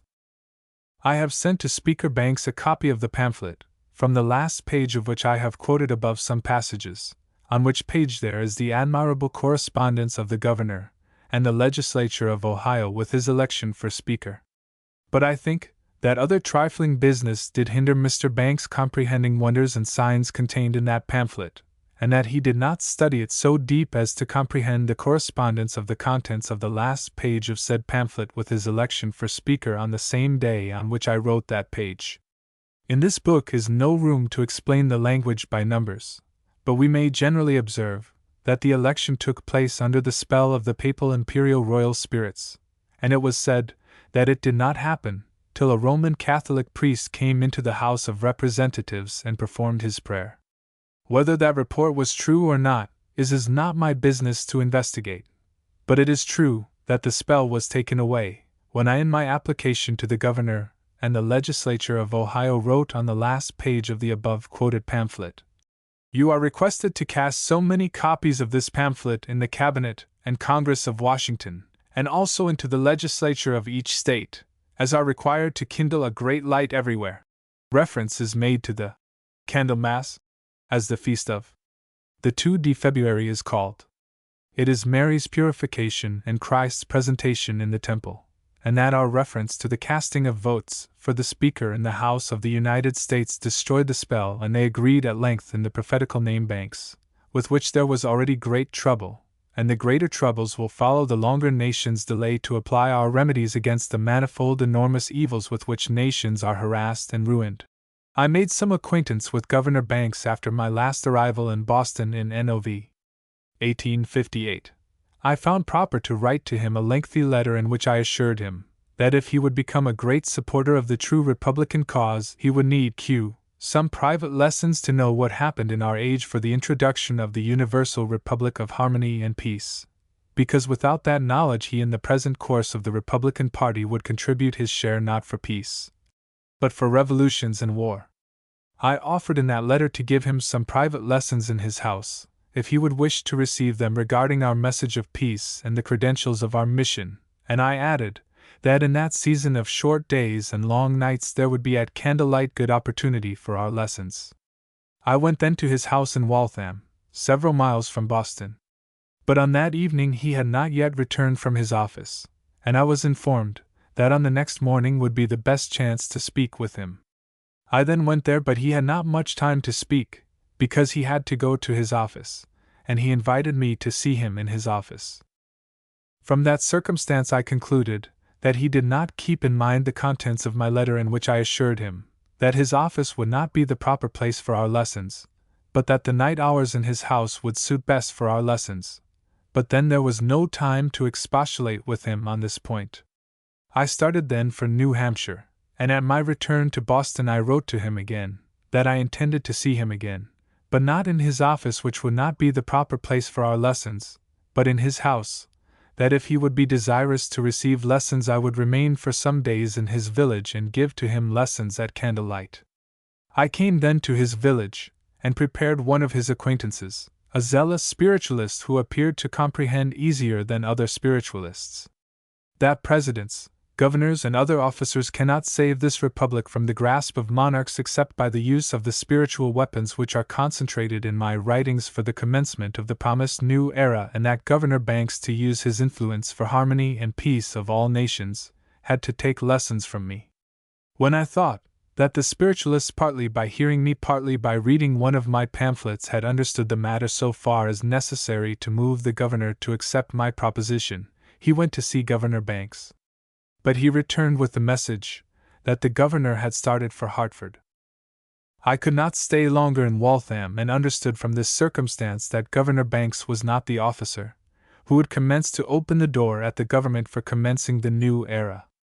I thought that if he would comprehend our message, by his instrumentality the legislature of Massachusetts, and by their instrumentality the Congress of the United States, might be moved for using our spiritual weapons against the anti-republican powers. I heard in November 1858, in the night before the election of the governor and the Congress members, Governor Banks deliver his speech in Chelsea City. He affirmed that he did not speak for himself but for his friend Burlingame, that he might be re-elected for Congress. I heard this same Burlingame haranguing against Buchanan and for Fremont during the last presidential campaign, and understood that his speech was nothing else but a heap of Burlingames. Mark well that in our meetings with remarkable persons, names are expressive, but sometimes their signification is so hidden that some letter is to be changed, to be understood. The great heap of Burlingames spread in newspapers and in public speeches against Buchanan, instead of studying our message of peace and communicating it to President Buchanan to save the country, prove nothing else except that this degraded generation are preparing the way to such a tyranny as will destroy the largest part and chain the remnant of the people in such a manner that no word will be heard against the cruelty and tyranny which will keep them in slavery, if they do not sooner open their eyes and make use of our message of peace. I thought that if Governor Banks would be converted, he would convert also his friend Burlingame, and act through him in the Congress. I came after that in Boston, to the office of Governor Banks to see him there, but I was told that he was expected to be in half an hour in the office. But instead of waiting at, or returning to the office, I was told by my leader that I had accomplished my mission in the state of Massachusetts, and was carried directly to other states. Wonders and signs which have been given in Boston and Chelsea City near Boston at that my visit there, are spoken of in the following treatise. But before we finish this treatise, we should mention somewhat regarding the governor of New York in connection with the governors of Ohio and Massachusetts. We do not take any interest in the campaign for officers, except when we are directed by our leaders to give in this way a great lesson to nations, as it was the case in the first treatise of this book. While I intended in summer 1858 to start from Philadelphia for the West, I was directed by my leaders to New York. I arrived the same hour in the city of New York, in which the laying of the Atlantic cable had been accomplished, and while spiritualists were rejoicing in a public meeting at the success, in the supposition that the success was certain and that it was a great blessing for the United States, I explained in that meeting that the success would be a great scourge for this country, if people would not receive our message of peace and convert monarchs into true republicans. My explanation was then confirmed by signs. After the exchange of President Buchanan's message with the message of Queen Victoria, the use of the Atlantic telegraph has been suspended by invisible agency, and while the city of New York, the great Babylon of the United States, was celebrating the first time the success of the Atlantic telegraph, The tower, the cupola, and so much of the interior of the building of the City Hall was destroyed, as could be reached by fire. And at the second solemn celebration of the success of the Atlantic Telegraph, the whole quarantine with numerous buildings was destroyed by fire. The materialistic spectators who looked only on the surface were not aware of the interior agency.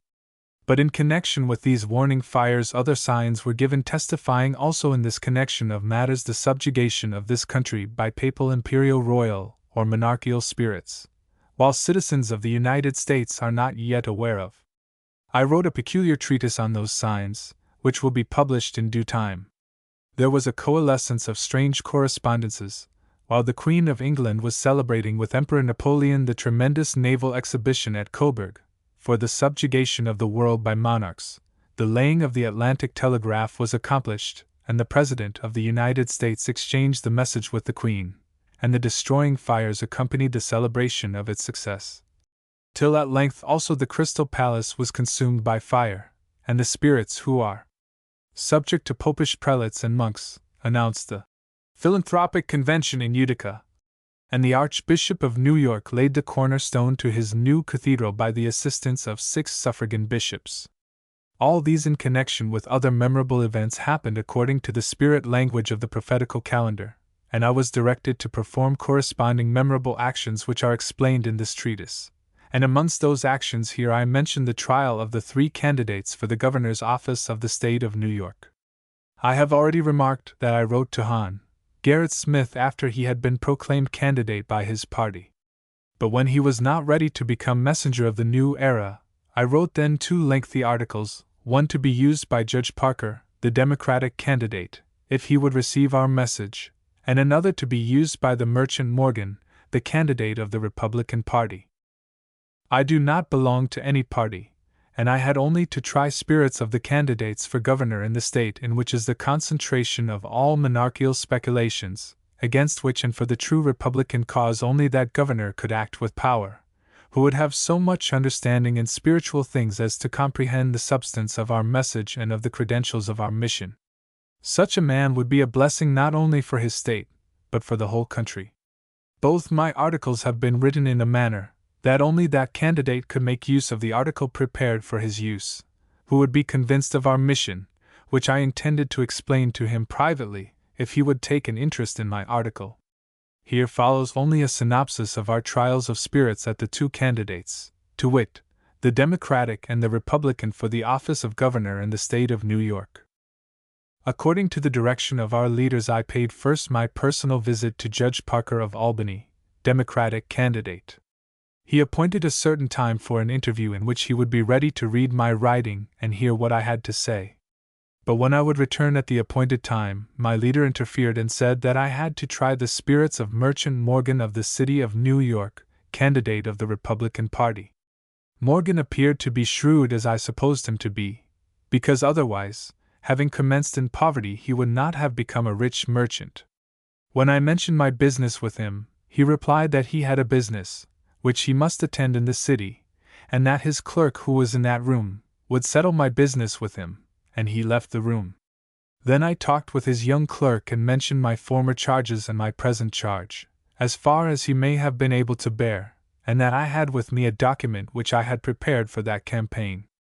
I added that whereas I belonged to no party, that candidate would be most qualified for the governor's office, who would comprehend my document and make use of it.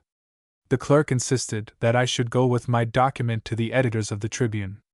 But I replied that my document was not prepared for the Tribune, but to be studied and used by the candidate himself.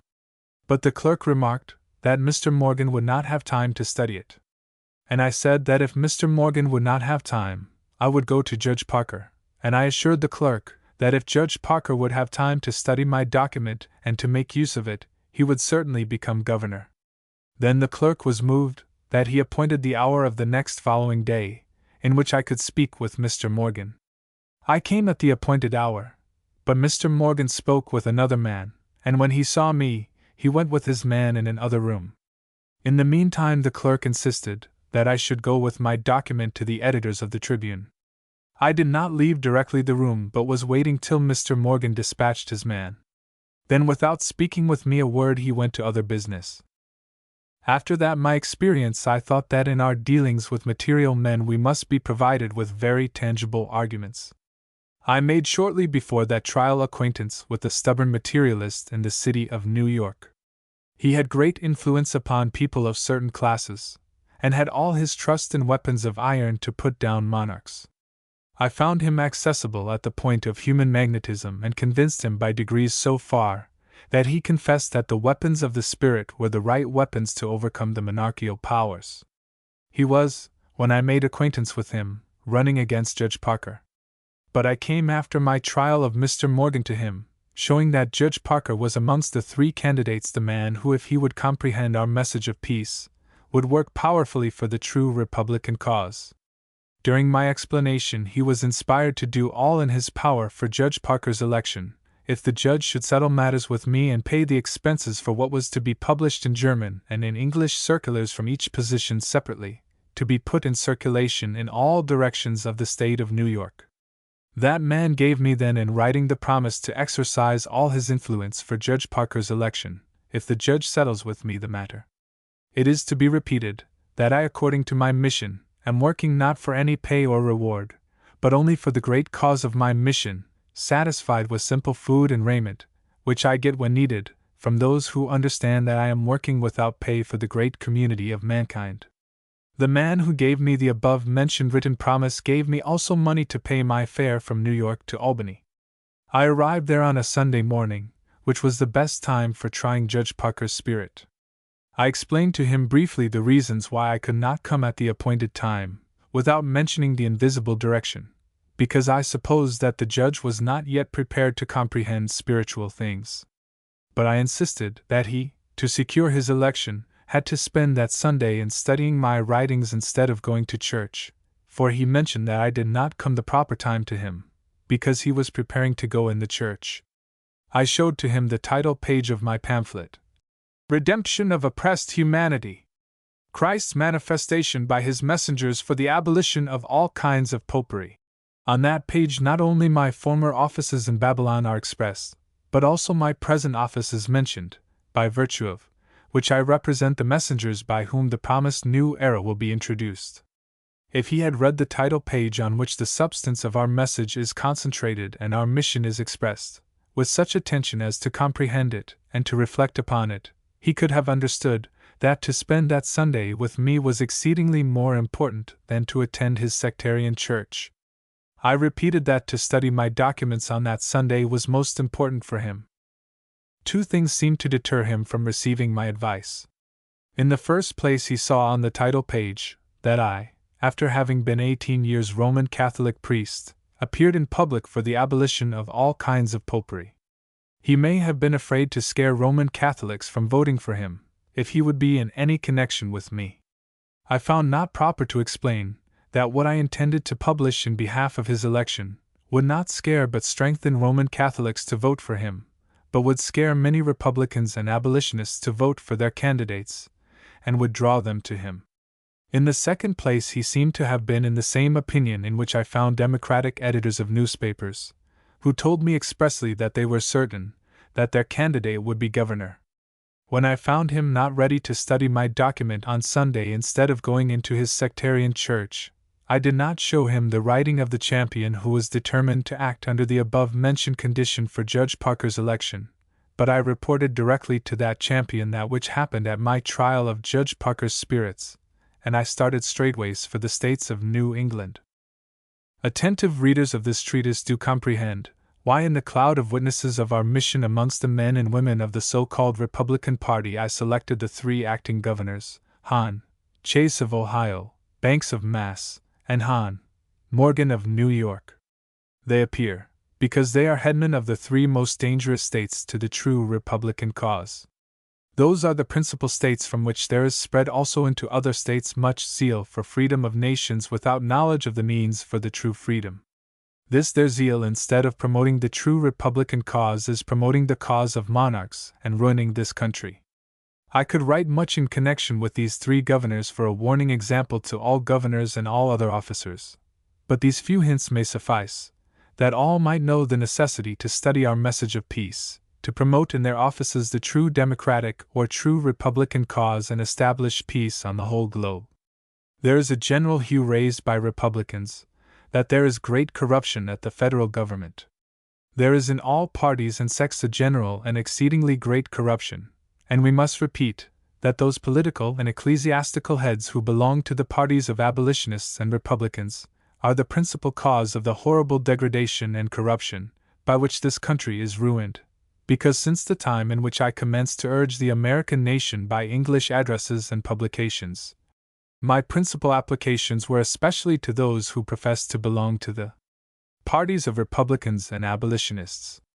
If they had studied our message of peace and had applied the remedy which is comprehended in it against all kinds of degradation and corruption, we would have seen several years ago the fruits of our work. But when they in their degradation and corruption, instead of having received our message of peace, did all in their power to stop it, as I have shown, instead of hundreds of instances of our experience only by the remarkable specimen of the Utica Philanthropic Convention, they are to be regarded as the principal cause of such awful warnings, as a specimen was given on Sunday Sexagesima, February 27, 1859, on the President's Square of Washington by the executive power of our leader who has Revel. 14:14 a sickle in his hand, and will make use of sickles to sweep away the scoundrels and corrupters of females. Their abominations will come to daylight in this judgment dispensation, when the criminals will least expect. The farther you proceed in reading and understanding this book, the more light you will receive in regard to the inner life of man and to the world of spirits, to know the secret enemies of true republicanism, and how to stop the degradation and corruption by which republic is destroyed and monarchy or tyranny is established. Revel. We have selected in the first treatise such facts as should inspire every reader and especially Democrats for cooperation with us, and the facts made public in this treatise should move especially the parties of abolitionists and Republicans. We will see whether President Buchanan's friends or the heads of his opposition will hear sooner the voice of our Master made manifest by our mediumship for harmony and peace of all nations, and awaken not only the government of the United States, but also other governments from their lethargy. Human degradation and corruption having been sheltered under the cloak of virtue, and under the specious name of free love, careless males and female having been ruined in body and soul, peculiar opportunity was given us to close this treatise with a brief report on A Treatise on the Second Coming of Christ, by John H. Noyes, Putney, Vermont, 1840. Because that treatise was handed to me on this 19th day of March, while I am traveling through Cumberland County, Paul, and by what happened at the reception of that treatise I was aware that a brief report would suit best for closing this our treatise. On the 29th page of that treatise we read, Now Swedenborg preached that the second coming of Christ took place in 1757, and that he was himself an eyewitness of the transaction. And Lee, the mother of the Shakers, preached that the second coming took place in 1770, and that Christ made his appearance in her person. Many similar proclamations have been made from time to time, along the whole period of Christian history, and especially since the Reformation. The latest of this fashion that has come to our notice is Professor Andreas Bernardus Smolniker, who teaches that Christ appeared in 1836 and appointed him ambassador extraordinary. Mr. Noyes quotes as his authority Signs of the Times, number 12, page 95. Then he continues his tale as follows. Of all these we may say fearlessly, as Paul says, though they be angels from heaven, let them be accursed, they have denied the word of God. Together with these, another class of visionaries and impostors, less presumptuous, but equally foolish, may be noticed. We refer to those who either by pretended revelation, or by interpretation, have undertaken, from time to time within the last few centuries, to prophesy of the near approach of the Second Advent. The latest and most notable specimen of this class is William Miller, who at this time is confidently proclaiming 1843 is the appointed year of the Second Coming. I would not have noticed Noyes's treatise if it had not been unexpectedly handed to me, when I came, while I thought I was going into the house of a man with whom I was acquainted, to his brother whom I did not know until yesterday, when I came against my expectation to him. He commenced to tell that he had a pamphlet in which Mr. Noyes speaks about me. Then he has shown the above quoted passage in Noyes's pamphlet. But I did not yet think to take notice of it, till at length he has brought this morning the pamphlet to his brother-in-law, with whom I stopped last night, and I found proper to quote the passage and to write this edition for the conclusion of this treatise. But the quoted passage is in such connections and correspondences, that in a new large treatise I could not explain them. Here we can report only the following items. In the year 1840, on Easter Saturday, my third German volume of Memorable Events issued from the press. Those 3 volumes exhibit the magnetic chain of events to bind the dragon or serpent, the image of the spirit of delusion and destruction, who inspires such extraordinary ambassadors as John H. Noyes is. That he belongs to those deceivers who have deluded those who belong to the anti-slavery and Republican parties, and are opposed to our message of peace, is evident by the circumstance that I commenced this treatise with the 3 angels or ambassadors or messengers of the 14th chapter of the Revel. The 3D amongst whom commences his message in the 9th verse of that chapter.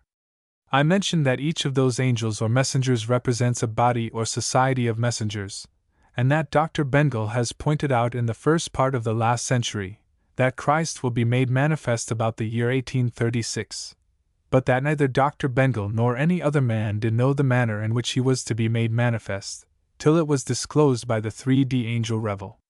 14:9, or the representative of angels or ambassadors or messengers by whom the contents of the prophecy 14:9, 10, 11 must be fulfilled. Interpreters did not understand many other things nor those verses till they may read their explanation in my above quoted 3 German volumes. I do not recollect how I did entitle that my address, but it did not contain 95 pages nor was it published in several numbers, so that I did not know what those signs of the times were to which Noyes has reference, except that Joshua Himes, the head of the Millwright Imposition, was publishing at that time a paper entitled Signs of the Times, and since he announced that he would publish also such views regarding Christ's coming, which were not in accordance with the views of his sect, I expected to open the door to the circulation of our message of peace through that paper. I wrote therefore a preparatory article, in which I touched only such matters as that sect of adventurists could bear, and that my article was published in that paper. But when I offered the second article, which touched nearer the Millerites' absurdities and follies, expecting Christ on the clouds and other paraphernalia, he refused to publish it, and is yet deceiving his disciples, although in the year 1840 opportunity was given to Millwrights to come out from their dreadful delusion. Whether Joshua Himes was the first who misrepresented in so dreadful a manner our message, or Noyes perverted what the other deceiver published, they may decide, because the other is also a dreadful deceiver, who had opportunity to communicate to his readers our disclosures concerning Christ's coming, but he refused to publish our article. But to the conclusion of this treatise Noyes belongs. Revel. On the 5th of January 1837, at 5 o'clock p.m., I received from a heavenly messenger the order to prepare for starting to America. But at that time I did not know more than that in this country preparations were to be made for establishing the promised peaceable reign of Christ on earth. But my extraordinary mission commenced to be made manifest after the events which happened AD 1838 in connection with my mission, and which are explained in my above-mentioned 3 German volumes. Instead of having studied those volumes and then reported accordingly, there came such ambassadors of darkness, as we have here a specimen of John H. Noyes. Greater impudence could not be expected than to write about me without having studied my books, in which I have published what should have been translated from the German also in other languages. In the 3rd volume it is shown, where Swedenborg, W.M. Miller and others stand, who wrote before me on the second coming of Christ. But before I undertook to write about their standing, I read their books. Then I have shown how parties and sects, each in their own way, have given testimony to our mission. The principal of those parties have been mentioned in my 3rd volume, which was published AD 1840. But John H.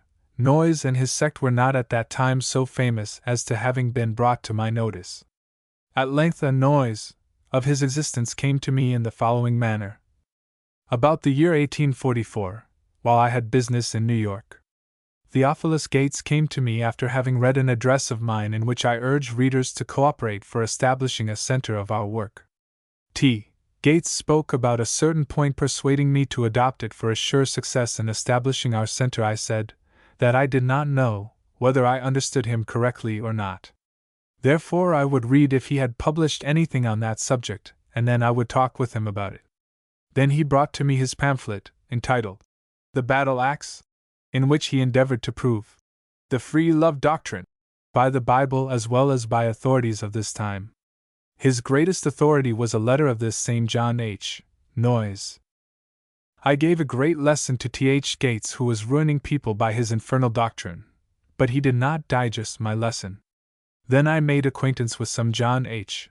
Noyes disciples and asked them how their leader became so blind as to support the damnable doctrine which opens the door to all kinds of lasciviousness, adultery, and fornication, which ruins people and is diametrically opposed to the spirit of the New Testament. His disciples said that he wrote that letter in a haste, and that it was published against his intention, and that he retracted his view expressed in that letter. Then I attended a meeting of perfectionists in Newark, New Jersey. Some of them were with Noyes, others were against his supporting the free love doctrine. I addressed the audience. Then I was invited to dinner by a perfectionist who did not belong to Noyes' party. I was asked by my host whether I did read or not what appeared shortly before that in Noyes, Perfectionist, against me. After my negative answer, he gave me the number containing Noyes' article against me. I took it to the meeting which was appointed on the same Sunday afternoon, and read that article at the meeting and explained Noyes' misrepresentations of the contents of my article, to which reference was made in Noyes' article, and remarked that it was possible that Mr. Noyes did not make purposely but only in haste those misrepresentations, and that in the case that he is a friend of truth, he would retract what he had published misrepresenting my statements. I added that in this case I would like to see him and converse personally with him about the matter. One of his disciples said that Noyes was a man ready to receive truth, and that he wished to go with me to Mr. Noyes and to bear traveling expenses. We started and took also another friend of Mr. Noyes with us. At our arrival we were cordially received, till Mr. Noyes heard my name. At that moment he was entirely changed, took his friends into his room, while I remained on the porch. He spoke with them so loud that I heard every word, while he reproached to them that they took me with them. It was nearly dinner time, and I found proper not to speak about our case till we would be together in his printing office. It happened soon after dinner. I said that those who were present were Mr. Noyes' friends, but that I expected that they were for truth, and that also Noyes will correct the errors and misrepresentations which he has published regarding my mission and regarding my statements in my article, to which he had reference in his article. But Mr. Noyes pertinaciously denied to have misrepresented my statements. I had in my pocket the number of the paper containing my article and that number of the Perfectionist in which my publication has been misrepresented. I read corresponding passages from both, and asked the witnesses whether Noyes' report contained the same sense as my report. All his friends remained silent, but he continued to be obdurate, and repeated in the most impudent manner that he did not misrepresent my statements. I did know nothing until yesterday about his having misrepresented as early as 1840 my doctrine regarding Christ's coming, and slandered and calumniated me already in that year. And when I met 4 or 5 years after that personally with him in his printing office about our business, he appeared as the most stubborn, infallible pope, affirming with the most impudent affront that what he published against me was true. But some bystanders commenced to cry, "Snake! Snake! Snake!" pointing out of the door of the printing office in a distance from the door to see what it was. There was a very large snake marching from a distance directly towards us and towards the door of the printing office, and went, in spite of the men gazing it, under the threshold, and sheltered itself under the floor of the printing office. It was most singular that the devil, that means calumniator, by whom the snake was possessed, magnetized so the witnesses, that none of them took an instrument to kill the snake, although he could have easily reached one for this purpose in the printing office. After having been also baffled, I said to Mr. Noyes that the snake or the dragon is the Holy Ghost who comes from the depth of his printing office and inspires his readers with such infernal delusion, as appeared in his Perfectionist, against my mission, and I left directly his place. The man who has brought me to Mr. Noyes left soon after that spectacle his own wife, a good-natured woman, and went with another lady to unknown regions. And Noyes left, not long after that place, and founded in the state of New York the Oneida Community, in which his followers professed publicly and published their free love doctrine, and put it in practice in that community and elsewhere, when they had opportunity to deceive and ruin the incautious, abusing the Bible in the most horrible manner and anathematizing the true messengers of God. Such impostors must also give testimony to our mission in a manner convenient to their position, as I have given at the close of this treatise some hints, although I could write a volume of memorable events connected with John H. Noyes, Perfectionist, and confirming the given hints. But this treatise being already weighty, we do not need to add an explanation why our leaders were pleased to furnish Noyes' pamphlet to give occasion to these solemn warnings with which we close this treatise, which should be thankfully received from our directors by all parties and especially by abolitionists and Republicans and by all kinds of perfectionists and spiritualists of the last fashion, who are by the abomination called free love so stupefied that they cannot comprehend our message, although they pretend to be reformers. But those who will become true reformers must come on our ground according to the plan made public in the last treatise of this book by your sincere brother Andrew B. Smallnicker, Extraordinary Ambassador, for the introduction of the new era of harmony and peace. Third Treatise.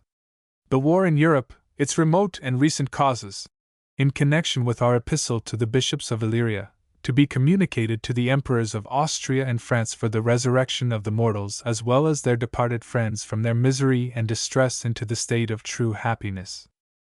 Instead of the treatise which was prepared to occupy this place in this book, we write on the 4th day of July, 1859, a new treatise, while others are keeping the shadow for reality, rejoicing in companies and filling my ears with explosions of crackers and thunders of guns and my nostrils with the most disagreeable smell of gunpowder. While I am mourning in my solitude in the midst of hundreds of thousands of people of the city of New York and neighborhood, because they would not receive our message of peace and learn how to bring forth fruits of the true liberty of nations. This treatise was occasioned by the book, The War in Europe, Its Remote and Recent Causes, written by J. H. Duggan, and published a few days ago by R. M. DeWitt, Nassau St. No. 60, New York. I mention it here, because it contains a collection of facts and events, by the perusal of which anybody, if he reflects upon what he reads, may be aware of what we continuously repeat, that people and their political and ecclesiastical governments have apostatized from truth and justice, and cannot establish the promised peace, except according to the plan which is given in the 5th or last treatise of this book. The causes of revolutions and wars and manifold other plagues are contained in the apostasy of men from truth and righteousness. This apostasy brings mortal men into the association with departed deluding and destroying spirits, as you know, if you have comprehended the preceding treatises, and you will receive the more proof of this important truth, the farther you will proceed in studying this book. Mortal men are in close connection with congenial departed spirits. The life of man in his mortal body is a manifestation of influence from the sphere of spirits, for whose society he is prepared. By them he is moved and supported for action. They influence those who are congenial with them. But men, if they are not versed in the inner life, are not aware of this influence, although this is the first and most necessary knowledge for the abolition of revolutions and wars and manifold other plagues, which originate from the influence of destroying spirits, who themselves may be so ignorant that the magnetic fluid which they communicate to men is pestilential. As a man who is infected with one or the other kind of plague may be ignorant of his dreadful condition, and of the fact that he infects also others who, in their ignorance of matters, are united with his deleterious condition. If, for instance, the emperors of Austria and France, and their generals and other officers, and all who sympathize with one or the other, and contribute their share for the destruction of the enemy, would know the proper condition of spirits with whom they are associated and by whom they are inspired in their destructive work, they would be exceedingly frightened, and would cry, What shall we do to be saved? Many years before I knew anything about my present mission, I was aware by comparing the reports of the Bible with the reports of other ancient and modern works and with our own experience in regard to the spirit world, that angels and demons in the Bible are departed men and women of different high and low spheres, made manifest to men in mortal bodies, when there was suitable to give to men tangible testimonies, that mortals are in close connection with departed congenial spirits. The legion, for instance, in the 5th chapter of Mark, is a legion or regiment of soldiers who have been destroyed in a battle. The captain and his legion had the grave or the cave in which dead bodies were located, for a suitable location to their degraded condition, and the magnetic fluid, which they inhaled into their inner or magnetic bodies, which are used by spirits, came from the decomposed and rotten cadavers, and was the most delicious influence which they could communicate to their worshippers. And their captain has shown his terrible madness by the attacks upon his medium, while he was compelled to make manifest what he really was. But when he was not compelled to show his real condition, he was deceiving in like manner, as now departed emperors, kings, generals, and other warlike spirits are deceiving, till they bring their worshippers on the battlefield, where they effect such carnages, as we read now many reports in newspapers.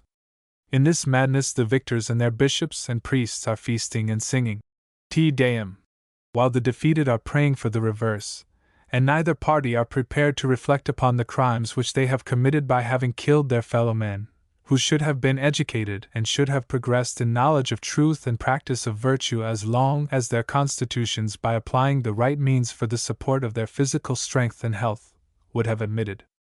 But alas!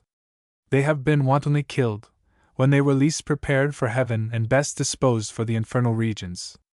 And others have been mangled and wounded, so that they are crippled for all their lifetime and also hindered in the right use of their intellectual and moral faculties.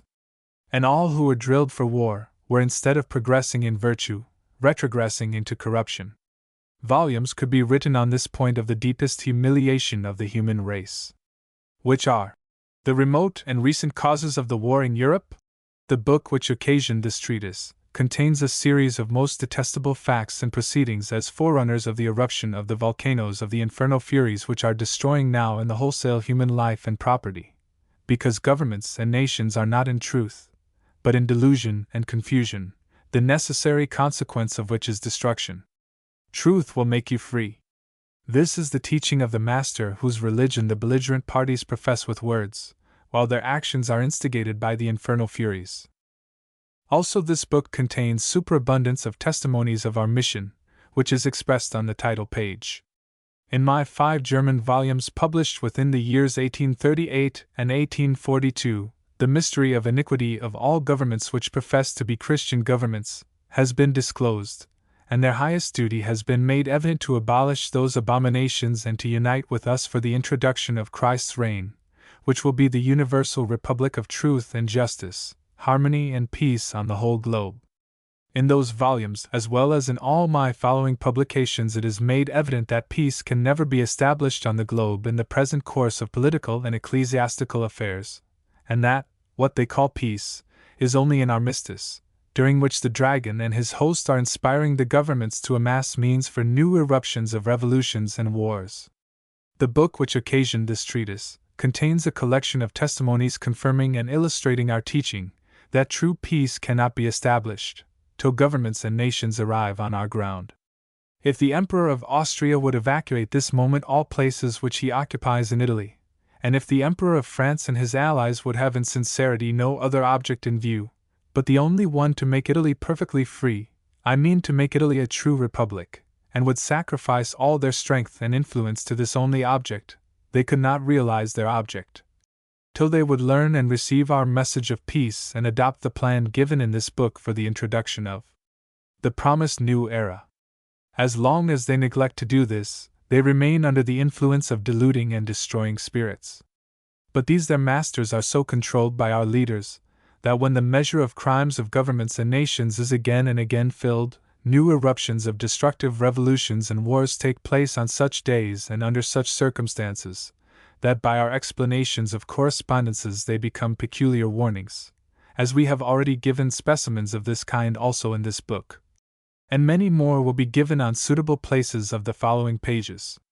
Readers should not forget that we are preparing them for the epistle to the bishops of Illyria.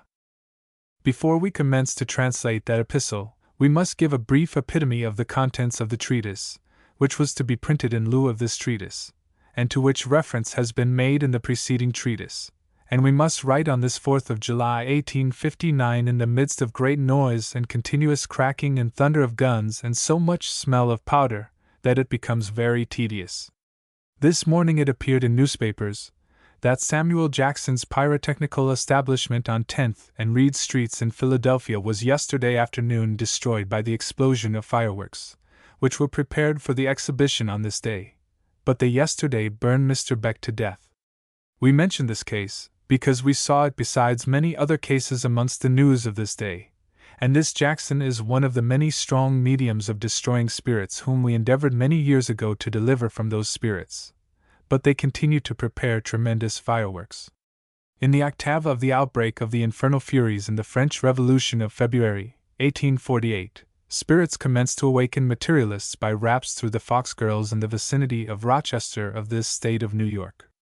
They became at length generally known as Rochester rapping spirits, because in the city of Rochester people first commenced to assemble in large numbers and hear those rappings, or also carefully to investigate whether those raps came, as they purported, from spirits or from some other cause.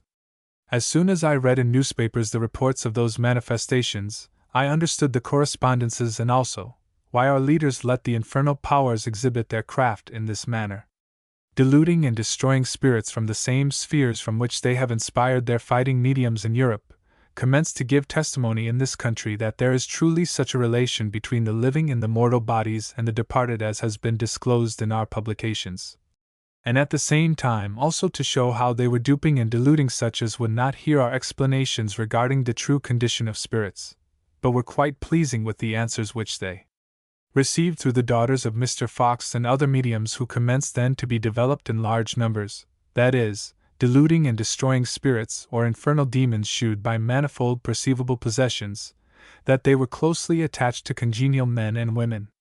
I made use of that opportunity and assured citizens of the United States that rapping spirits would be dreadful destroying spirits also in this country, if their operations will not be stopped by the application of the means which are comprehended in our message of peace. But I did not try those spirits in circles of spiritualists, till I received order from my leaders to do so.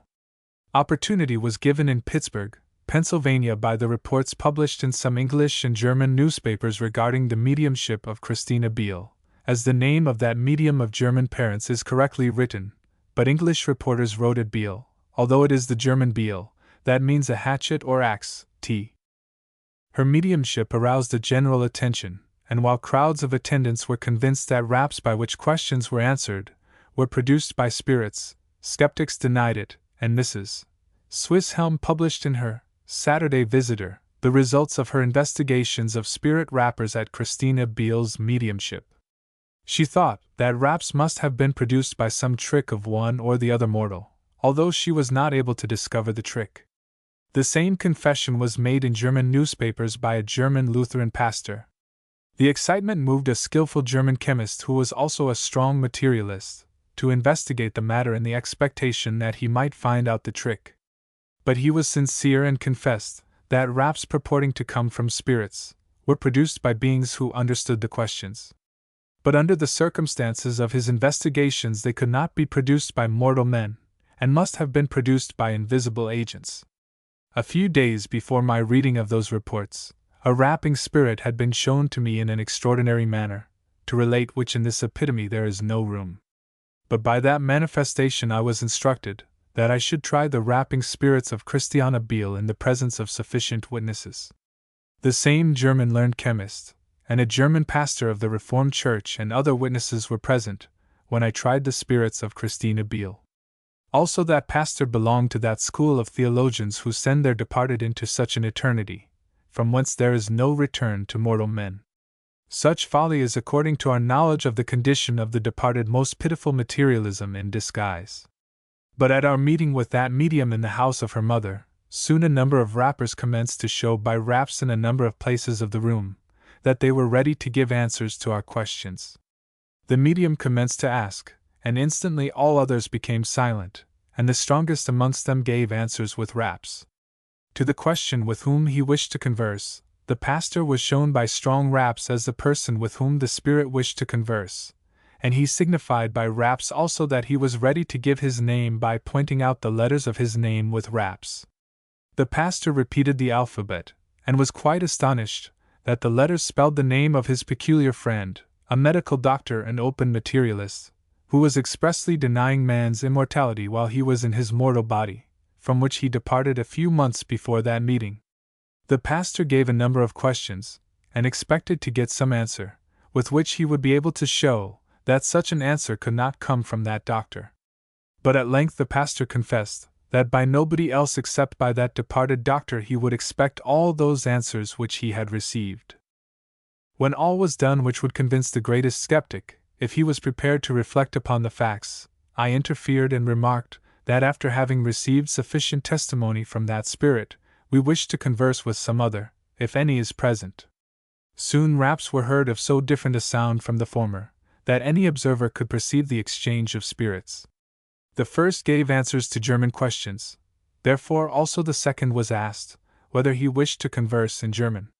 He answered in the negative, and the medium was pointed out by raps as the person with whom he wished to converse. Then English questions were given, and he consented to give his name. The alphabet was repeated, till all the letters of his name were pointed out by raps. And his name alarmed the medium exceedingly, that she commenced to cry, and also all her acquaintances were very much excited.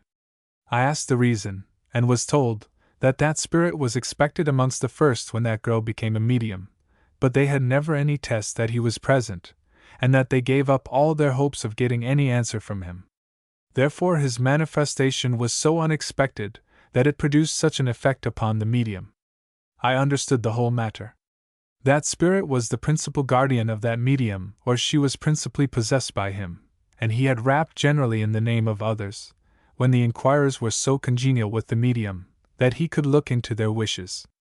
But he did not give his name, that he might not be discovered as the deceiver who rapped in the name of others. At length I came in the charge of my mission in March, 1851.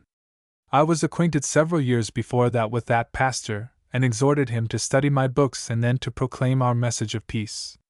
But my message was not popular, and it teaches that the belief of the close connection of men in mortal bodies with congenial departed spirits is the ABC, to arrive gradually to a deep knowledge of true religion and to the true freedom and deliverance from lying destroying spirits. But pastors who became materialists were scared when they perceived that my message presupposes the close connection with congenial departed. At length mediums or possessed by departed spirits alarmed the materialistic pastors. The mother of the medium belonged to the congregation of that pastor, and she invited that pastor to come and be a witness. My leaders were controlling the legion of spirits, who came from different quarters with their witnesses, and in those circumstances the medical doctor writes, a peculiar friend of that pastor was the strong rapper, and the next was the lying spirit who, when there was no stronger than he, rapped in the name of others, till he was at length in our presence compelled to give his name. After that remarkable trial of spirits, I said to the pastor that he should instruct the trustees of his church to give me permission to deliver some lectures in that church and to explain that of which he was a witness, but which he could not understand in the connection of things, in which it must be understood for the commencement of the new era, which according to the testimonies given in his congregation, should be powerfully proclaimed from his church. But the pastor thought that his congregation were not prepared for so deep things. Although I insisted that I would make them very popular in the German language, which was the language of his congregation, and that it was his highest duty to make use of the opportunity to learn what is most necessary for harmony and peace of nations, he remained as obstinate as other Roman Catholic and Protestant pastors. Then I wrote an article for newspapers, in which I have shown what should be generally known regarding the spirit manifestations which commenced with raps by the mediumship of the fox girls to delude, as cunning foxes are accustomed to delude, such as would not receive truth which was disclosed in our message, and were discovered, when they were tried according to our mission at the medium Christina Beale's, which, means the Christian hatchet or the Christian axe, an instrument for destruction. That they were deluding and destroying spirits, by whose influence destruction of life and property will continue until it will be stopped by receiving and spreading our message of peace. That article was prepared in English and in German, but editors who have spread deceiving reports regarding spiritualism refused to publish my article. I sent it then to Boston, to be published there in a paper of spiritualists. But it was not popular and could not be published. Matters were to arrive so far as those will find them, who study and comprehend this whole book. After that trial of spirits I returned several times to Pittsburgh and paid always my visit to that learned chemist, who was converted from a materialist into an enthusiastic spiritualist. He, like many others, was expecting through his mediums to receive truth regarding the spirit world. But he was offended, when I endeavored to make him comprehend that those spirits with whom he came in communication by his mediums were materialistic spirits who did not speak through his mediums from the miserable condition of their inner life but from the surface of their outward condition, as they while in their mortal bodies were accustomed to boast, and to cheat and delude their fellow men. In the treatise which would have occupied this place, if I had not been moved to prepare this for the celebration of the 4th of July 1859, and its octava, that people might commence to learn how they could become independent from the invisible and visible tyrants by whom they are now enslaved, and inspired for revolutions, wars, and other crimes. I have explained some very important spirit manifestations at my meetings with the learned chemist in Pittsburgh as preparations to the spirit manifestations which took place at my last visit to the city of Boston and neighborhood, and which constitute the principal part of that treatise, the publication of the whole of which must be delayed, and we give here in a synopsis as preparation to our epistle to the bishops of Illyria, the following items. Boston is the city, in the cathedral church of which by our mediumship AD 1838, such spirit manifestations took place, by which we have received the key to open the door for the promised new era of harmony and peace on earth. We will give in the next following treatise of this book some light on those manifestations. But when our disclosures on those manifestations had not been received, at length spiritualism of the last fashion gained a peculiar stronghold in Boston, although materialism made great exertions to check also the modern fashion of spiritualism.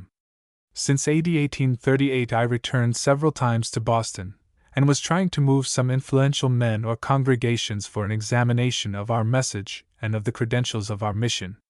When I arrived at the end of October, 1858, again in Boston, I attended on the next Sunday the Conference of Spiritualists, which was at that time on Sundays usually held in Boston.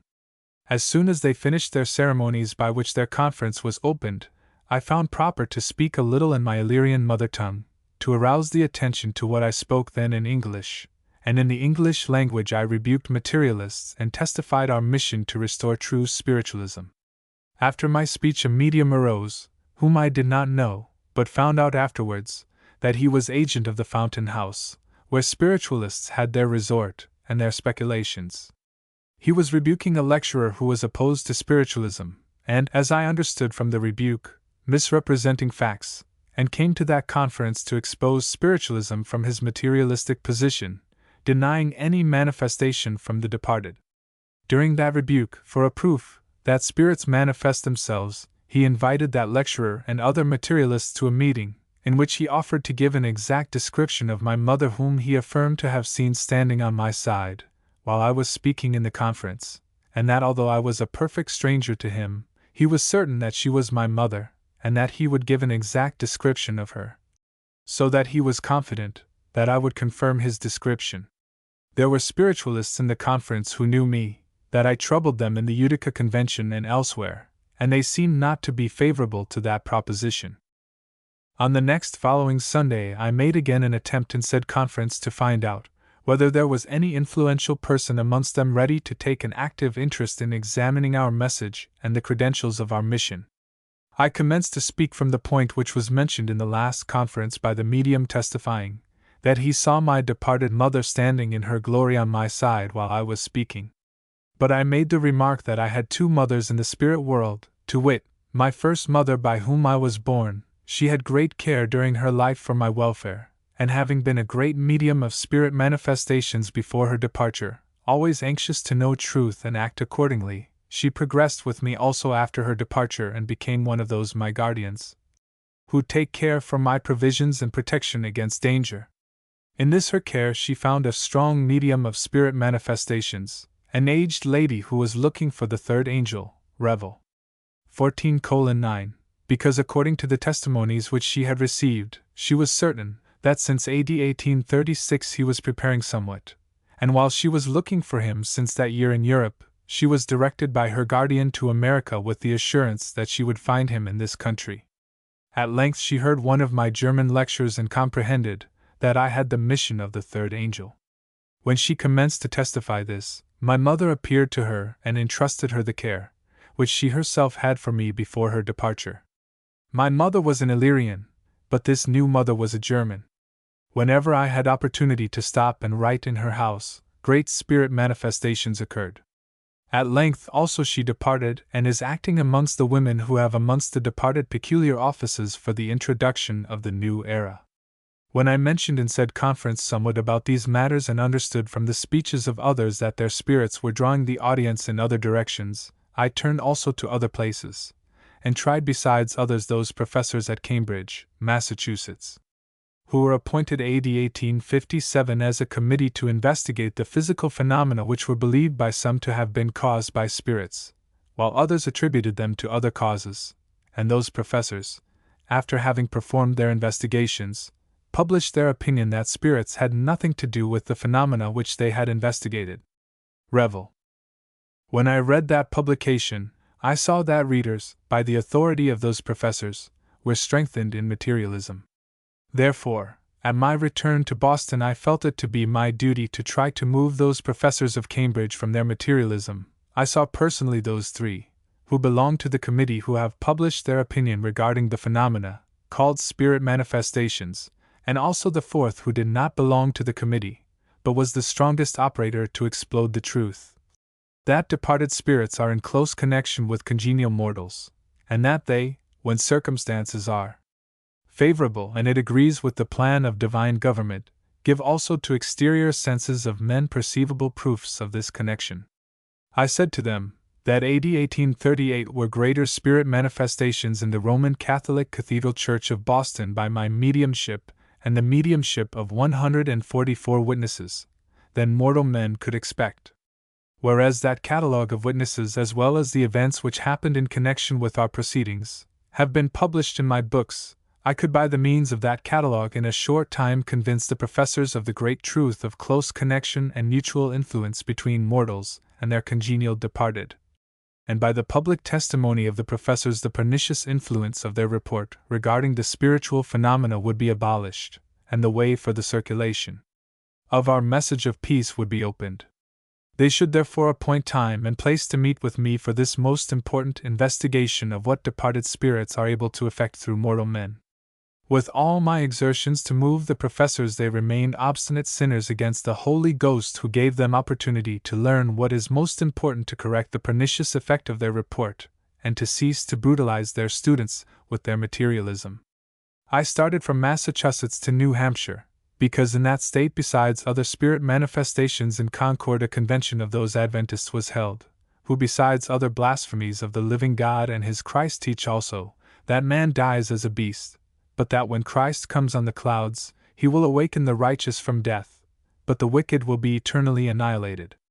As all other pestilence which is spread in the papal and in the Protestant sects is supported by the use and abuse of the Bible, likewise also these annihilators made their discoveries of the annihilation of the wicked by the means of the Bible. They are spread through the country and especially through the states of New England, and are only a branch of the dreadful materialism which has brought the human beings so on the surface of the matter, that they stifled the most needful knowledge regarding the spirit world. I warned all sects of Adventists as well as others everywhere. At length I met in October, 1858, with a portion of the Adventist annihilators in a conference in Providence of Rhode Island, and tried to convert them from their folly. But they were not ready to hear facts, and then reflect upon them with a sound reason, to no man in his interior life. There are different sects of the Adventist annihilators, but that same sect, with whom I met in Providence, have appointed for November, 1858, a convention in Concord, New Hampshire. The appointment contained a general invitation, without confinement to their sect, and I thought that there might be an opportunity for me to find some investigating minds who would listen to our message of peace. But when I commenced to speak in their convention, and their popes saw that there was danger for their spirit annihilation, they applied to the audience with their complaint, that they found in Providence, that I did not believe in Christ coming on the clouds and annihilation of the wicked, and am rather a kind of a spiritualist. Therefore, if I would remain, I had to be silent, or I had to leave the hall. I replied that in their circular was no confinement to their sect, but their invitation contained exactly the opportunity for the proclamation of our message. But the possessed popes by spirits of delusion and destruction became fierce and enraged, and I found best to leave them in their hall. My leaders showed me that I should return towards Boston. At my return, I was trying spirits on several places. It is to be understood that volumes could be written, if I would explain what I mention in this synopsis preparatory to my epistle, which I have sent in my handwriting to the bishops in Illyria to be communicated to the emperors of Austria and France, and which is to be printed in this treatise, that it might reach monarchs and their agents in this book, if it should not have reached them in handwriting. But the events which occupy the largest portion of the treatise, which would have appeared here, if the celebration of the 4th of July had not moved me to write and publish this in lieu of the other, may be expressed in this epitome in the following sentences. During my traveling, I am most time walking on foot. While I was walking on foot from Lynn, Mass. to Chelsea City, I found the toll-gate keeper standing without occupation on the turnpike, and asked him for a direction to the strongest spiritualist in Chelsea City. He directed me to a merchant. He was not at home, and I asked his clerk to give me directions to some other spiritualist.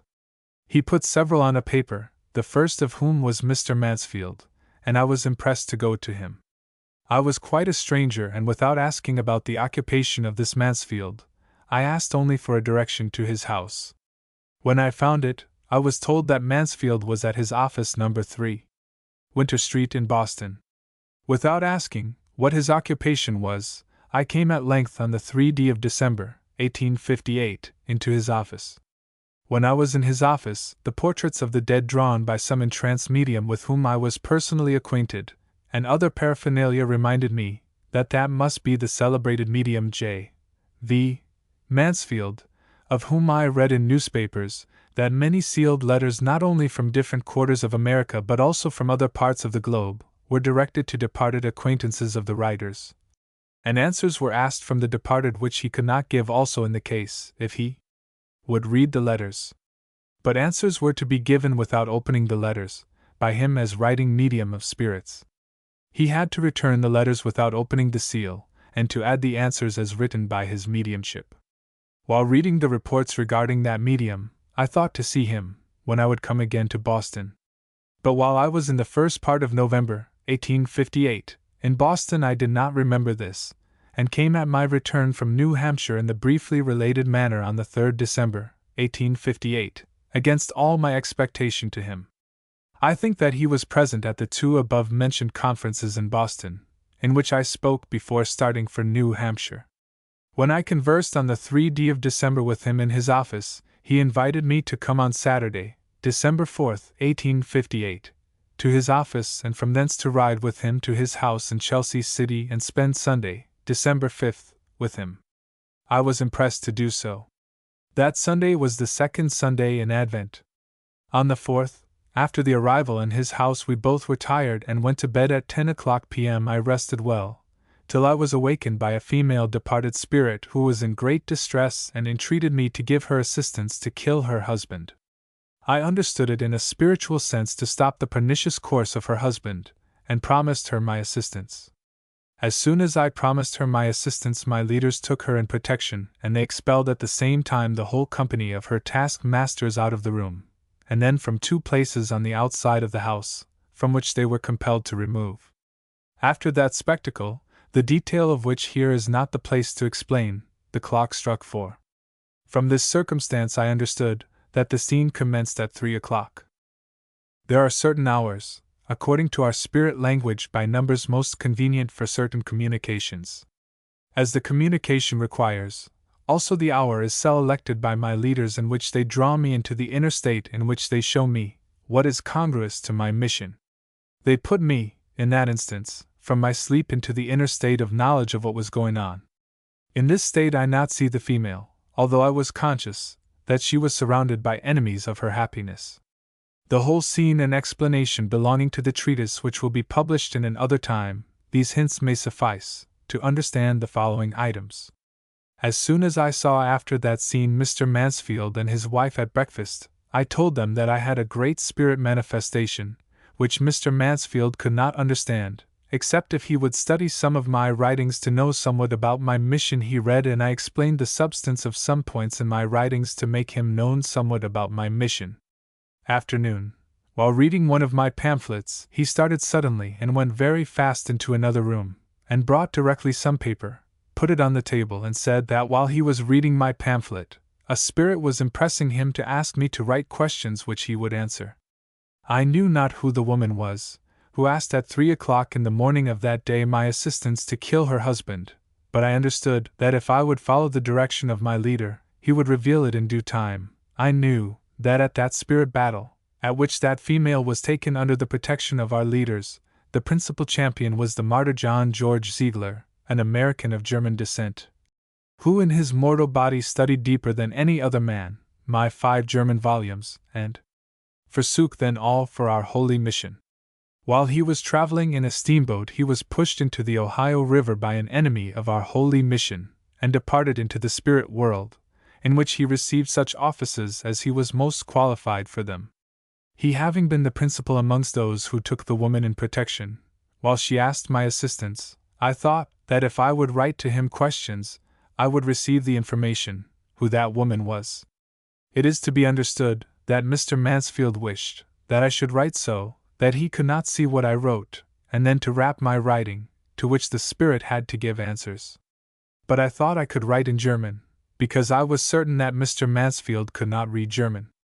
Therefore I said to Mr. Mansfield that I determined to write in the German language to the spirit whom I had in my mind, to whom, while he was immortal, I wrote sometimes in German, sometimes in English, but he answered always my letters in English, and he, if he is present, will answer also through you in English. But Mr. Mansfield remarked that I should write my questions in English, that he had lately great troubles with questions which have been sent by Otto Kuhns from Pittsburgh in the German language to his departed, and that the last number of the Spirit Age contained an article of Otto Kuhns in this respect. I remarked that I was acquainted with Otto Kuhns, he is the learned chemist, by whom I was preparing my way in this treatise, for what follows, but that I did not hear anything about him for a long time, to wit, since the summer of 1856, when I saw him the last time before my meeting with Mr. Mansfield. I added that I should like to see what Otto Kuhns had published. He brought then from an other room the number of the Spiritual Age, which has the date December 4th, 1859. It must be added that I had not before looked into that number, nor heard anything about Otto Kuhns's article. But when Mr. Mansfield handed me that number, I read Mr. Kuhns's article, laid the paper on the table, and said to Mr. Mansfield, I will write in English to the spirit whom I have in my mind. I had yet John George Ziegler in my mind, but when I took the pencil, I was impressed to write to Charlotte Kuhns, the departed wife of Otto Kuhns, in English, in the supposition that she could not write English while she was immortal, and that also in the spirit world she did not learn to write English, that therefore to my English address we must receive some unexpected disclosures. I wrote therefore while the medium Mr. Mansfield turned in the opposite direction, that he could not see what I wrote. Charlotte Kuhns, if you are present, please to write what you find proper. I folded my writing, that Mansfield could not see it. He was soon entranced, and gave the signs, from which I understood that she was the person who asked at 3 o'clock a.m. my assistance, and then the communication was written by Mr. Mansfield in a correct English style and correct orthography, and signed Charlotte Kuhns.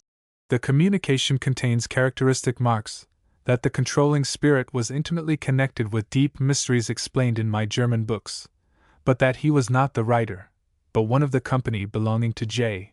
V. Mansfield's guardians, wrote through him according to the wishes of Charlotte Kuhns, but wrote so as if she herself had written. After the communication directed to me has been written, and Mr. Mansfield reduced into his normal state, I requested him to copy the communication, and to give the original and the copy to me, because I was asked in the communication by Charlotte Coons, professing that she was the writer, that I might write to her husband.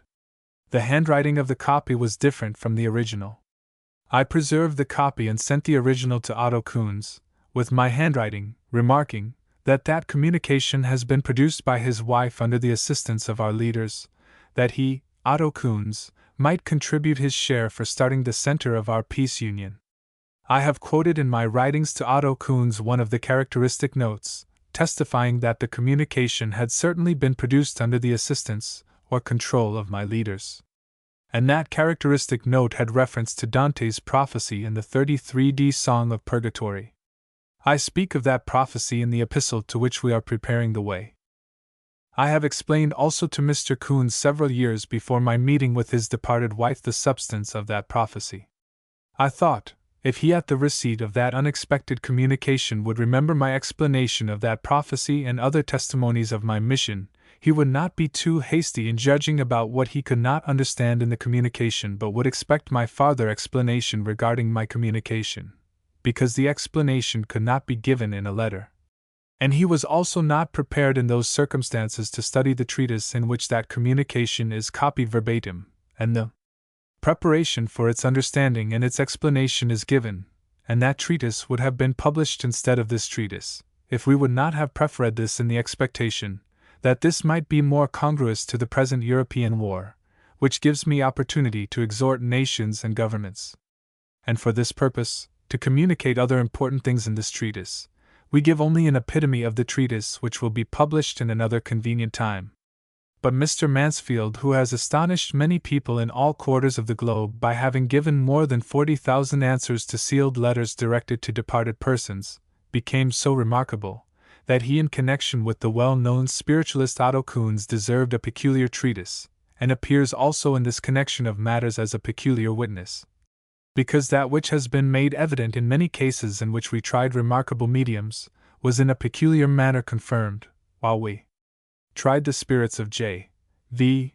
Mansfield, to wit, that he has certain guardians by whom many are deluded, because those guardians give through him answers which are found correct, when they reach and control the writers of the sealed letters directed to their departed. But when this is not the case, answers are not correct. Mr. Mansfield told me that the largest portion of his answers is correct. Such points in regard to the relations in which the departed have been with the inquirers are revealed in the answers, as Mr. Mansfield could not know them. From this circumstance is also explicable how people could be so moved that he had received many thousands of letters, although each applicant had to send $1 fee to the medium, and $3 in case of a guarantee that either an answer, if received, would be sent, or the money returned. When we speak of correct statements in many cases, we add that in those communications was much of delusion regarding the spirit world. At length, when the measure of abominations was filled, I had to try his spirits in the manner, the substance of which is given in this epitome, the treatise being prepared to be published, whenever a publisher is ready to publish a new book, which would contain that and other treatises.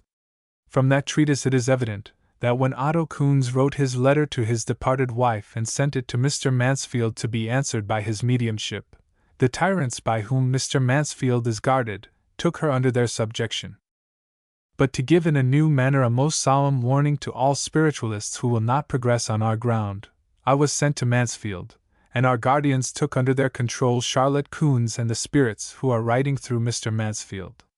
The enemies of the truth, that departed spirits may use men as their writing grenadiers, must explain the answers by assertions which in most cases appear most ridiculous. For instance, I heard the assertion that Mansfield opens the letters, but he returns sealed letters as he receives them, although we would not deny the possibility of temptation to open one or the other letter of persons with whom his guardians were not congenial, and therefore could not give an answer. But if I had shown to him my line directed to the departed Charlotte Coons, although he has been before that in correspondence with her husband, Mr. Mansfield with all his guardians would not have been able to give the characteristic notes, which are in the communication testifying that some of our leaders was the superior, while J. V. Mansfield's guardian was writing that communication with Charlotte Kunz's signature.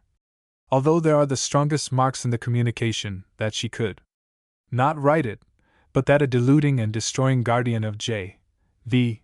Mansfield wrote it, partly according to her wishes, partly according to his own impulse, partly according to the dictation of our leader who controlled him, that he inserted the characteristic notes given by our leader.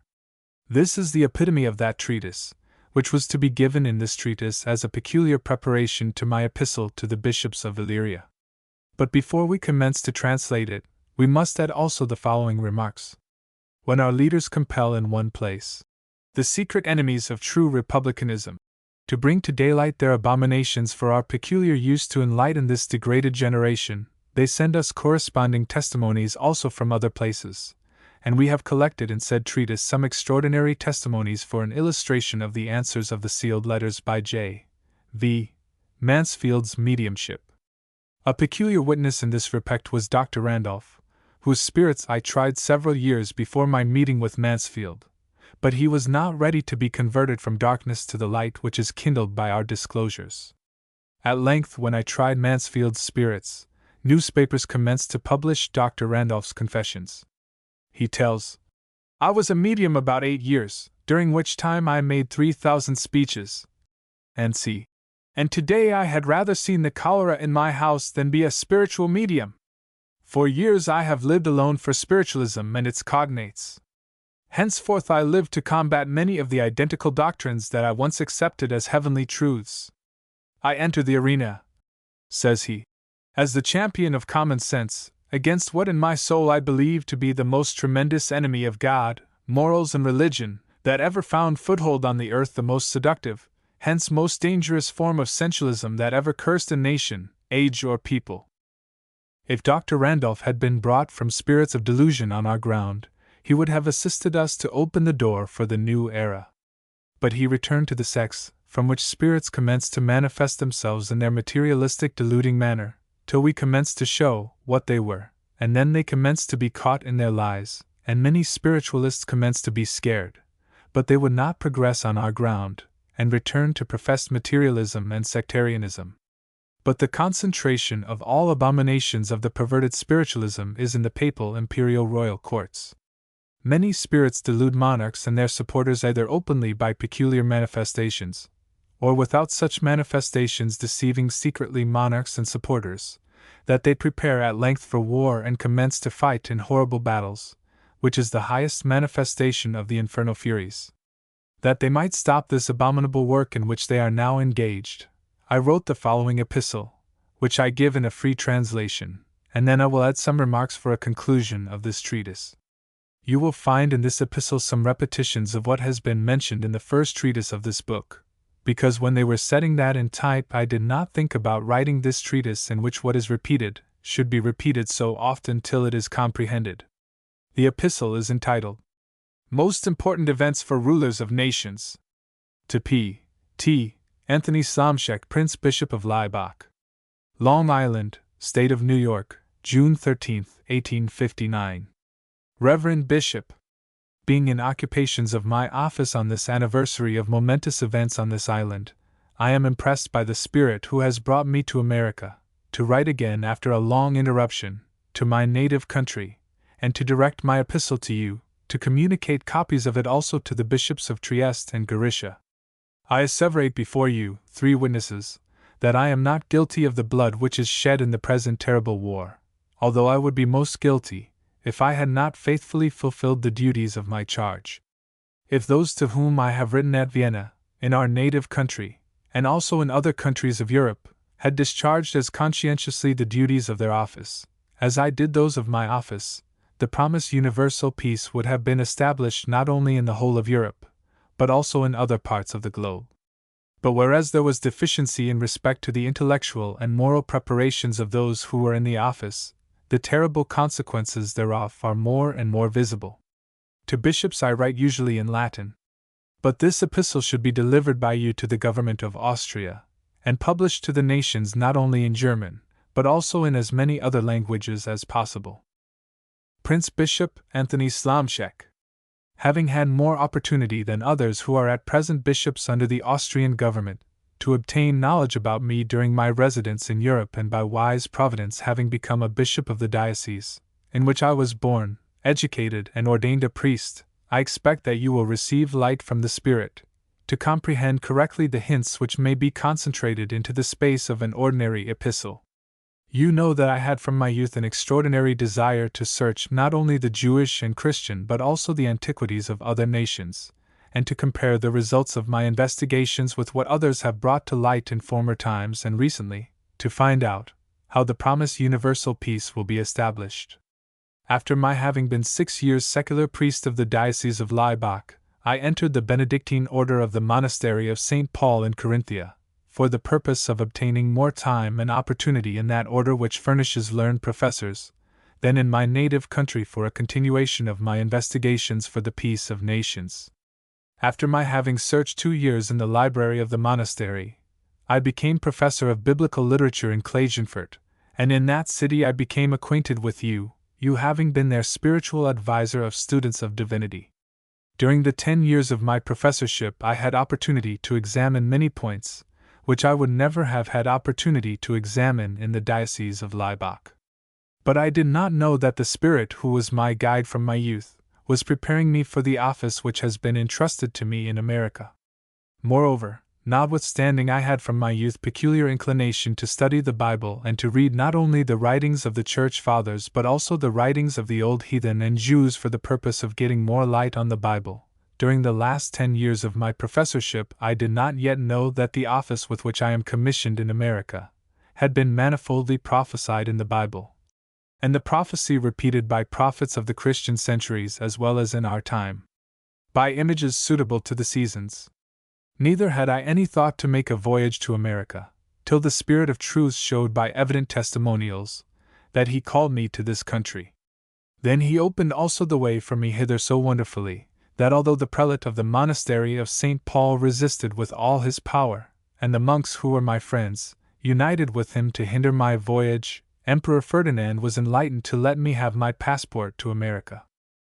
Signs and wonders preceded and accompanied my voyage to America, and I reached this continent first in Boston of the state of Massachusetts on my birthday, November 29, 1837.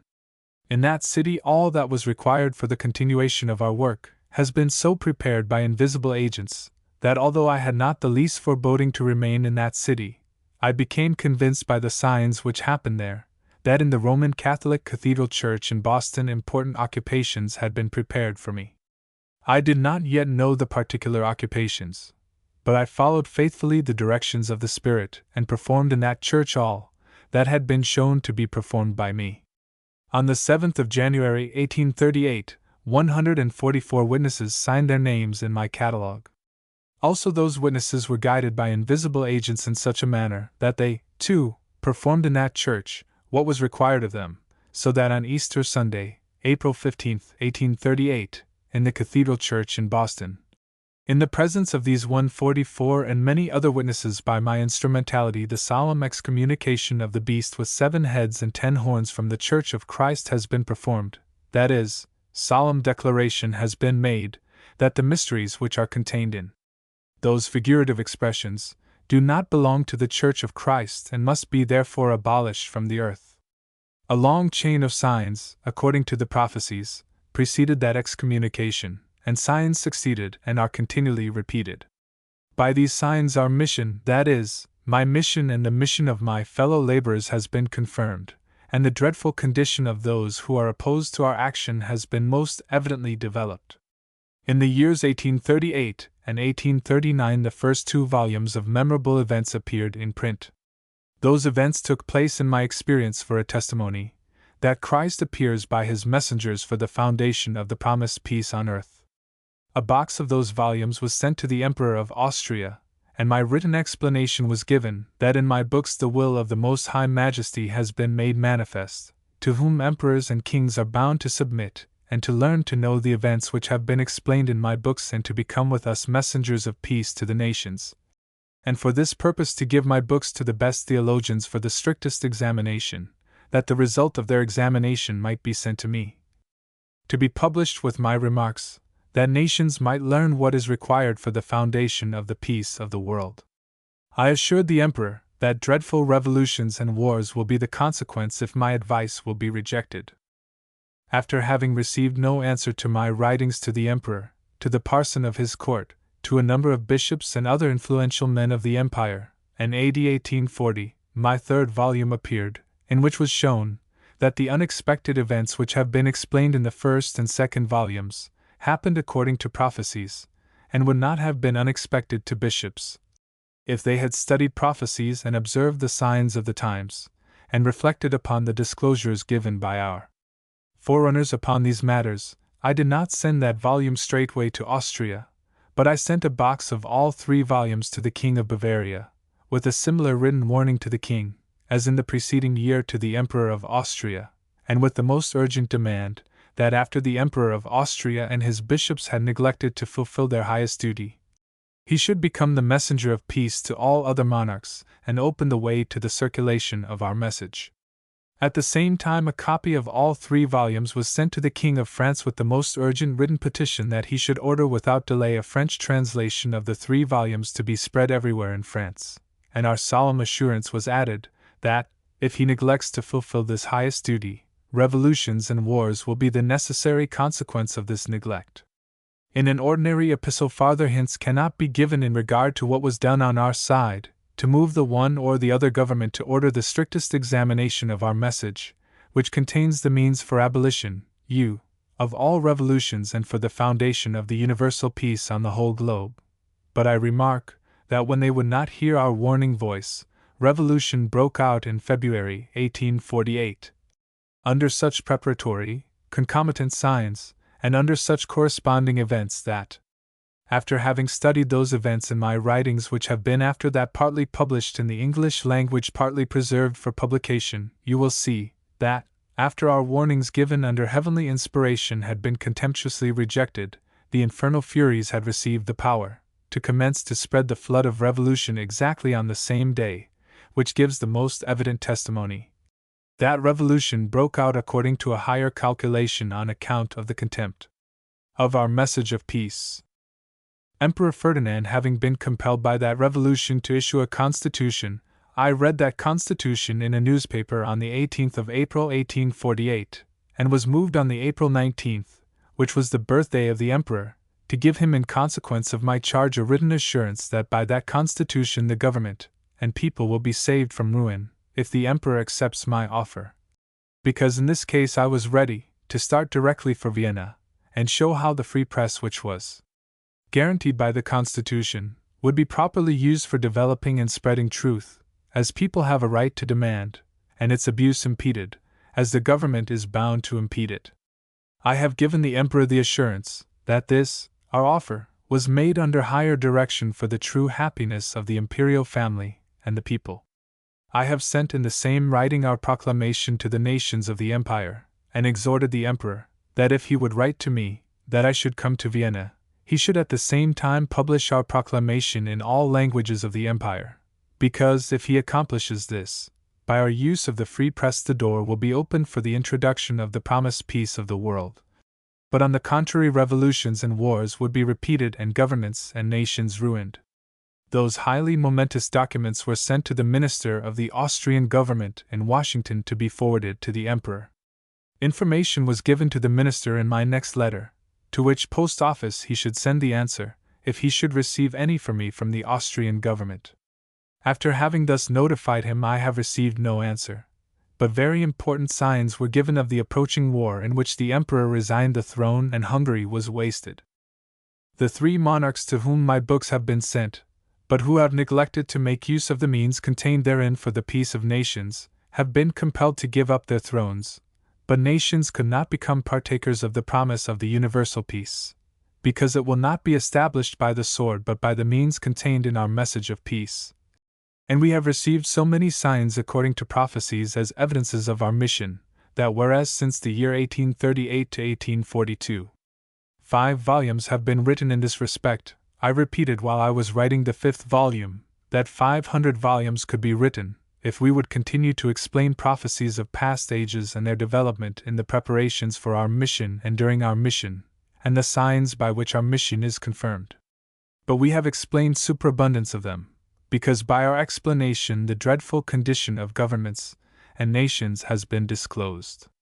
Signs continue steadily, although the blind leaders of the blind, while the Lord appears as a thief, comprehend them as little as the Pharisees did, when Christ appeared and prophesied the destruction of the city and the temple. Confined to a common letter, I can give only some hints. While the terrible war was raging principally in Hungary, I labored industriously at the commencement of the year 1849 to move the American bishops to appear either personally or to send their theologians to a convention in the city of New York, to whom I offered to read in the Latin language my system for the abolition of revolutions and wars and introduction of the world's peace. I did all I could to move the bishops to attend our Latin convention, and to make as many objections and remarks as they would find suitable, although all must have been made in writing and handed to me, to be annexed with my remarks to my system and published in Latin and in translations, that men everywhere could learn our message of peace and all nations might become partakers of the greatest promises and the world's peace could be established. After bishops had neglected their highest duty, I translated the Latin system into English and German, and made most urgent applications to several presidents and to congressmen of the United States, to move the American government to assemble a convention for the same object, for which I endeavored to move bishops. In the meantime Louis Kossuth arrived in America, and I considered it to be my peculiar duty to make use of what was in my power, to direct him from the spirit of destruction to peace and to explain to him my system in which is shown how without soldiers the rights of men will be restored and the peace of the world established. After several letters of preparation, at length I met personally with him in Cincinnati. But he was cunning and let me come to him in company with others, and when I required to speak privately with him, he excused himself with not having time to speak with me privately, and directed me to Count Polski, who was his associate. I paid to this man several visits, and shewed to him that it was necessary for Kossuth and his assistants to study my system and to retire with me for this purpose. But the result of all my labor was, that at length Kossuth had sent to me the message that it was impossible for him to give up his plan. He is a strong medium, as those are called here who are possessed, and those who are possessed by destroying spirits have their work, to torment rulers or also to destroy them, if they will not find salvation in our message of peace.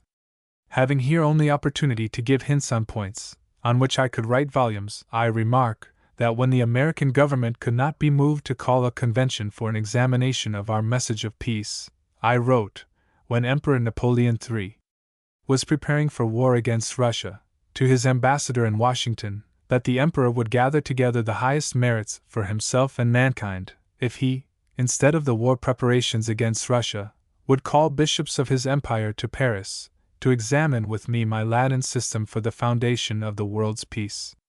By doing this he would make himself and his friends and at the same time all nations happy, but in the opposite course he would prepare misfortune for himself and France. I assured the ambassador of the French government in Washington that if he before he would write to the emperor himself wished to be convinced of my assertion, I was ready if he would call me, to come myself to Washington and to explain to him my system as long as would be necessary to convince him that we have truly received from heaven the commission and credentials for the foundation of the world's peace, and that those regents will be in this and in the future life most unhappy, who refuse to accept our invitation. I have received no answer from the ambassador of the French government. Although I am writing very closely in my advanced age without spectacles, which I never used in my life, I have very little space in a common letter to mention also the following items. The nearer we were approaching to the present revolutionary wars in Europe, the stronger were also the signs of warning, and they are building just now on the land which has been bought for our peace union, a hall for our conventions, in which our system for the foundation of the world's peace will be explained. And messengers of peace will be educated to be sent in all quarters of the world.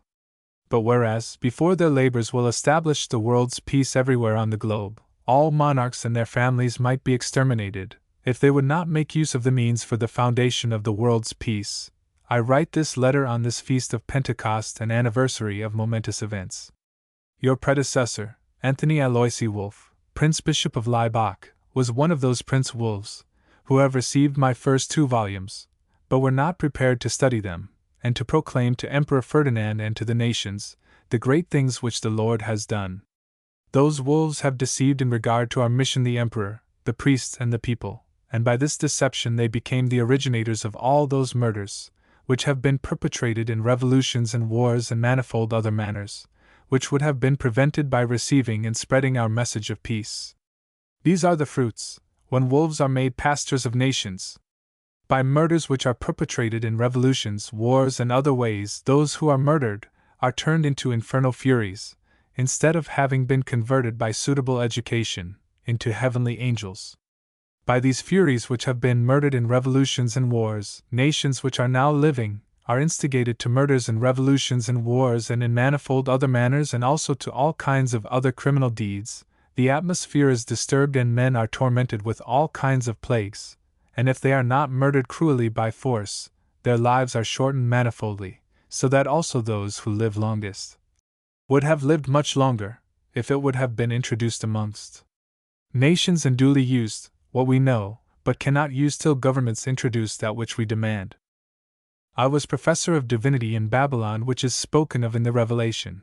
But whereas I was sincerely searching after truth for my own and the welfare of my fellowmen, matters have been disclosed to me, which I had never expected, while I was prepared without my knowledge by invisible agents for my present charge. According to this charge I am now professor of divinity, or church doctor for the promised peaceable reign of God on earth. As church doctor I will teach bishops and priests as well as monarchs and other grandees of the kingdoms of this world, when they will be ready to hear the heavenly voice which is made manifest through so feeble an instrument as I am, how to pacify the furies into which men are converted by murders and how to draw them into the resurrection, that is, from their low to a higher condition. My apostolic name, which I have obtained on the feast of the Apostle Andrew, November 30th, 1795, is Andrew. But when on the November 30th, 1826, at the solemn profession of the Benedictine order I adopted by higher impulse the name Bernardus, then also Pope Leo XII was inspired that he promulgated Bernardus a church doctor. He in his short-sightedness had in his mind the celebrated monk of the 12th century. But neither that monk who was preaching crusades, nor Pope Leo XII, knew that Turks, heretics, and other nations will be converted in true Christians without blood shedding, and Christ's peaceable reign will be established on the whole earth.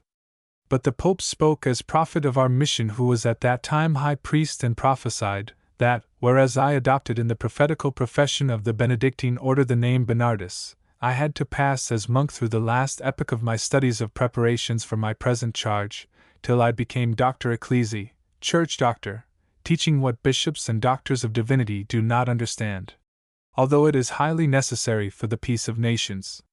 From my first arrival in the Benedictine order, when I determined to live there, till I started for America, exactly 12 years passed. By the memorable events which happened in the Cathedral Church in Boston, a key was given us to unlock prophecies, which have been before either entirely locked, or only in some measure unlocked. Some interpreters have known that the 7 churches in the 2nd and 3rd chapters of the Revelation were prophetical churches, typifying the 7 states, to which all churches of the Christian name since the addition of the Revelation until the foundation of the universal peace on earth may be reduced, so that every portion of the Christian name belongs to the one or the other of the 7 churches. In the 3rd of the above-mentioned volumes, we, that is, I, under the direction of invisible assistants, have disclosed so much regarding the fulfillment of the prophecies in our time, as is abundantly sufficient for testimony of our mission. In our disclosure, Thyatira, in the 18th verse of the 2nd chapter of the Revelation, is the type of the Roman Catholic Church. What is said concerning that church until the end of that chapter, you bishops should at length consider and digest well. You kept fast what you did not understand, till at length the Lord comes by our mission, and unlocks by our mediumship the divinity for his reign of peace.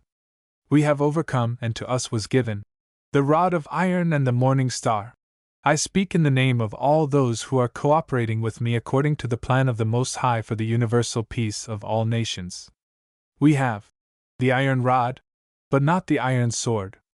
The iron rod is only a symbol of our office to announce judgments to the disobedient nations and to their rulers. They are bruised enough and broken. Those who remain should at length hear our voice, then their wrong systems will be broken to pieces, but men will be saved. For we have received not only the iron rod, but also the morning star.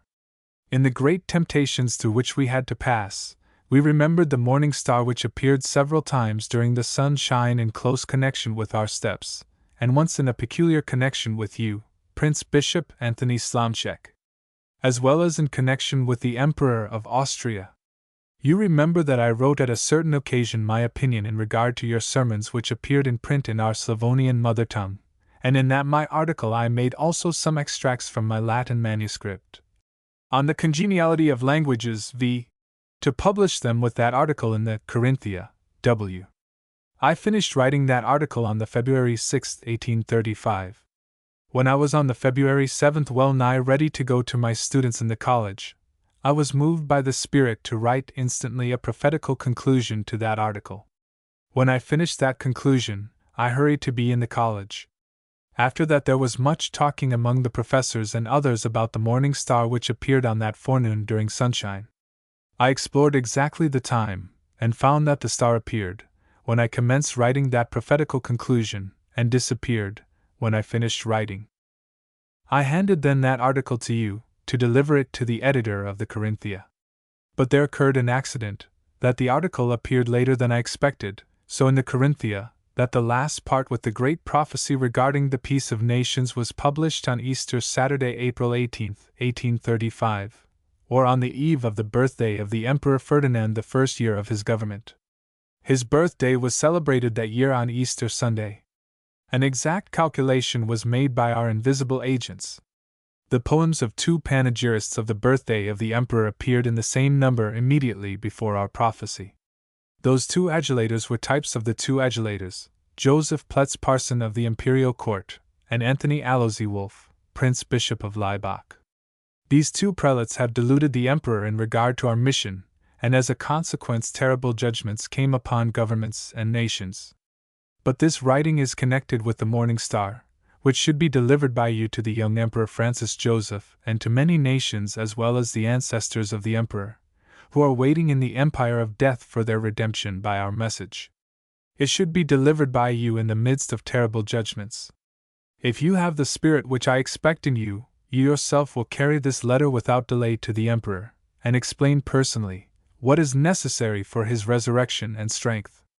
Now he belongs in the 16th verse of the 17th chapter of the Revelation. Kossuth, Mazzina and other heroes of the Revolution are preparing the harlot for emperors and kings, who are fulfilling the judgments which are announced in that verse.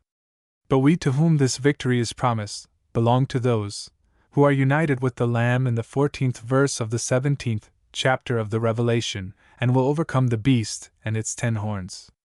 To wit, we have the chain, with which the dragon, the seducing and destroying serpent, will be bound and cast into the abyss, Revel. XX. 2. That is the magnetic chain of events of past times in connection with events of this time.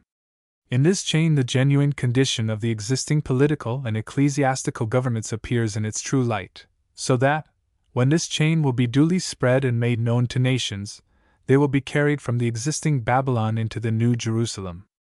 Whoever amongst the rulers comprehends this and carries the people into the New Jerusalem, into the promised reign of peace, he himself and his family, as well as his departed or yet in mortal bodies living congenial relations, will be brought into the true happiness. But on the contrary, those rulers and who are attached to them, who despise our apostolic voice, will be exterminated. Judgment will not cease, till at length it destroys themselves also. I have given in this epistle as many hints as are sufficient for such bishops who are not entirely dead to believe, when I assure them that, in our writings it has been made clear and evident, that our chain or our system, which, for peace of nations, should be made known to all political and ecclesiastical governments, is astronomically and historically correct. Therefore that of the 3 named bishops, who receives first this epistle, should inform the other 2 of the matter and summon them to go directly with him to the Emperor. Who comprehends this, and is inspired by the Holy Ghost, who is our director, for the accomplishment of divine decrees, is with us a messenger of God. He should as such appear before the emperor with this epistle, read to him the epistle, and explain it, and summon the emperor to become with us a messenger of God, and may he be seemingly in profit or seemingly in loss in regard to the Emperor Napoleon, to send this epistle to Emperor Napoleon, and require instantly an armistice under the condition that he is desirous to make immediately, with condescension, a treaty of peace, to hear the Messo di Dio, the messenger of God, spoken of by the prophets of the Old and New Testament as well as by the prophets of the succeeding ages of the Christian era, and to fulfill the will of the Most High for the welfare of nations. Amongst those prophecies is one of the most remarkable in the 33rd Song of Purgatory in the Divine Comedy of the great Italian poet Dante, in which the spirit Beatrice, Dante's departed wife, speaks of the 510 messenger of God, that is, of Smolker messenger of God. Revelation. Revelation. Revel. The number 510 that is the number 515, is opposed to the number 666 in the Revelation 13:18. The name which comprehends the mysteries which are contained in the 17th and 18th verses of the 13th chapter of the Revelation and also the number 666, has been delivered into our hands, and all that belongs to the name has been explained in my books, in which to obtain the number 666, we had to write the name with Greek letters, because the revelation appeared in the Greek language. And likewise also my name Smolker, as it was originally exactly pronounced, to wit, with short o and short e must be written with Greek letters. This was the exact pronunciation of my name, as I heard it pronounced by my grandparents and my parents. And the Greek letters with short o and short e exactly pronounced in my name Smolker, give exactly the number 515, which is the number of the messenger of God in Dante's prophecy. If you add this number to the year 1321, in which Dante died, you obtain the year 1836. The messenger of God is in the quoted prophecy the same as the 3D angel in Revel 14:9. That the third angel regarding whom the prophecy commences in the 9th verse of the 14th chapter of the Revelation had to appear before the public about the year 1836, and also that that angel or messenger would not be a departed but a man living in his mortal body, has been shown in the last century by Dr. Bengel and his disciples using admirable astronomical calculations by the means of the prophetical numbers in the Revelation. My first German teacher, a Franciscan monk from Bavaria, inserted the letter I into my name, and taught me to write my name Smolniker, till at length Professor Valentine Vodnik wrote my name as I write it now. The numbers of my name, after having received those changes, if you calculate the years, commencing with Dante's death, give also highly important stopping points in the development of the mysteries of the theology for Christ's peaceable reign. I can give in an epistle only some hints. By many of our forerunners many points have received partial disclosures, or there have been prepared several links for the chain, with which we will strangle the harlot and the giant who sins with the harlot, without hurting the flock and the fields, according to Dante's prophecy. This prophecy mentions also the stars by which our advent is announced, and in my book several apparitions of unexpected stars are remembered in close connection with our office. In Dante's prophecy is the messenger of God a collective name as well as the third angel or messenger in the 9th verse of the 14th chapter of the Revelation. One man is representing the whole society by whom is accomplished what is comprehended in the prophecy. The representative had to execute and explain the mystery. At the expiration of the year 1836, which year has been so mysteriously announced by the prophets, that I knew nothing about it, I was called on the 5th day of January, 1837, at 5:00 p.m. to this office. The call was delivered to me by an angel of the Lord, that I should make the resolution to prepare for my voyage to America. And when I said, "O Lord, thy will be done," the same moment a great light appeared over the city of Klagenfurt, where I was professor of biblical literature, and you were spiritual advisor in the theological seminary. You yourself have perhaps seen the light ball, or certainly heard much and read in newspapers about it. I myself have not seen it, because I was in a deep trance and received at the same moment the order by a heavenly messenger. Here is no space to say more about Dante's prophecy. In my third volume of Memorable Events, more than 100 pages have been used for disclosing Dante's strange prophecy regarding the messenger of God in the 33d, or the last song of Purgatory, in connection with other prophecies with which it is parallel, and in connection with the prophecies which have been given AD 1814 at the first distribution of premiums after the fall of Emperor Napoleon I, when our city of Laibach returned under the Austrian government, and I received Dante's Divine Comedy for the first premium out of the Italian language. And whereas I am laboring since my arrival in America with the greatest zeal to save men and to bring them from purgatory into heaven, warlike spirits are murdering and casting them into hell. Yet I have great confidence that by your intermediation not only the Emperor of Austria but also the Emperor of France will hear the heavenly voice, which is sounding in this letter. I have written several months before the outbreak of this war a book in the English language. This same book from which we take away other manuscript and publish this epistle, to publish it as soon as circumstances will be favorable. I have shown in that book by peculiar events which occurred with Emperor Louis Napoleon, but which are not comprehended by him and his mediums till they study to know our chain to bind the dragon, Revelation, XX, 2, that Emperor Napoleon is a very strong medium of destroying spirits, but that I foster the hope that he will comprehend our message of peace and draw also his uncle Napoleon I into our reign of peace and become a great apostle of peace to the nations. Both emperors, the Emperor of Austria as well as the Emperor of France, will become truly great if they accept our message of peace, which contains the substance, that they should directly conclude peace, with all mutual condescension and with our assurance, that soldiers who will not be needed in God's cane of peace on earth, will obtain according to the plan which is to be published in the above-mentioned book. In this book, and which after the English edition may be translated also in other languages, occupations most suitable to their strength and the best spiritual education, to be truly happy in their mortal bodies as well as after their departure. But whereas no treaty of peace can be of duration in our time, unless the governments enter into Christ's peaceable reign, which to establish we have obtained the mission, you, Prince Bishop Anthony Slomczek, and also the other 2 witnesses who are bound to give you all possible assistance, are particularly summoned to recommend most urgently to both emperors, as soon as they conclude an armistice and prepare the way to the treaty of peace, to appoint also a healthy place, where according to the geographical situation and other circumstances bishops of both empires can easiest meet, for our convention in which my Latin manuscript which should have been examined AD 1849 by the American bishops in the convention which was appointed in the city of New York, is to be examined according to the same rules mentioned above, and to give me as well as the bishops information of this affair, because I am ready to do all in my power for the peace of nations.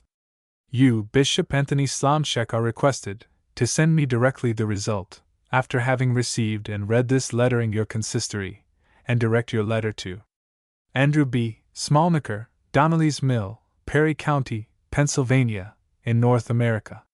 We cannot enter into explanations of the pains mentioned in this epistle to Bishop Anthony Slomczek. The substance of the remote and recent causes of the war in Europe and of the causes of all revolutions and wars is, that men are living on the surface, in materialism, according to their animal lusts and passions, using their reason to accomplish their animal desires, and neglecting the one thing needful to grow in the knowledge of their true inner condition and the true condition of the departed, and in corresponding virtue for high spheres of spirits to promote the true welfare of the whole human race while they are promoting their own welfare. The treasures which I collected from my early youth to this advanced age for the promotion of the common welfare, I carry with me into the spirit world.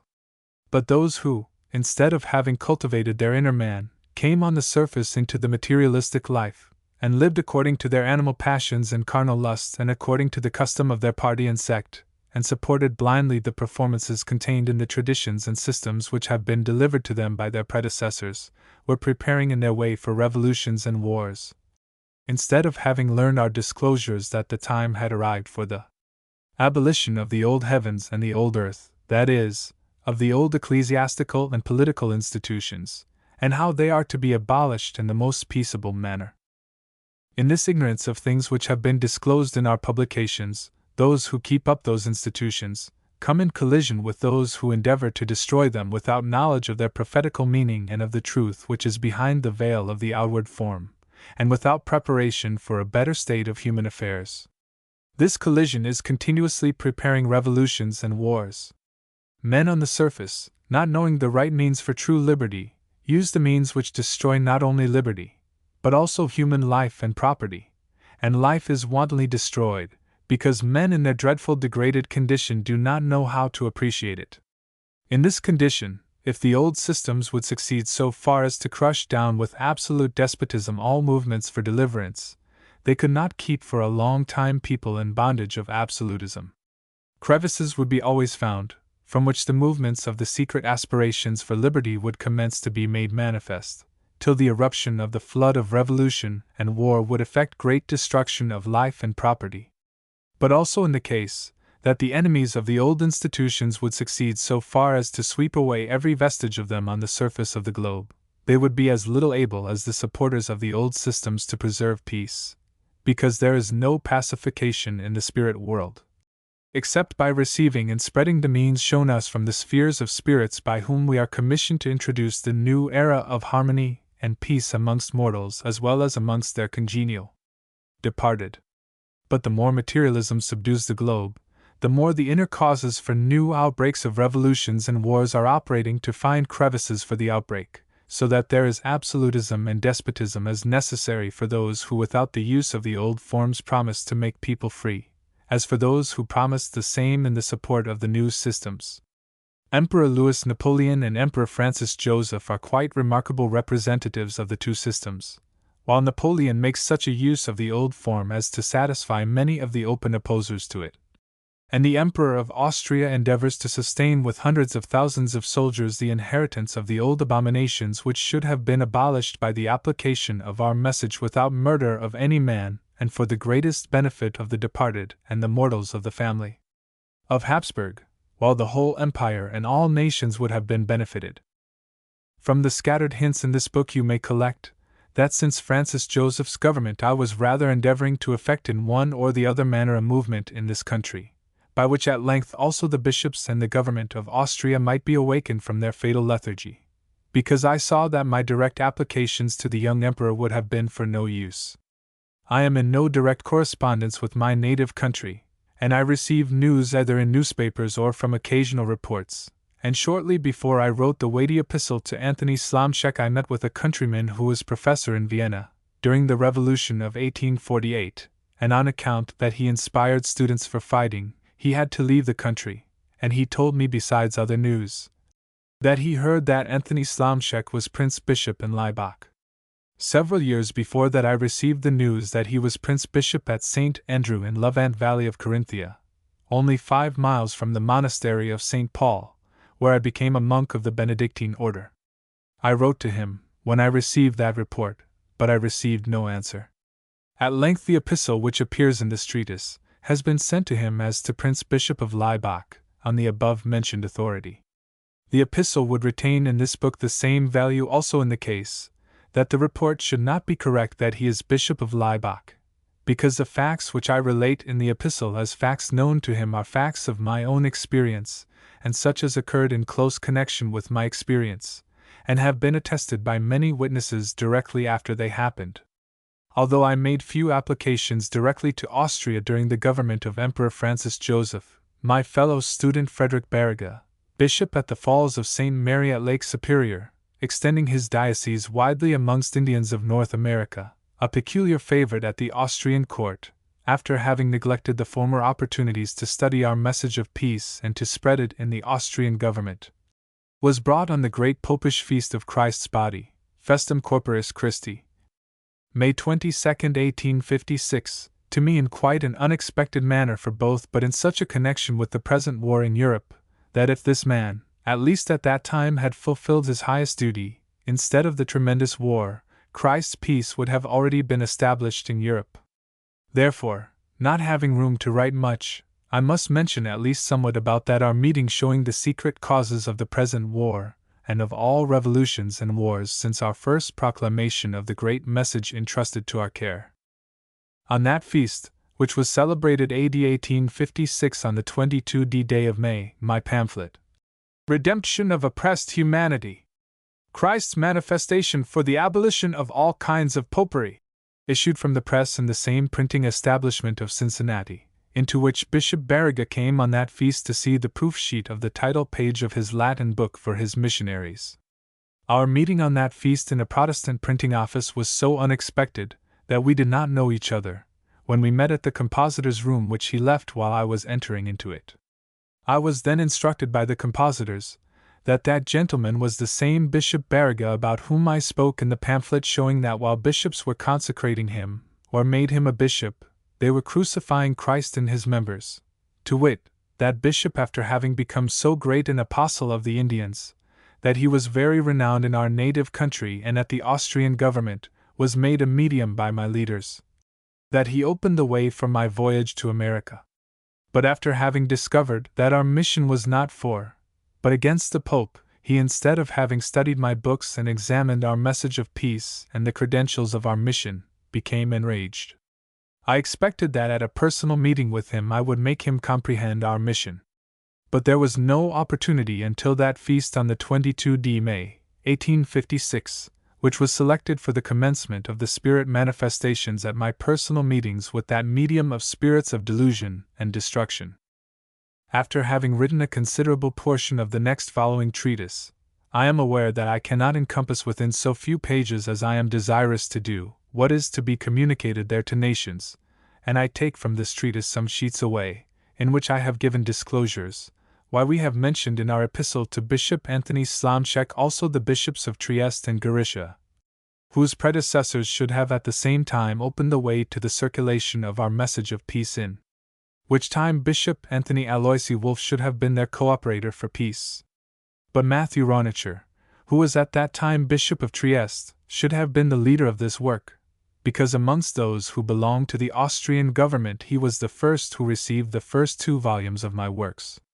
But he was formerly professor of dogmatics and as such also my professor, and was so fixed in the dogmas of his infallible church that he could not study my books to learn what all dogmatists of the so-called Christian denominations require, to wit signs according to prophecies by which an extraordinary ambassador to the churches should prove his mission. I hope that Ronicher's disciples, Bishop Barriga and bishops and priests in Illyria and elsewhere, will learn at length that we have superabundance of signs according to prophecies testifying our mission against the infallibility of the Church, and for the great truth that many of the dogmas of the Church are the most shocking absurdities, of they are taken as they have been delivered by the papal imperial-royal hierarchy, but that we show a deeper sense, in which sound reason and science are reconciled with religion. But we close this treatise to get more room for the next following treatise, to assist the Pope and his bishops to prepare for their own and the resurrection of their departed predecessors. 4th Treatise. Pius IX, Bishop of Rome, Louis Napoleon Emperor of France, Francis Joseph Emperor of Austria, the 3 extraordinary witnesses of our on the title page of this book expressed mission and powerful preachers to all governments, and in the first place to the government of the United States of North America, that they should submit to the government of our Lord and His Christ and become with us messengers to introduce the promised universal republic of truth and justice, harmony and peace on the whole globe. In the first 3 of my 5 German volumes, the magnetic chain of memorable events to bind the dragon, Revel XX, 2, is so developed that the proper position of the existing governments of the so-called Christians is made manifest. They belong to the beast with 7 heads and to its 10 horns, either in the old or in a new fashion.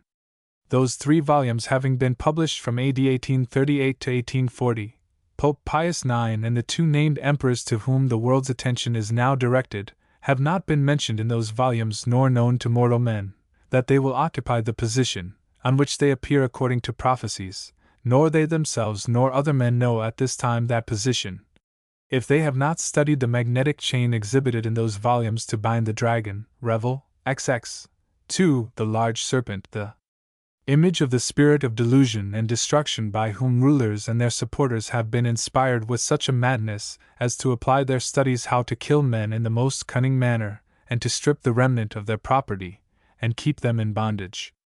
Each of those volumes is of a considerable size. The third is the largest, containing 864 pages. But the substance of their contents is concentrated in the Latin manuscript, written at the commencement of 1849. If theologians had studied my German volumes or attended the Latin convention to which they have been most earnestly invited, they had known without my explanation the position of these three great representatives, or rather they had converted them long ago into the messengers of peace. But after matters had arrived so far as they are now manifest, we must do what we can for the benefit of these three witnesses and of those who are attached to one or the other, as well as for the benefit of all governments and their subjects, because all are preparing instruments for destruction of human life and property, and drilling men to destroy or wound their fellow men in the most artful and cunning manner, and to reward with the highest premiums those who perform best this most criminal work. If you ask by whose authority they are doing this, the answer is given. And the dragon gave him his power, and his seat and great authority.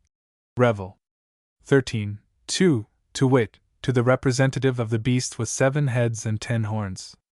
Under the Christian mask he became such a terrible monster, that no other epithet was more suitable for him than that of a lion, of a ferocious beast having 7 heads and 10 horns.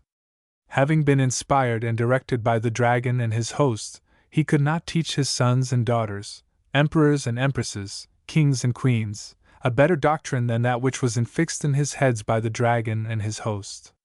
The 7 heads are 7 mountains, on which the woman sitteth, and they are 7 kings, 5 are fallen, and 1 is, and the other is not yet come, and when he comes, he must continue a short space. Revel 17:9 and 10. It is to be understood that in a brief treatise we can give only some hints in regard to certain links of the long chain of events, which is exhibited in the first 3 from AD 1838 to 1840 published volumes. The 3 at the head of this treatise mentioned witnesses are so extraordinary links added to that chain, that while I was writing those 3 volumes I thought that the chain was long and strong enough to bind the dragon and to establish peace on the whole globe. But when people would not spread that chain, it was after that much protracted. In the years 1841 and 1842 the 4th and 5th German volumes, and then a number of English pamphlets were added, but the last links of the chain cannot be understood without some knowledge of the preceding links. In every age men were awakened, whose intellectual and moral improvement was above the general course of the age, and who were endeavoring to warn and elevate the fallen generation. They were preparing the way for our advent, and disclosing what belonged to their sphere, that it might receive more light in the dispensation of the fullness of times. Fs. 110, to introduce which we are commissioned.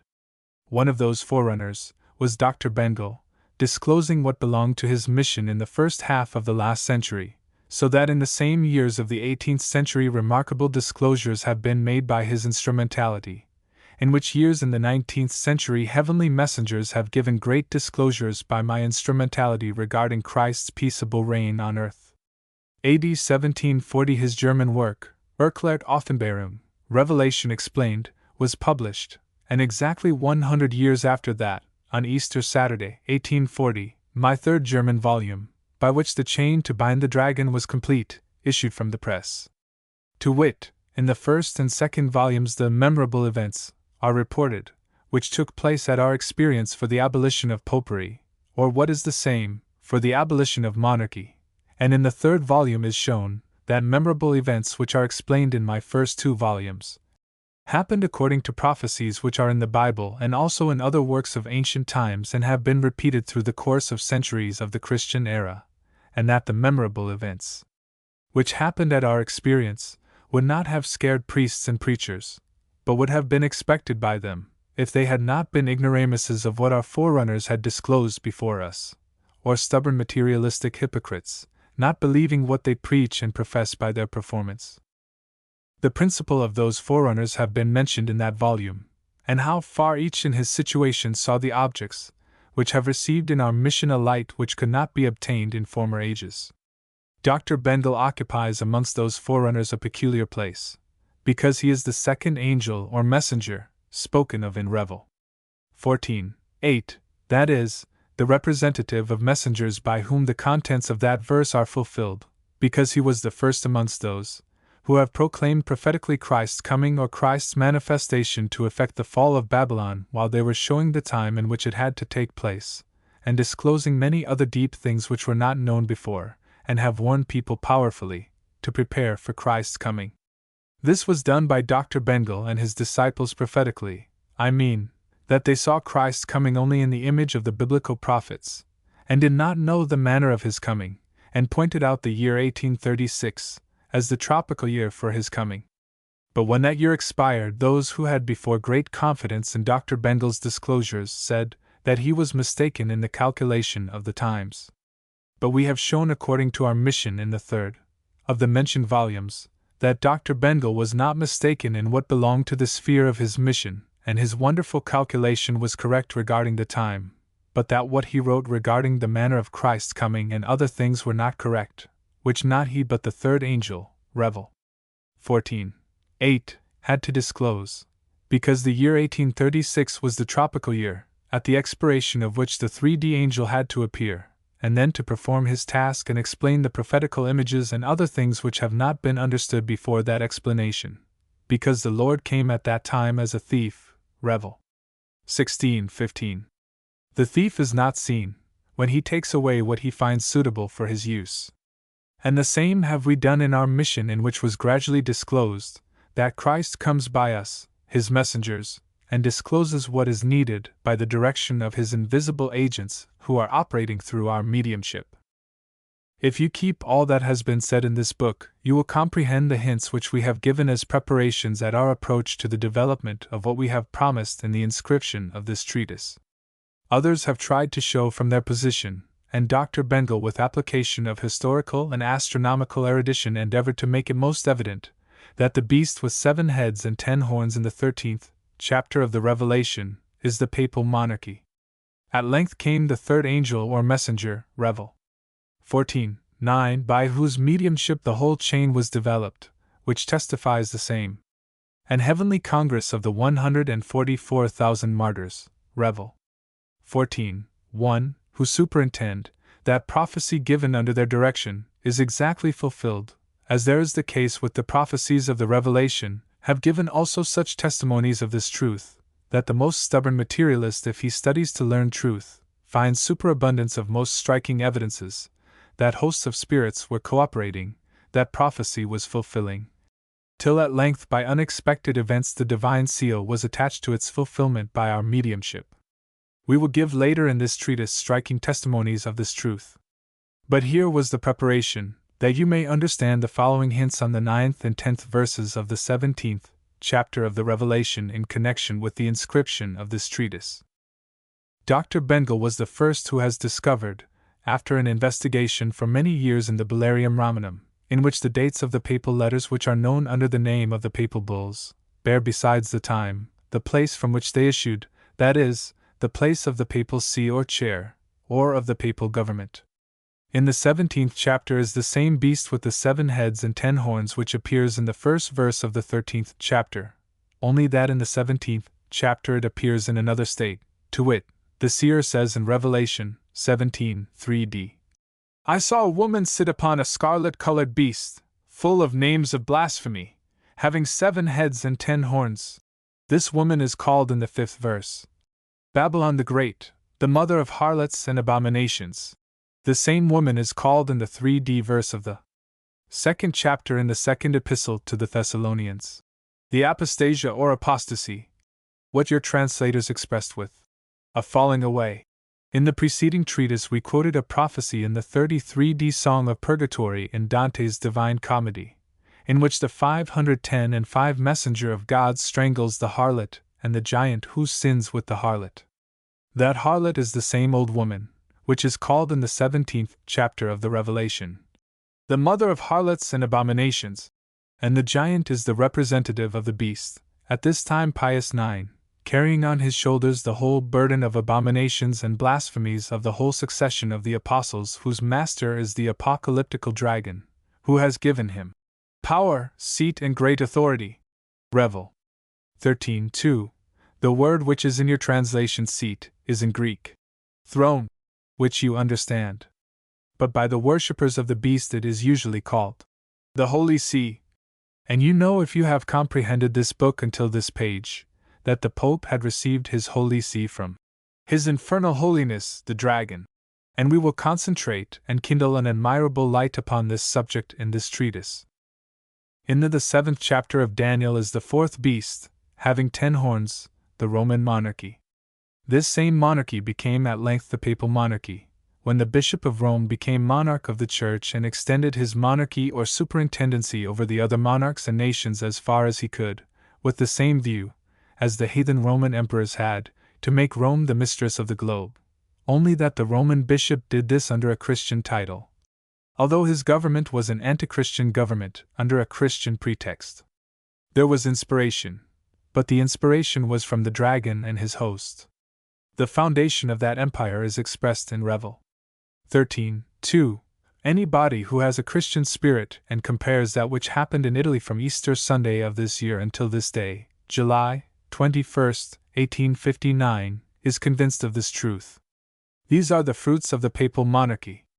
I have superabundance of other business, and am writing occasionally since the 4th of this month the preceding and this treatise, and the reader should keep continuously in his mind that I give only some links in this time of great delusion preparing great destruction also in this country, that there not being opportunity to study the whole chain of our disclosures people might receive as much as necessary to know the secret enemies of true republicanism, and the inner life of man in the spirit world, that they might be saved, instead of being ruined and destroyed.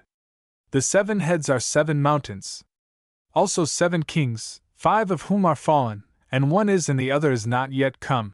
This is the state of things at the time, in the 9th and 10th verses of the 17th chapter of the Revelation. Rome is located on a number of hills, the 7 principal of which are called by the ancient writers the 7 mountains. Dr. Bendel has shown from the Bellarium Romanum and other documents regarding the papal government, that since the Roman Emperor Constantine I, the Pope had the seat of his administration until the time in which Dr. Bendel wrote, on 5 of the 7 mountains, to wit, 1. On the mountain Coelius, 2. Mountain Aventinus, 3. Vaticanus, 4. Quirinalis, 5. Esquilinus. Farther is to be remarked that although popes had sometimes their seats in other places, for instance in Avignon of France, others in opposition to them had at the same time their seat in Rome, or when in some revolution they were driven from Rome, they returned as soon as they could. Dr. Bendel, when he found that in his time the seat of the papal government was the 5th of the 7 mountains, assured most solemnly that that government would not be translocated from that upon another mountain until it crumbled to pieces, and he, by his admirable calculation, showed that it would take place before the expiration of his century. It took place AD 1798, when Pope Pius VI was taken captive and carried to France, and the French Directory located the seat of their government in Rome, not upon one of the 5 mountains which were successively occupied as the seat of the papal government, but upon the mountain Capitolinus.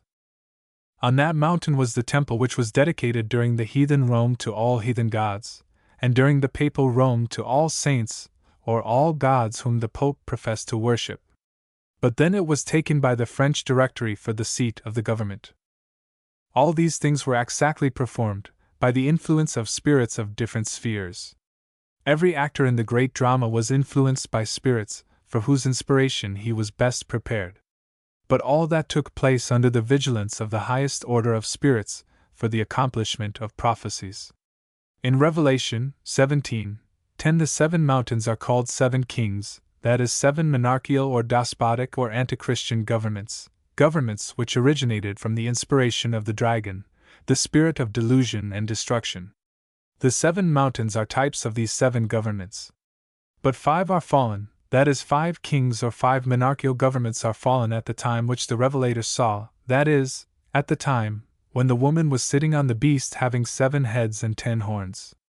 During those 5 kings or during the papal governments on the live mountains that woman, which is the mother of harlots and abominations, was prepared and fostered by all the anti-Christian deeds which have been perpetrated by the authority of the papal bulls which issued from the 5 mountains. People who came out from the exterior fashion of popery did not return to the Christian truth and Christian spirit, but progressed into materialism and endeavored to effect with weapons of war what can only be effected according to the plan given in the following treatise. The French Revolution broke out AD 1789, and progressed in tremendous destruction of life and property and in terrorism and distress of the survivors, that at length AD 1798 Pope Pius VI was carried captive to France, where he died. The papal monarchy, or the beast having 7 heads, disappeared, or the woman was sitting upon the beast, that is, took possession of the monarchy. That woman is called the harlot and the mother of harlots, and the apostasy, or defection from truth and righteousness. People polluted with this defection appear under the image of a harlot.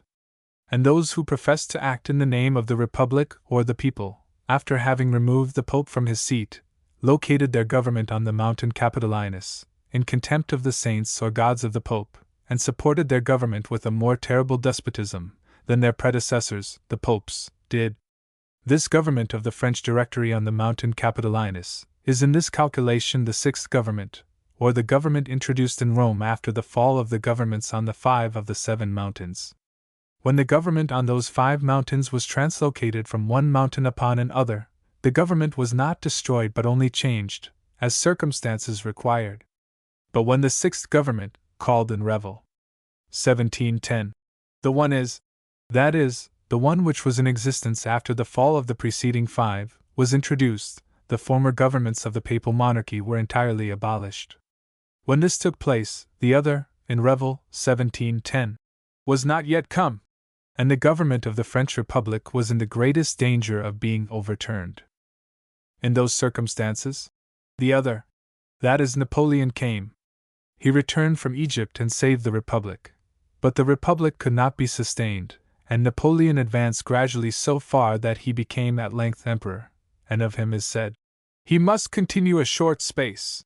Revel. 1710. His government is in this calculation the 7th government. He thought that the secular monarchy of the Pope was injurious to his empire, and he required that the Pope, Pius VII, successor of Pius VI who died in France, should give up his secular monarchy. And when the Pope refused to do so, he was taken captive and brought at length to France. Napoleon is in our magnetic chain the same, who according to the vulgar reading and translation is called the man of sin, the son of perdition. 2d Pth Cell. 2-3. We give only as many hints as are sufficient to arouse governments and nations from their lethargy. Theologians, not knowing how the Bible originated, nor how to make the right use of it, had made already of the first chapter of the Bible the greatest abuse, and came in collision with developments of astronomy and geology as well as with the true history of man, being in that chapter nothing else but the vision, or the image of the creation of the Mosaic heaven and the Mosaic earth, or the Mosaic ecclesiastical and political institutions, which are abolished by virtue of our mission in which we show the new heaven and the new earth. Interpreters and translators commenced to dupe people with the first verse of the Bible, where the Hebrew word, Elohim, is in the plural number. But they translated that word, God. Although those who know somewhat about the true spiritualism may easily comprehend that those Elohim are the guardian gods or the guardian angels, departed ancestors of the Jewish nation. At the administration of those guardians Moses produced the ecclesiastical and political institutions of that nation. Of those institutions, and of the books of that nation such a tremendous abuse was made, that from that abuse at length the man of sin, the son of perdition, was produced. But this vulgar reading is taken in the first place from a wrong Greek reading. The genuine reading gives in the first place the translation, the man of lawlessness, that is, the man who came out from a lawless state, from a state in which the ecclesiastical and political laws have been overthrown. In the second place, instead of the son of perdition, should be translated the son of destruction, that is, the man who came through that dreadful destruction of human life and property which is preserved in history, upon the imperial throne of France, that all in him has been fulfilled, what we read in the quoted chapter, and is explained in our magnetic chain, in which we have given also the genuine reading and the genuine translation, where needed to understand the prophecy, as far as it has been fulfilled, in Napoleon I. But the explanation cannot be here repeated. But we had here to mention as much as necessary, that the supplement of its fulfillment might be understood by Napoleon III, and that the two fighting emperors and their tremendous armies in Italy, as well as all other monarchs, might learn their true position and be converted from the dragon to Christ and become with us messengers of peace. For this purpose we must give the following hints. And the beast that was and is not, even he is the eighth, and is of the seven, and goeth into perdition. Revel. 1711. You must keep in mind that the revelator saw the state in which the harlot was sitting on the beast, that is, occupying the place of the papal monarchy. In that state of things the beast or papal monarchy was not in existence. But when the revelator was contemplating that state with marvel, the angel who has shown him this state of things gives some prophecies of what would follow after that state. The beast that thou sawest was, and is not, and shall ascend out of the bottomless pit, and go into perdition. Revel. 17:8. The papal monarchy, which disappeared for a certain time, had to reappear, and that reappearance is its ascension from the abyss, from so deep a cave that its bottom is not seen, from the realm of darkness in reference to Revel. 13:2. When it came into existence first by the spirit of delusion effecting great destruction, at the incursion of barbarian nations into the Roman Empire in the 4th, 5th, and 6th centuries. At that time the Bishop of Rome took advantage to commence to be superintendent of the kingdoms which originated from the Roman Empire, and their number was successively 10, which are called the 10 horns of the beast. Napoleon's empire, which continued a short space, having been the 7th government, the papal monarchy which ascended out of the abyss Revel. 17:8 was in this calculation the 8th king or government, Revel. 17:11, and came out of the 7 preceding governments, and commenced, when A.D. 1814 Pope Pius VII took possession of his territory after his triumphant return to Rome. Then the 10 horns of the beast, who are 10 kings, Revel. 17:12, to wit, in reference to the origin of the kingdoms out of the Roman Empire in connection with the origin of the papal monarchy, the monarchs or their representatives who after the overthrow of Napoleon's empire assembled in the Congress of Vienna. These have one mind, and shall give their power and strength unto the beast. Revel. 1713. The translation being not exact, we give only the sense, that they agreed, that the representative of the beast or the Pope should be with them a partaker of his temporal power, or of his monarchy, which he has lost entirely during the 6th government, and died in captivity. His successor Pius VII, who commenced to restore it, was then taken by Napoleon, but after Napoleon's fall the old dynasties with the papal monarchy were restored. And the people continued in the great apostasy which is called the harlot, and the monarchs were fulfilling and continue to fulfill at this time in the most tremendous manner the 16th verse of the 17th chapter of the Revelation. Making the harlot desolate and naked, eating her flesh and burning her with fire. In this tremendous condition they continued since they took again possession of their governments.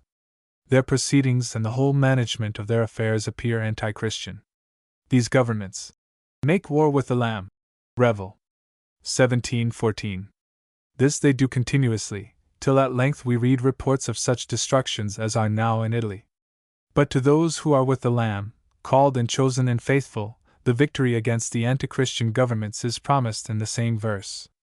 Without having room for farther hints in this confinement to a small book, that it might be studied by many who could not be moved or would not have time to study a large work or would not have the means to buy it, we must give here some hints, how our victory against those who are in war with the Lamb has been secured by the most solemn promises and fulfillment of the most sublime prophecies.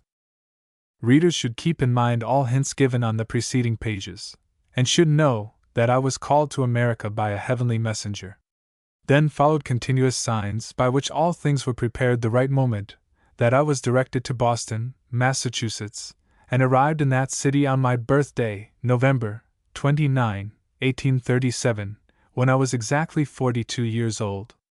I had no knowledge that my invisible guardians had prepared all that was required, that in that city great works have been performed by my instrumentality. On memorable events which happened in the Roman Catholic Church of that city from December 1837 until the 3D Sunday after Easter, 1838, By my mediumship and assistance of 144 witnesses, many hundred pages have been written in my often mentioned 5 German volumes. Readers of this book are accustomed to hear unexpected events, and we mention without explanations the following as preparatory to the light which we shall give in this treatise upon the present meeting of Emperor Napoleon and his army with Emperor Francis Joseph and his army in Italy, and upon the present Pope in their vicinity. While I was preparing to start from Boston to other places, I was instructed by unexpected wonders and signs that I must remain in Boston and take care of the German Catholic congregation, and the priest who had charge of it was by invisible agents compelled to leave directly Boston. For the use of our German congregation, the Roman Catholic Cathedral Church was granted at the time, during which it was not occupied by the Irish and American congregation. We had our service on Sundays from 8 to 10 o'clock a.m. in that church, and I explained prophecies in reference to our time and the necessity of true reformation for those who would be partakers of the great promises for the fulfillment of which the time was approaching. This I knew as well as also that I came to America to work in this country for their fulfillment according to the direction of my leaders. But I did not know what, according to their plan, was to be done.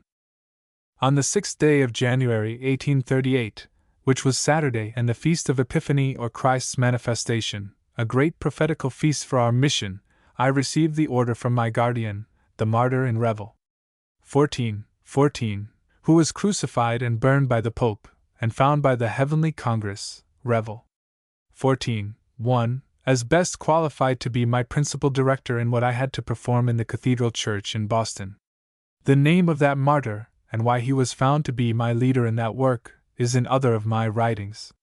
By him I was instructed to prepare the congregation on that feast, that those who would be willing to cooperate with us for the great reformation which was required for the fulfillment of prophecies, should be ready to come on the next following day after our Sunday's service in my schoolroom and sign their names and what they would be willing to do for defraying expenses in our enterprises. On Sunday the 7th of January 1838, I delivered again a sermon suitable to inspire the congregation for the great enterprise, and asked that those who were ready for cooperation should come directly after the service in our schoolroom. That was a step against all precedents. The catalogue of those who belonged to the congregation was given to me before, and trustees took great care to collect large subscriptions for us. But all this should be rejected, and only those who would be ready to work with me for the great Reformation without regard to the bishop should come and sign their names and contributions, to be regarded as my fellow laborers in the great Reformation. Although I have explained to them in my sermons as many signs as they could bear, that I came against all my expectations to America to prepare people for the Reformation necessary for the fulfillment of the greatest promises, I, according to human insight into matters, did not expect that any would dare to sign his name. But I did, as I was ordered by my leader. After our service on Sunday, January 7, 1859, there came so many that our schoolroom was crowded. Trustees and others came with them to warn the others not to do any step for such an enterprise, without asking first the bishop what should be done in this case. Others remarked that I knew well what I was doing. And I repeated what I have explained at our meetings in the church, that I was doing nothing except what was showed to me by the Spirit, who had given also in their presence sufficient testimonies, that he was a Spirit of truth and righteousness. Then all were so inspired, that those who resisted most signed first their names. Having been agreed that they must sign their names before me and witnesses in my catalogue, the business required time, and those who came from a distance remained to sign their names amongst the first, and the others went home, and returned afternoon. On the next following Sunday we assembled again, that the names of the signers were read solemnly and distinctly in the presence of the whole congregation for other purposes, which to mention here is no room, as well as for the purpose which must be mentioned, that the congregation were expressly admonished, that at the reading of the names of the signers they should pay peculiar attention, that if any mistake should be found, it might be corrected, and that all might be witnesses of what every one had signed to contribute for our enterprise. Every one, called by the name, answered. Most of them, if not all, were present. And if any one, for I do not recollect any case, was absent, certainly those who knew him and were present when he came to sign his name, testified that they saw him, when he signed his name and contribution, and that his name was correctly written into my catalogue. In this manner that which was signed January 7, 1838, before witnesses was on the 14th of the same month testified by the whole congregation. Signs and wonders became more manifest. I was commanded by my leader to write an encyclic Latin epistle, directed to the bishops of the Austrian Empire, showing the necessity of true reformation that nations might become partakers of the promises. I have shown in that epistle of 7 closely written sheets what was first and most necessary, and I mentioned a number of signs which have been given in the Austrian Empire before I started thence to America, and a number of signs in Boston after my arrival there, by which our mission was testified.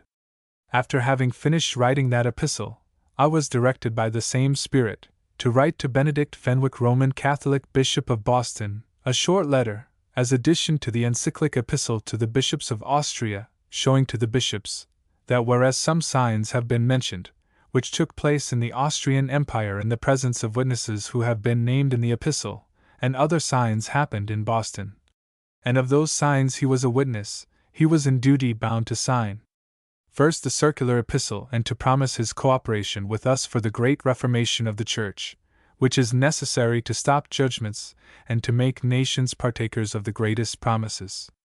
I added that if he would refuse to sign, I could not go any more into his church.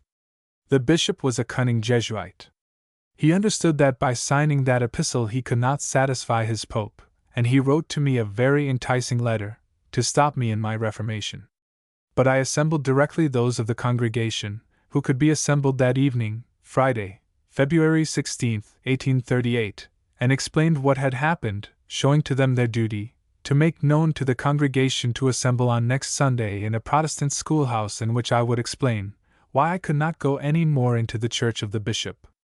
I convinced them after sufficient explanation of the matter that they were satisfied that I had to obey rather the direction of the Spirit than the wishes of the bishop. On Saturday, February 17, 1838, I was again awakened at 3 o'clock a.m. as at my former commission, and commanded by my leader to write again to the bishop and explain my message given to the congregation to assemble on the next day in a Protestant schoolhouse unless the bishop would acknowledge his fault and do what was required. I assured him most solemnly that all those steps were done under strict direction of the Spirit who had confirmed my mission. Therefore, nisi haec feceris, tecum in sacris communicare non possum. It is to be understood that I wrote to him in Latin and said, "If thou, bishop, wilt not do this, that is, if thou wilt not sign the epistle and cooperate with us, I can have no ecclesiastical communion with thee." The epistle was then carried and handed to him at 8 o'clock a.m. of that day. Soon after that a deputation of our congregation came to me. They reported that our message, according to our agreement, was spread in the congregation, but there was a means to satisfy the Spirit, because the Catholic Cathedral Church does not belong to the bishop, but to the nations. The deputation assured me that Roman Catholics and Protestants of different nations have contributed freely to build that church, and I could explain freely in the church what I had to communicate to the congregation, since neither the bishop nor any of his priests understood German. It was evident that one of the three was under the influence of a prudent spirit. But I replied that in steps of such consequence I must act strictly according to the order of the Spirit. They should therefore go to the bishop. Perhaps they might move him to sign the epistle. They went, but they returned with the message that they found the bishop not well, entreating me very much that although he could not sign my encyclic epistle, I should go in the church, and difficulties would be then amicably settled. From that circumstance I understood that the bishop did not comprehend what it was to receive a commission by heavenly messengers, which was sufficiently attested as sent from heaven. Therefore I said to the committee that after the bishop had remained in such a darkness, I must strictly act according to the direction of the Spirit who has sent me. Then the man who was under influence was stronger moved to urge me to go in the church, without regard to the bishop, and explain what I wished to communicate to the congregation.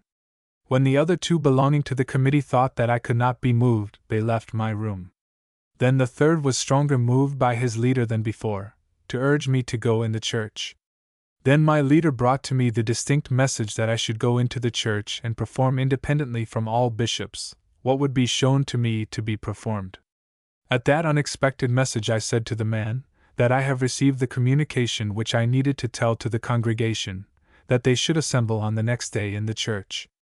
From the message I understood, that after having excommunicated the bishop from my ecclesiastical communion, and in my last letter more distinctly than in my first, I had to omit in my performances in the church all that shows any communication with the bishop or with the pope, whose representative the bishop was.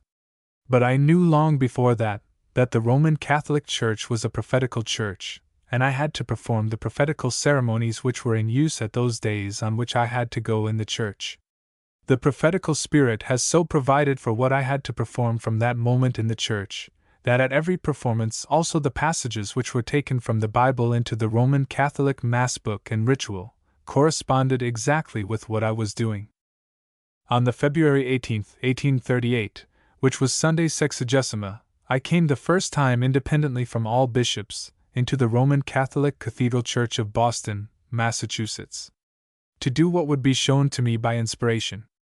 The Church has prepared for that Sunday from the 11th and 12th chapters of the 2d Epistle to Corinthians the sufferings of the Apostle Paul and his report, that he was caught up to the third heaven. When I was reading at the altar that section, and came to the quoted passage, "I was caught up to heaven," Paul the prophet, as he appears in our mission, did not know whether it was in or out of his body. But I know I was entranced, while my body was immovable at the altar, and heavenly power was communicated to me, and I was ordered to explain to the audience the testimonies of my mission, commencing with the initiation which I have received 12 years before that. To wit, AD 1825, after my having been 6 years secular priest, testimonies were given that I was called to join with priests of the Benedictine order. I felt that there were sufficient testimonies of my call from heaven. But after my having moved into the monastery, matters appeared so contrary to my expectation that I thought that my surest way would be to write to the next bishop and to continue to labor as secular priest. In that my determination to write on the next following day to the Bishop of Lavant, I went to rest. But I came from my sleep into a trance of unspeakable heavenly light, during which I was surrounded by a company of spirits and magnetized or initiated by them for the great labor which I had to perform, and the temptations against which I had to act. At that initiation I did not see my mother, but I heard so distinctly her voice and with so powerful impression that it could not be effaced from my mind, when she said that I should remain in the monastery. Amongst all communications which I received in Europe from heavenly guides, this was the only one which I have received from my mother, and nobody else could impress a stronger conviction than she did, in the most momentous instance in which I needed a heavenly comfort. And that initiation by heavenly messengers strengthened me, till I received on Sunday Sexagesima, February 18, 1838, the great initiation at the altar of the Cathedral Church of Boston for my public appearance in my present charge, and was commanded by the Martyr Revel. 14 to commence my address with the initiation which I had received 12 years before that. The Roman Catholic Church has prepared for that Sunday Luke 8:4-15, and I explained according to the 10th verse the mystery of our mission. I had to mention some points at my public initiation to my present mission, in which I had to perform in the first place in the Roman Catholic Church what was required according to prophecies to give the Pope and his bishops the most solemn divine testimony, that their prophetical administration is accomplished, and that their highest duty is to become with us messengers of the dispensation of the fullness of times. Fs. 1:10, in which all in heaven and on earth should be united and pacified in Christ. For this purpose the Church, or the people, must be cleansed. To show them the necessity of the cleansing of the sanctuary, after that my public appearance in the glorious mission, demons were compelled to bring to daylight the secret abominations, of which we have in the brief hints of this treatise to mention one instance, which is in peculiar connection with the three on the title page named witnesses and with other regents. One man was found in our congregation, who was not in the catalogue of the 144, who have signed their names into our catalogue on the January 7, 1838, but he was in the catalogue of those who have been given to me before that signing as belonging to the congregation, and that man appeared in that catalogue as being married. And when after our public appearance in the present mission the abominations commenced to be detected, that man was found, that he was not married with the woman with whom he lived as being married. I sent to him word that if he wished to know his duty, he should come to me. But he would not come. This happened in the week after my public appearance in my present charge. I asked whether the case was known in the congregation, and I was told that it was known. On the next following Sunday, which was Quinquagesima or the next Sunday before Lent, I received the order from my leader to excommunicate that man publicly. I delivered a sermon appropriate to the case, mentioned that such a man was in the congregation, without naming him, and made the declaration that such a man does not belong to the Church of Christ or to our congregation till he is converted from his illegal connection. After that, many other performances of our mission took place, which cannot be mentioned here, except the following. According to the agreement, the signers of their names and contributions for our support, and to defray the necessary expenses, had to bring a portion of their contribution before Palm Sunday 1838, which is the Sunday before Easter, and if somebody should be hindered in doing what he agreed to do, he should come and mention his reason, or if he could not come himself, he should send word by some other. In the case that he would neglect to do the one or the other, we would send to inquire for the reason of his having neglected his duty. This was to be mentioned for the right comprehension of the unexpected events which we must in this connection of things report, as briefly as possible. In the night from Palm Sunday to Monday I was at 1 o'clock by a shock suddenly awakened, and I heard the voice, "Arise and take from the catalogue those who had neither brought their contributions, nor the excuse why they could not do so, and excommunicate them on the next Sunday solemnly from Christ's church." I arose directly, made light, took them from my catalogue and put them on another paper. Then I became suddenly very drowsy and returned to bed. When I arose at the usual time, I reflected upon the unexpected communication, and I thought that my duty was to inquire for the men, and that only under the condition that they would obstinately resist to submit to the rules of our order, they would deserve a public declaration that they do not belong to Christ's church. Also, it appeared quite strange that Easter Sunday was appointed for that excommunication. I thought that if I would send for and converse with them, I would perhaps find out the reason of such an unexpected order. Besides all other things, I had also the most convenient lodging for my performances in the new mission. But here we select only those points which are preparatory to the development of deep secrets by which the three extraordinary men mentioned on the title page become extraordinary witnesses of our mission. The merchant with whom I boarded knew most persons of our congregation. Therefore I took the paper on which I put the names according to the heavenly commission, and asked him whether he knew any of those persons who were on the paper. After his negative answer, I called our messenger to give him the paper with the order to inquire at those who were acquainted with most people of our congregation, to find out those persons and invite them to come to me about important matters, without telling the case which I myself did not understand. But at the moment when I would give him the paper, I was severely shaken and heard the voice, not to inquire for anybody but to perform that which I had been commanded to do. The order having been given by the leader from whom other most important orders came, I was satisfied that with the order were deeper things connected than I could expect. I asked the messenger whether he heard any voice. He replied in the negative. I understood that I was taken by him into the inner state, when he shook me and said to me not to inquire for anybody, but to perform the order. From Monday to Tuesday in the week before Easter I was again shaken and awakened by my leader at 1 o'clock a.m. and heard his voice. "Arise and write for the book the order given on the preceding night to be executed on next Sunday."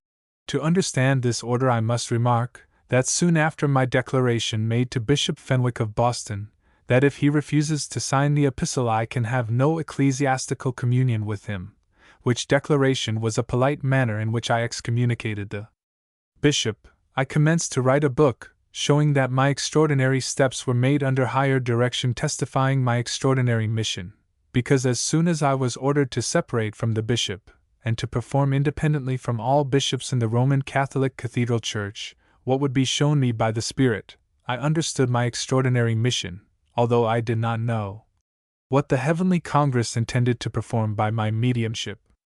And when I was commanded by the Spirit at 1 o'clock from Monday to Tuesday before Easter 1838, to arise and to write for the book, which is now called the first of my 5 German volumes, I felt more than before the importance of the obligations of the 144 witnesses who have signed their names in my catalogue. And from this view I wrote that night what I inserted in the most suitable place of the manuscript, that it was then published for a testimony to all nations, that I did know nothing in regard to the deepest mystery which was intended by the heavenly Congress with that excommunication. One point more as preparation for the great celebration of the Easter Sunday, April 15, 1838. On Wednesday before Easter, the man who was excommunicated on Sunday Quinquagesima from our congregation came to me after having separated from the woman with whom he was not married. I understood that he was under influence of an invisible power brought to me, and that I had to take him into our communion and make it publicly known on Easter Sunday in the same general terms without mentioning his name, in which he was separated. And I said to him, that I will mention this in our next meeting on Easter Sunday. When all was prepared on that great Easter Sunday, in the midst of our usual prophetical performances at the Mass, I ascended the pulpit and delivered under inspiration a sermon preparatory to the excommunication, instructed the audience then regarding the excommunicated by a distinct report, how I was 3 times ordered to perform that excommunication. That therefore those who are comprehended under the names of the excommunication are as certainly excommunicated from Christ's Church, as I am. Confirmed as his messenger for establishing his reign of truth and justice, harmony and peace on the whole globe by all the signs and wonders, many of which they had already heard in my addresses, others they will read in the book. The congregation knew that I was printing a book in Cambridge near Boston, showing that what I was doing under the direction of heavenly messengers for the fulfillment of the greatest promises. Amongst all the signs and wonders, many of which you have also read in this book, one of the most remarkable signs was, that after my having excommunicated Benedict Fenwick, Bishop of Boston, in both letters, that of the 16th as well as that of the February 17, 1838, although more expressly in the last than in the first, neither the bishop nor any other priest did interfere with my using the Roman Catholic Cathedral Church of Boston, but I performed without the least disturbance all that has been shown to me by the holy Martyr Revel 14:14 and his company. I assured the congregation at the same time that the excommunication will not injure those who are comprehended in the names of the excommunicated, except if they remain obstinate after the excommunication is made known. After the necessary solemn preparation, the excommunication was performed in the most vigorous manner, and the names of the excommunicated were read so loud and distinctly that they could be heard in every corner of the church, for the peculiar purpose that no name might be confounded with another name. After that act I continued the Mass and distributed the Eucharist to a large number of the congregation whom I prepared on the previous days by hearing their confessions, because, as I have mentioned before, in my extraordinary mission in the Roman Catholic Cathedral Church all that which was practiced was to be repeated for a testimony that it was accomplished. Without there being room here to write about the confession, we mark only in general that it had also its time in the old heaven, but we have better means of education in the new heaven. But it is to be remarked that also the man who had been excommunicated on Sunday Quinquagesima came to me to the confession before Easter and was received into our congregation, and this was then on Easter Sunday directly after my solemn sermon before I commenced to prepare the audience for hearing the excommunication of those who were to be excommunicated, distinctly announced to the congregation. And that same man received then with the others the Eucharist from my hand. Then he, after our service, accompanied me closely, without saying a word, to my lodging, and said when I was entering the house, that he wished to talk with me privately. When we were alone, he entreated me pitifully to receive him in Christ's Church or in our congregation. I was surprised, and asked him whether he forgot that I received him first privately, and whether he did not hear that I made that known to the congregation on that same day, and that he took also the Eucharist from my hand as the confirmation of being in our congregation. He replied that all this was true, but that he heard distinctly his name when I read those who were excommunicated, and that the Spirit said to him that he should go directly to me and tell me this. I saw that he was acting under the influence of a spirit, and to get some more information, asked him how he could hear his name when I pronounced loud and distinctly those who were on my paper for the excommunication, when I read them from the paper as being excommunicated, and that I could not be such a fool as to put the same name amongst the excommunicated, whom I took before privately into our communion, and announced this also publicly, immediately before the performance of the excommunication. He replied, that he did not only hear distinctly his name, but saw it also on the paper from which I read those who were excommunicated, and if I would show him the paper, on which those are who were excommunicated, he would show me his name.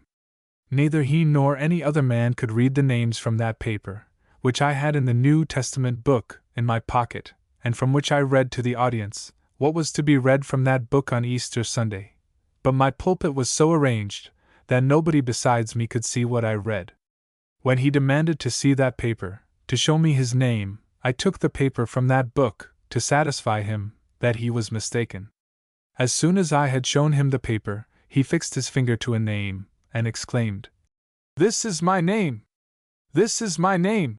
The more I assured him that he was mistaken and that he should look better the letters of the name, to see that it was not his but quite another name, the more he affirmed that it was his name, and the more he looked at the name, the more he asserted that it was his name. Then I named each letter of that name, asking him whether he saw that it was the named letter, and when he answered in the affirmative to all letters, I urged him to spell the whole name. And he spelt the whole name, and it was Kaiser. This German name means in English, Emperor. As soon as the man, or rather the departed spirit who urged him, that he performed all this, spelt the name Kaiser, that is, Emperor, the spirit seemed to be quite satisfied.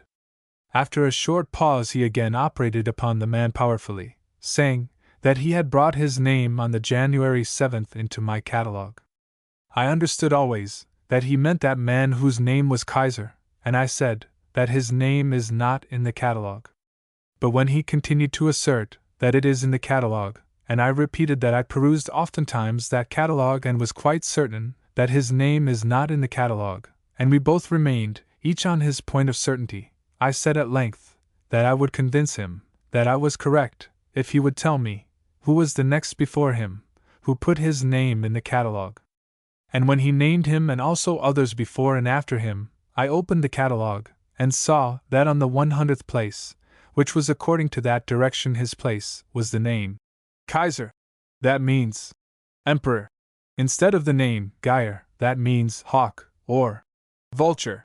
Geyer was the name of the man who had brought on the January 7th, 1838, instead of his own, the name Kaiser. But by all our precautions, that there might not be a mistake in any name, and by all our uses of that catalogue until that moment nobody discovered this. That my business with that man required more time than could be spared, because others were waiting till I dispatched him, and then all that Easter Sunday there was other work, so that I had no time to reflect upon that case, nor, if there had been time, had I dared to think what might have been behind the veil, without having received peculiar revelation. Having been occupied on that Easter Sunday with other business as well as with hearing confessions of those who came from far, I was then tired and went to rest. During my rest I was awakened by an angel of the Lord, and heard the voice, that I should arise and write a communication. I arose, kindled a light, and saw by the watch that it was 1 o'clock after midnight, and felt that there was a company of spirits present, while I received from one the communication which was to be delivered on that day to the congregation. That was the second day of Easter, a festival in the Roman Catholic Church, and we had our service. That communication, not belonging into this epitome, was mentioned, because it was a preparation to what follows. After having finished writing that communication between 1 and 2 o'clock a.m. on Easter Monday, April 16, 1838, I felt much stronger than at the receipt of the first communication that I was surrounded by a company of spirits, amongst whom, at that moment, my mother approached next to me, and with an unexpected power of her voice which made such an impression upon my spirit and my whole system as may be easier felt than expressed with words, delivered the message that I received in our ecclesiastical communion the man who directed my attention to the emperor who was excommunicated, and that emperor was excommunicated who pretends to be apostolic majesty, and that I must write down this and publish in the book which was at that time in composition. I mentioned above that I received by my departed mother one communication 12 years before that, and this was the second and also until this hour the last communication which I have received by the instrumentality of my mother. Never in my life, at all my experience from the spirit world, I was so affected as at that communication. It was delivered after having written the first communication, and thought to extinguish the light and return to bed. At that moment I felt that I was surrounded by a company of heavenly messengers amongst whom one was approaching nearest, and the powerful communication came.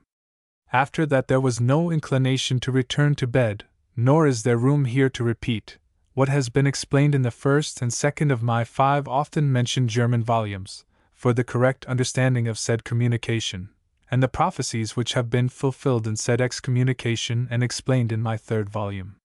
From those explanations it is evident that the Emperor of Austria, who has besides other anti-Christian titles also the title Apostolic Majesty, is representing in that excommunication the whole body of monarchs and tyrants, who keep people in the anti-Christian servitude, from which they are to be redeemed at the present manifestation of Christ by his messengers. Since the female sex has been much more injured and abused by monarchs and other tyrants than the masculine sex, Beatrice Dante's departed wife was found as most suitable heavenly messenger by whom the great prophecy in the 33d and last song of Purgatory was communicated to the poet and most remarkable prophet Dante.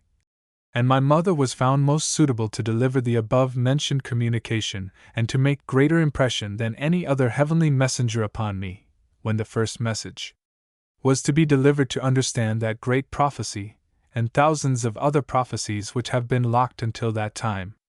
At that moment a key was given to commence to unlock them. We give only some hints regarding the points which are the substance of the contents of the 5 German volumes published from 1838 to 1842, and many volumes would be required, if we would explain the memorable events which happened afterwards for new illustrations and confirmations of the preceding events. There is a concatenation of the most solemn warnings to all the upholders and supporters of the old ruined Babylon, that they should come out not to be partakers of her plagues. Besides the mentioned mystery on the 100th place of our catalogue, there is another mystery on the 90th place. Besides those 2, 4 or 5 others, as you may read the whole report in those volumes, have neglected to fulfill their highest duty, and were excommunicated on Easter Sunday, 1838. But those 4 or 5 came after that excommunication to me and were received in our communion.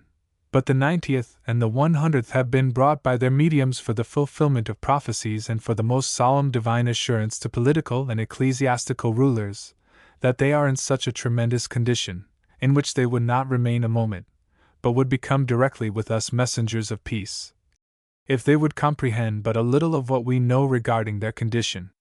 After having received such an astonishing unexpected light regarding the 100th of the 144 witnesses of our catalogue, that only those can duly appreciate it who have studied my volumes, others who have neglected their duty and came in the number of the excommunicated only for an illustration of those on the 90th and 100th places, as we have explained in those volumes, came then without having been called to me, and were received in our communion. But the 90th did not come, and his place and his names had a peculiar reference to all that which has been performed in the Cathedral Church of Boston by our instrumentality, but I had received no communication in regard to him. Therefore I thought proper to send messengers to inquire whether anybody knew a man having the name Leo Hefner, and having been in Boston at the time in which the 144 witnesses signed their names in my catalogue. But after the most careful inquiry nobody brought any account of Leo Hefner. After that I received the communication that that name which is on the 90th place of our catalogue is a mystery which must be explained by me.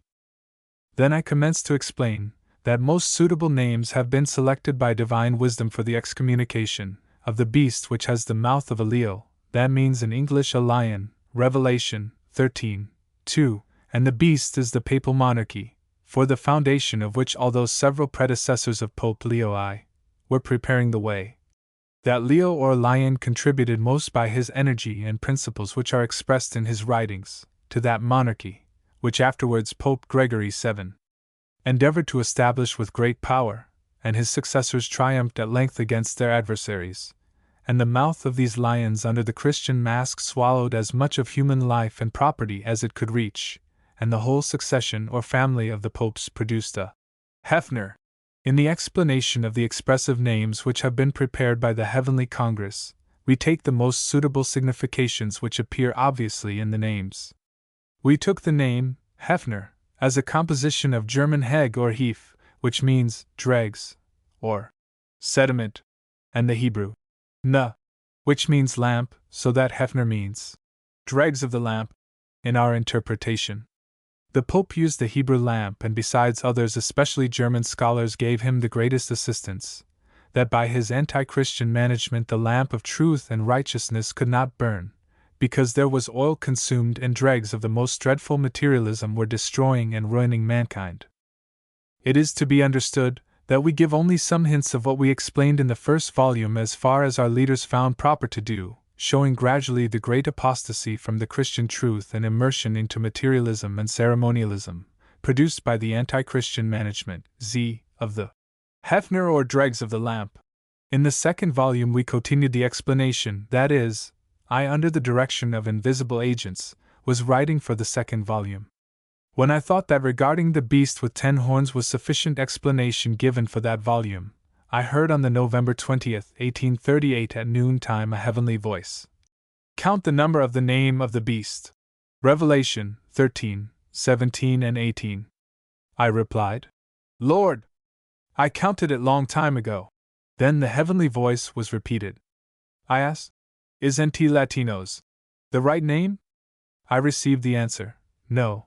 Then I understood that neither that name which was delivered by the old Church Father Irenaeus and written with Greek letters gives the number 666 and points to the affairs of the Latin man, nor any other name found for an illustration of the prophecy and containing 666, expresses what is prophesied about the beast, but that Hefner contains the whole mystery, because each pope as pope has the mouth of a Leo or lion, and the whole family or succession of the popes have produced the Hefner, or dregs in the lamp, which cannot burn, because oil is consumed with the mouth of the Leo.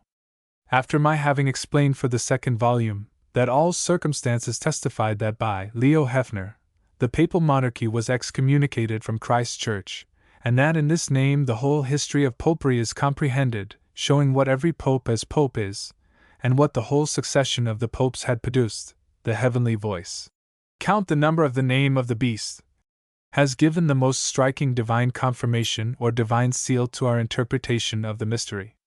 I wrote the family name, after having received the heavenly order, with Greek letters, and to my astonishment they gave exactly the number 666, Revel.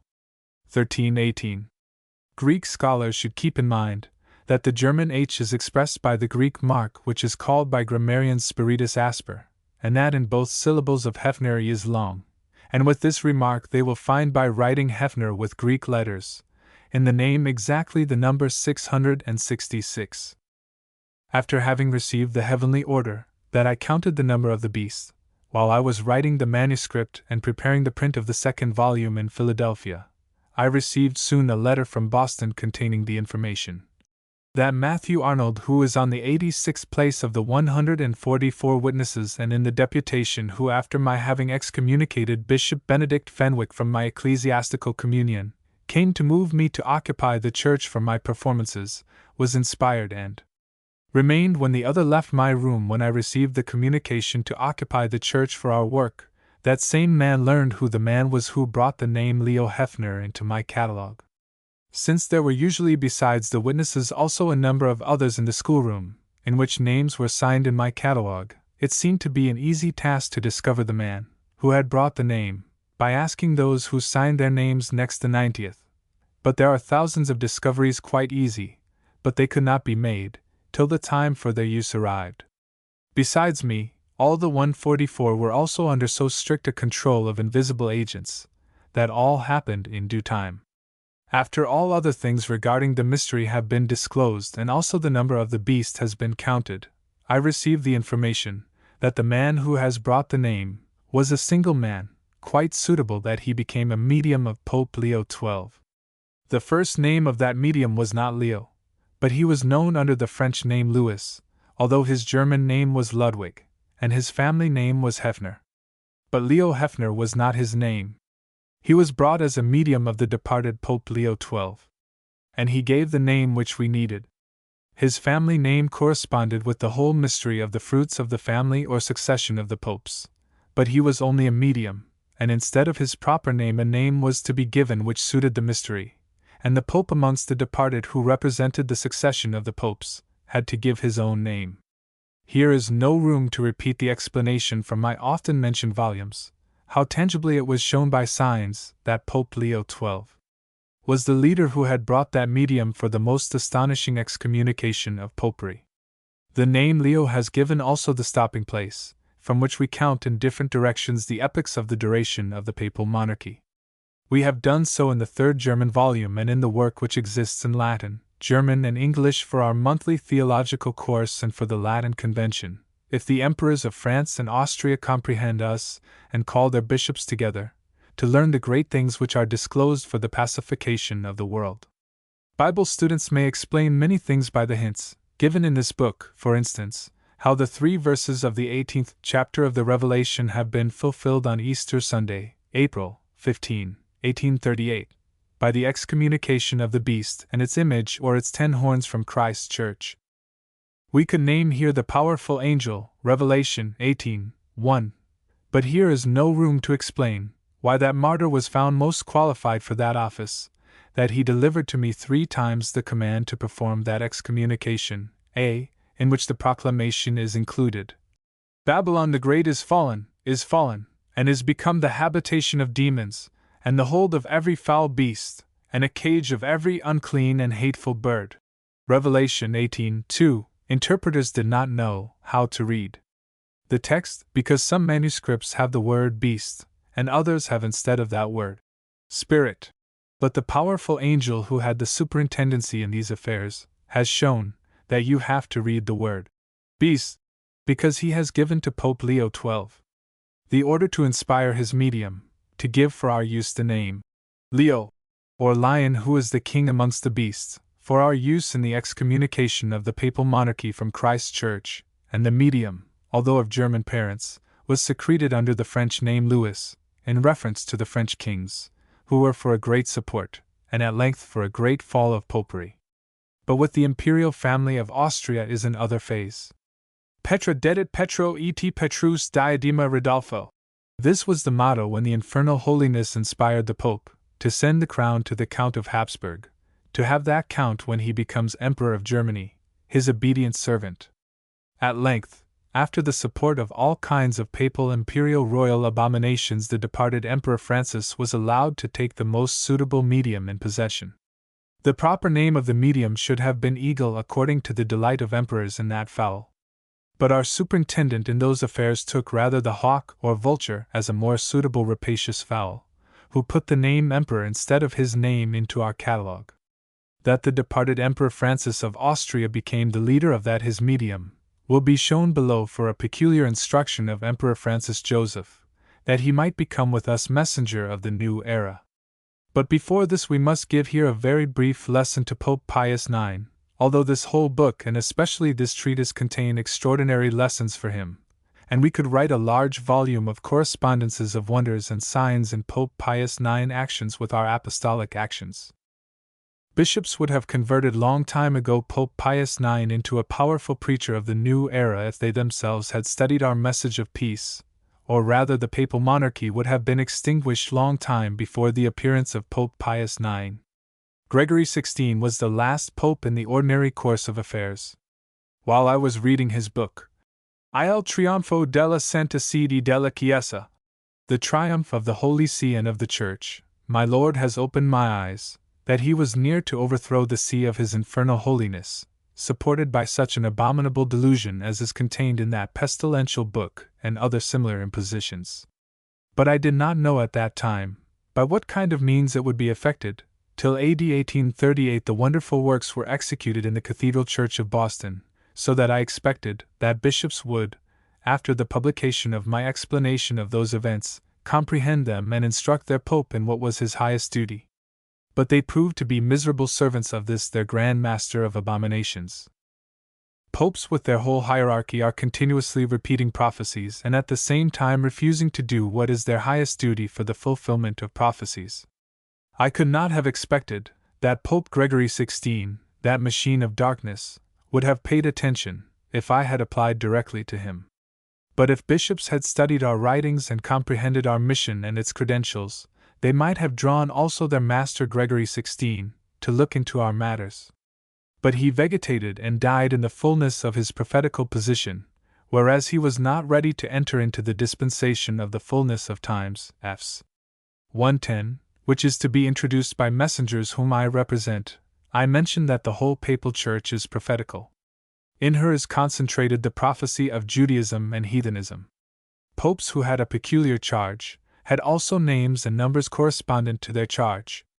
When in Pope Leo XII the apostolic number was complete, he prophesied, as readers must recollect, according to his leonine wisdom about a church doctor or apostle of the higher mission, and after his departure he had to inspire and bring the man into our schoolroom, to sign the most suitable mysteries on the 90th place of our catalogue for the excommunication of popery from Christ's Church.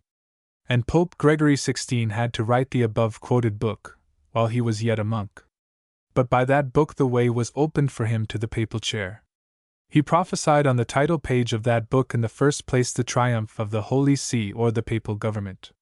And it triumphed so, when he became pope, that with his successor the whole miserable machinery is breaking and breaking, till at length the Church, that is, the people, will triumph by receiving our message of peace, by which all kinds of popery will be abolished from the globe.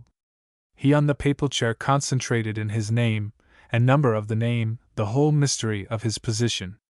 He was Gregory, that means a watchman, as prophets are called, and he stands as prophet, in the full number 16, which is as remarkable in the developments of popery as the number 666, so that the disciples of the Revelator were debating whether the Spirit had given to their master the number 666, or the number 16 in Revel 13, 18, till the Spirit had shown by our instrumentality that the number 666 is the principal number in counting the name and the periods of the duration of the government of that beast, but the number 16 comprehends many of its deep mysteries. The fourth beast in the 7th chapter of Daniel was formed gradually into the shape of the papal monarchy, and 4 times 4 is the complete number in which the last ordinary pope appeared in his glory. He is the infallible monarch of the Church, as he himself has proved while he was yet a monk, in the above-quoted book, that the Pope is the infallible monarch of the Church. By the means of that book my Lord of Truth and Righteousness has opened my eyes, that I commenced to comprehend the infernal imposition of the dragon and his host, by which nations were so duped that they believed the papal infallibility, holiness, and all other abominations and blasphemies of the living God and his Christ, and that I have performed and explained what is required for the abolition of all kinds of popery. The number of the biblical writing mediums or prophets, whose books are collected in one section of the books of the Old Testament, is 16. They were as little understood as to who they were and where they were, as the popes. The number of the popes, each of whom appears under the name Gregory or Watchman, is also 16, or 2 times 8. The last of them, or the 16th Gregory, was the pope under whose administration the mysteries were performed by our instrumentality for the abolition of all kinds of popery. But he continued to rule in all his glory and to keep disturbers of his infallible monarchy in prison. He was the most glorious during the time in which the beast or the papal monarchy is in the number 8, Revelation 17:11. The often mentioned catalogue of the 144 witnesses which appears in the English translation of my 4th German volume, entitled The One Thing Needful, from the 533 till 538th page, is a concentration of wonders and signs, which were effected under the control of the 144,000 martyrs, Revelation 14:1. In reference to this mystery as well as in reference to the 144 cubits of the wall of the New Jerusalem, Revelation 21:17. Their number is exactly 144. They were the stones used while we were performing in the Roman Catholic Cathedral Church what was required according to prophecies for the removal of Babylon and building of the New Jerusalem. Behold, I come as a thief. Revelation 16:15. He came so secretly that neither on the January 7, 1838, while those 144 witnesses were signing their names into my catalogue, nor afterwards, while they were performing each his task, we understood much of what was behind the veil, till after the great excommunication on Easter Sunday, 1838, the great mystery commenced gradually to be developed. And I received on the third Sunday after Easter, 1838, directly before the service, from my guardian the direction to deliver the valedictory sermon in order, that all which was to be executed in that church according to prophecies had been accomplished. The church had prepared for our use on that Sunday the 16th chapter of John. And I selected the text, "A little while, and ye shall not see me, and again a little while, and ye shall see me, because I go to the Father." John 16:16. If you have comprehended this book to this page, you know that I am Jesus Christ's firstborn Son in the dispensation of the fullness of times. Fs. 110. But also after having been publicly initiated to this ministry on Sunday Sexagesima, February 18, 1838, at the altar of the Cathedral Church of Boston, I progressed slowly in the development of the mystery. All disclosures which I give are preparatory for an easier understanding of the great testimony of the three witnesses named at the caption of this treatise.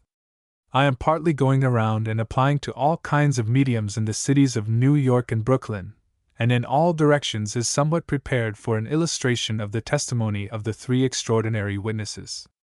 On Sunday, 24th INST, when the message of the Treaty of Peace between the Emperors of Austria and France arrived in America but was not communicated to us on that day, I wrote some of the last disclosures before this paragraph. After that I wrote 2 letters.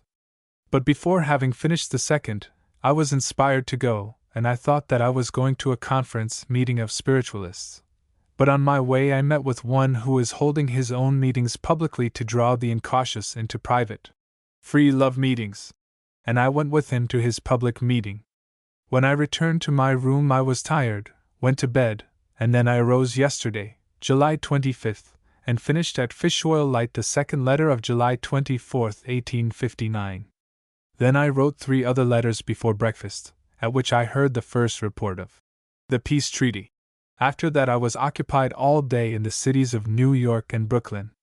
I thought proper to write this episode this morning, July 26th, before my starting to other business, because it is in such a connection with the peace treaty that it will be in the proper place more particularly explained for a great illustration of the 3 extraordinary witnesses. Christ's firstborn Son in the dispensation of universal harmony and peace on the whole globe, is the third angel preaching powerfully in the 9th, 10th, and 11th verses of the 14th chapter of the Revelation. There have been a number of prophecies which have been referred to Christ who has been crucified by the Jews more than 1800 years ago, but which cannot be understood except in regard to his firstborn Son and the whole body of messengers whom he represents. Since our public appearance, some mediums have preached that now Christ's firstborn Son appears, and were quoting a number of biblical passages testifying this. If there would be room, I would write some pages regarding my meetings in Cincinnati of Ohio with the principal of those mediums.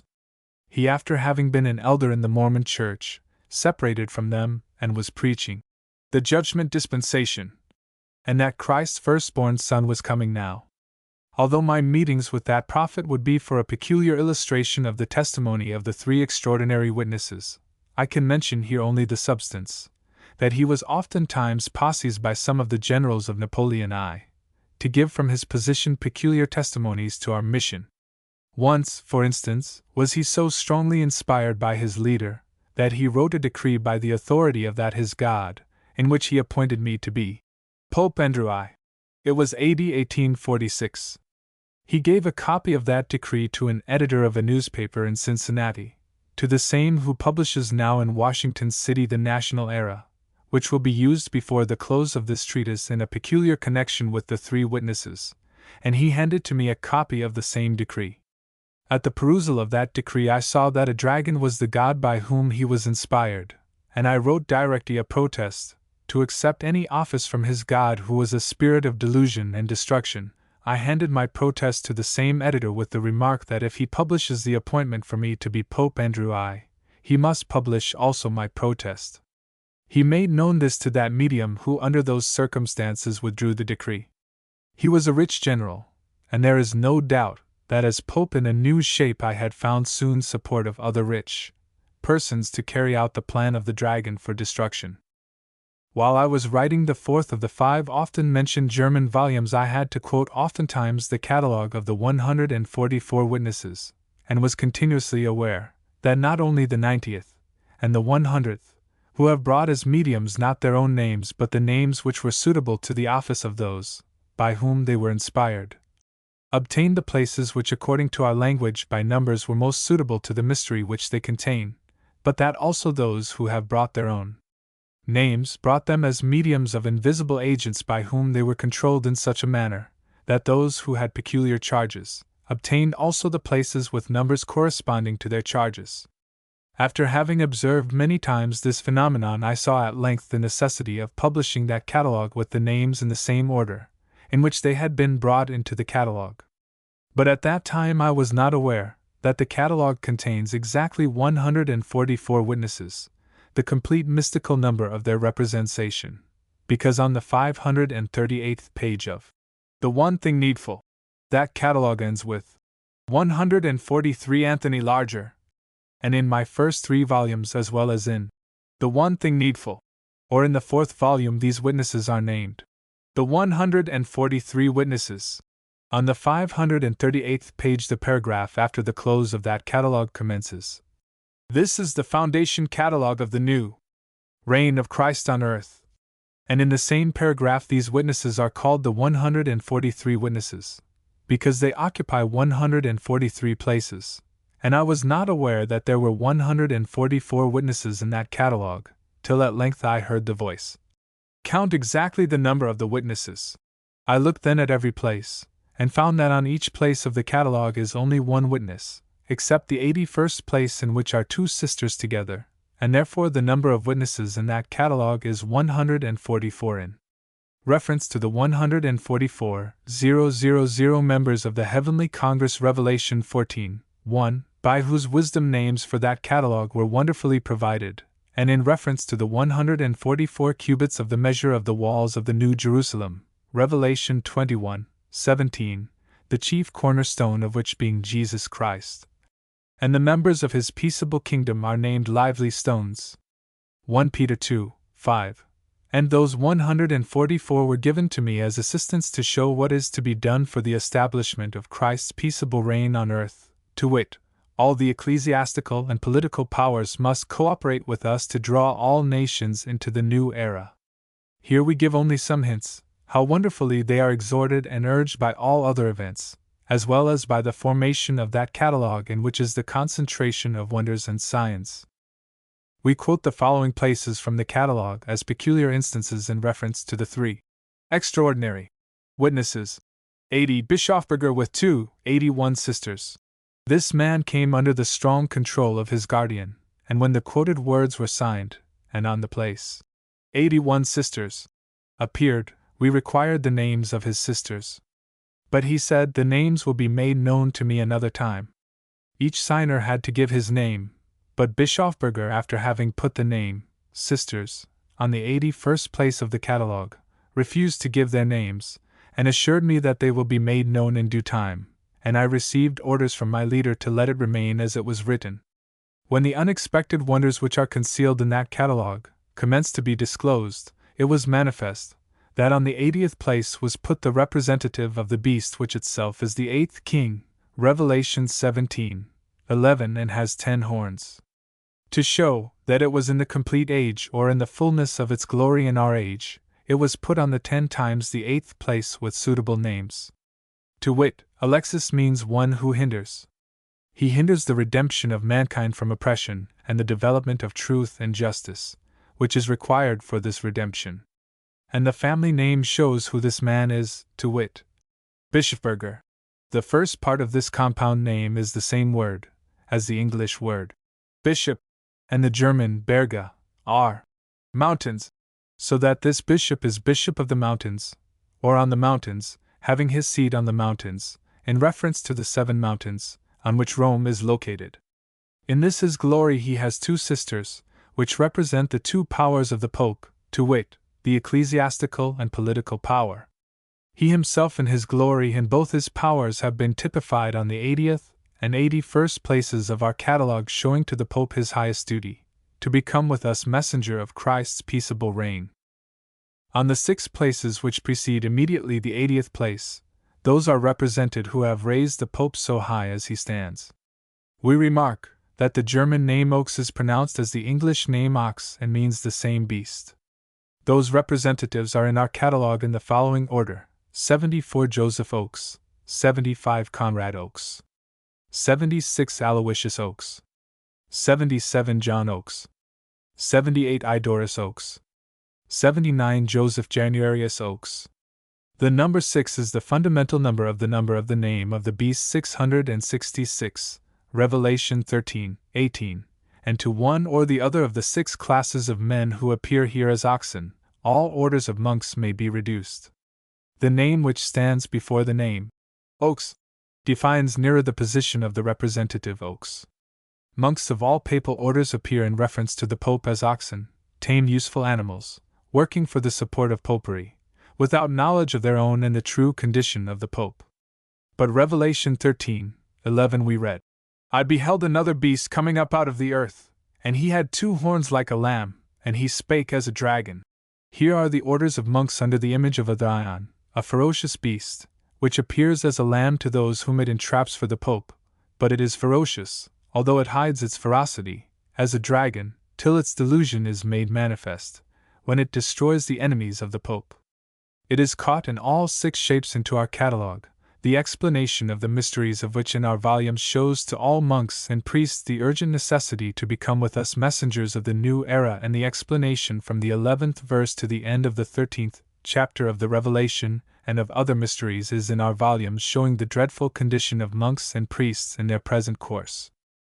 We have given some hints without explanations which are in my printed volumes and in the manuscript, which NB on this great prophetical feast, August 15, 1859, of Mary's Assumption into Heaven and of Napoleon I's birthday. I mention that I was since the 21st day of June last, on which day agreement was made with the printer, and the manuscript of the first treatise was given him for printing this book, confined to New York, wishing to have it printed as soon as possible. But those messengers from our sphere who have the commission to count according to our spirit language by numbers, pages and lines in my publications and days for their printing in agreement with the calendar, for this purpose controlling the spirits of the compositors, did not hinder them to annoy me in manifold ways. At length I wrote on the 1st inst my complaint, and carried it to the same attorney who without charge wrote the agreement, but not having found him in his office, I myself carried it to the printer, expecting a good effect. But I was as much disappointed as when I commenced to write the 4th treatise, and thought that it would not become larger than the largest of the preceding treatises.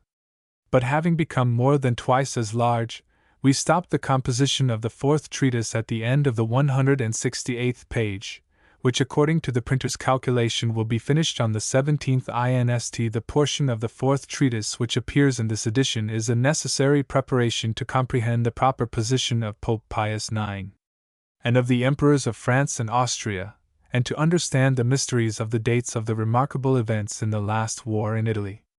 Those dates testify that those events happened under strict control of our leaders watching the infernal furies destroying men, and in so exact a correspondence with events of our mission, that if you comprehend this book and act accordingly, you will open soon the door for the new era in America and in Europe. But if you neglect this, the 3 extraordinary witnesses have such a position as to continue judgments. Those who comprehend this book will be anxious to read also the continuation and the end of the 4th treatise, and will collect as many subscribers as possible. As soon as they secure us to call a printer to our Peace Union Center and to publish a new edition of this book, we will send gratis to them in an extra pamphlet the supplement to the 4th treatise, which will appear in the next edition. Therefore we request those who buy this book to give their exact direction either to those from whom they buy or to send it according to the direction on the title page. Andrew B. Smallnicker. 5th Treatise.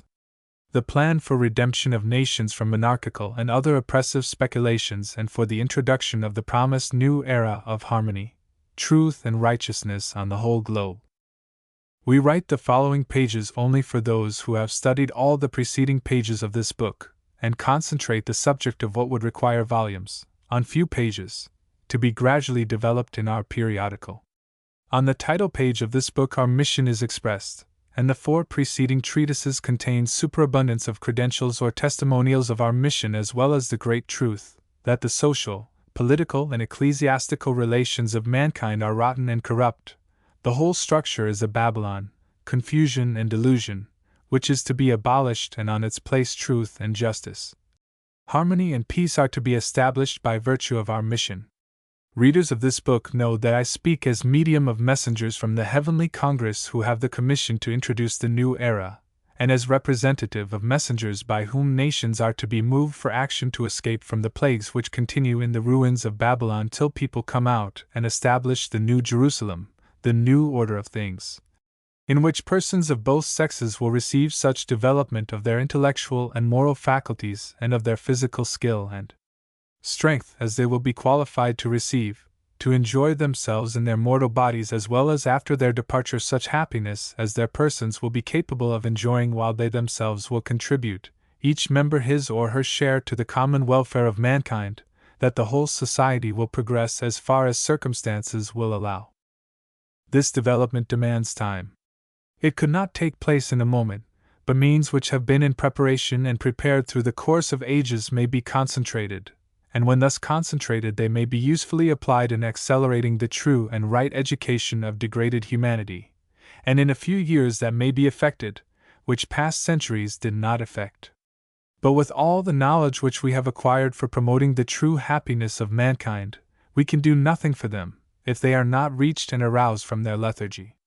If they will be redeemed from their present miserable and wretched condition, they must begin to comprehend where they are and to what point of intellectual and moral perfection with corresponding happiness and health and strength of body and mind they could arrive, if they would apply their energy, and the means which are prepared by nature as well as by human skill, art and science to be used in bringing mankind from their present Babylon or from the existing confusion and delusion into the New Jerusalem, into the new era, into the new order of things, which is usually called the millennium, about which there are many false and wrong notions, but which will be the universal republic in which truth and righteousness will reign and all nations will be united in the great brotherhood in which they will enjoy perpetual peace.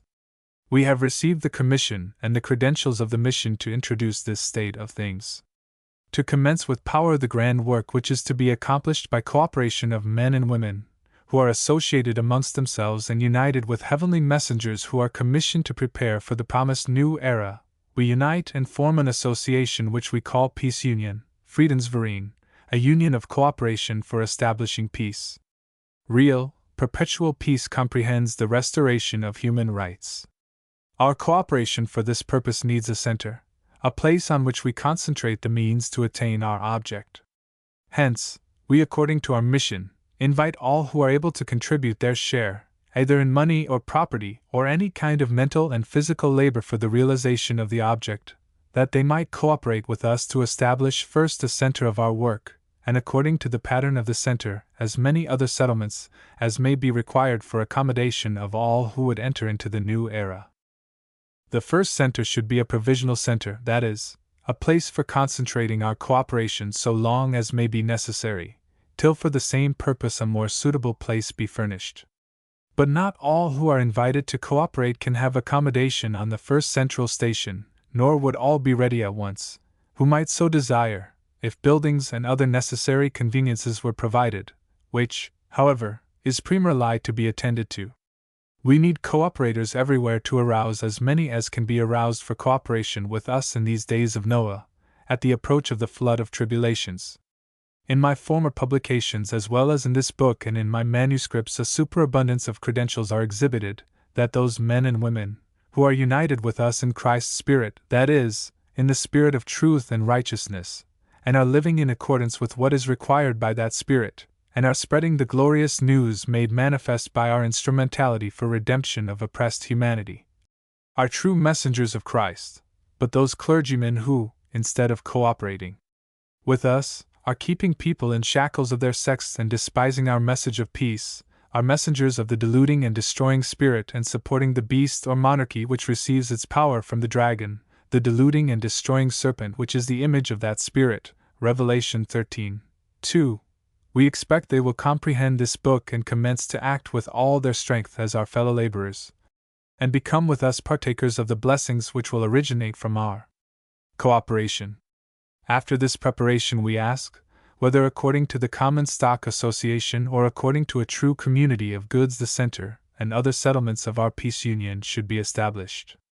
I wrote many years ago a plan according to a Common Stock Association, according to which members of the peace union should have prepared themselves and others for a true community of goods, but within 7 years an exact account of labor furnished and of its worth, as well as of other property, should have been kept. And at the expiration of that period the division of profits according to the shares of labor furnished and other property invested should have taken place, and during the period of 7 years all the members should have been prepared for the great community or true republic, into which mankind will finally associate, that those who would not be sufficiently prepared before the expiration of 7 years to commence a true community, might at least, in 7 years, be prepared for it. At the end of that plan is the paragraph, a portion of which we copy here as preparatory to what follows. I have mentioned only some of the many points which are to be mentioned in more suitable times, or in the periodical, because that which has been mentioned may suffice to move those who are culled and chosen to be the first champions in starting the center of our action.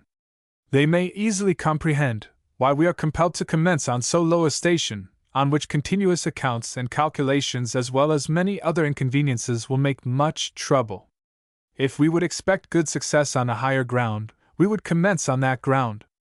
But this generation is found in such a degradation and corruption that also the proposed plan to draw mankind from lower to higher stations will probably not find directly sufficient support of what we need to bring mankind quickly and powerfully into the new era, which in its splendor and glory will be the great community of goods, based on true republican principles, and c.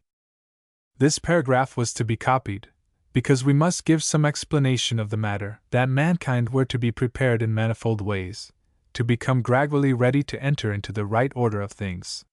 Readers of this book know that from AD 1838 till 1842 my 5 German volumes containing memorable events, developing the dreadful social, ecclesiastical and political state of mankind and testifying our mission to introduce the promised new era, have been published. During and after the publication of those volumes it was evident that our duty was to make known to those who have read or heard somewhat regarding our mission, that for a powerful cooperation we would need a center of our action. Adolf Etzler published that time a book entitled The New World or Mechanical System to Perform Labor of Man and Beast by Inanimate Powers. I have read it and found the principles correct, and that although all that he proposed would not be practicable, some of his propositions could be put in practice. And when I saw that Germans were so chained either by materialism or sectarianism, that instead of studying those my 5 German volumes and of acting accordingly, they followed rather after their sectarian and materialistic leaders who have published all kinds of delusion against my books, and spoke also in a like manner publicly and privately against them, my directors moved me to tell to those who took more or less interest in the contents of my books and were skillful mechanics, that they should study Etzler's book, and if they would find his propositions practicable, they should try to awaken Germans with Etzler's machine to study my German volumes.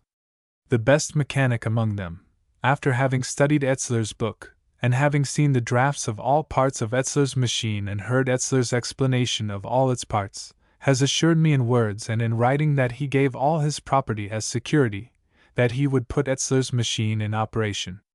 But a seeress who belonged to our association, and gave amongst all women the strongest testimony to our mission, although she did not see the pattern of the machine, received in a vision its whole structure, and described exactly the portions which she saw in the vision, that they broke. She received that vision a considerable time before those who were expecting certain success commenced to build Etzler's machine.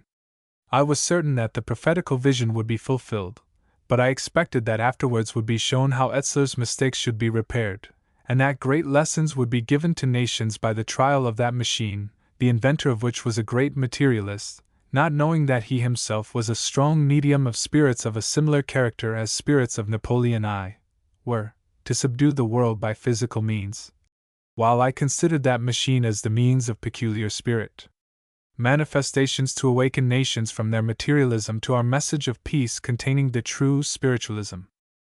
The machine was built under Etzler's direction in Warren County. The trial was made, and the pieces broke which have been foreseen and foretold as breaking. There was a great jubilee of those who have been deluded by priestcraft, that they thought when Christ was killed, that he would arise no more. When Etzler, as well as the man who has given me in words and in writing the pledge with his whole property that he would put the machine in operation, have left the place, I said to those who have remained on the place, that in the next night would be revealed to one of them, how the mistakes made by Etzler should be corrected and the machine should be put in operation. George Carl, a young lame shoemaker, a sincere seeker after truth and firm believer in our mission, was the man to whom the mystery was revealed, and he has explained at our meeting the matter in such a manner, that also those who were most opposed, have at length been convinced, after having heard his explanation how Etzler's mistakes should be repaired, that he had received a true revelation, and agreed that he should be the director in rebuilding Etzler's machine, to make a new trial. But before this has been done, he was brought into the Allegheny River and drowned by the instrumentality of the departed Mormon prophet Joe Smith, not directly but indirectly by the instrumentality of a cow. But a week after that, on the 30th of July 1844, the same destroying spirit Joe Smith was allowed to attack me directly, to show how he would be able to kill a man in a minute, if he would be permitted. But he was seized by my guardian and cast into a combustible matter which was by his infernal electricity instantly kindled. George Carl was permitted to be drowned, because the time for establishing our center had not yet arrived, and Carl had an important mission in the spirit world, and in that great mission he continues to be engaged. It is to be understood that the given hints regarding Joe Smith would need a peculiar treatise. I did not know him personally in his mortal body, but urged preachers of his sect to move him to meet me either in a written correspondence or personally, to learn to know his dreadful delusion. The same I published in The One Thing Needful, and urged his elders to send to him an English copy of that volume, which, as readers of this book know, has been translated from the German into English.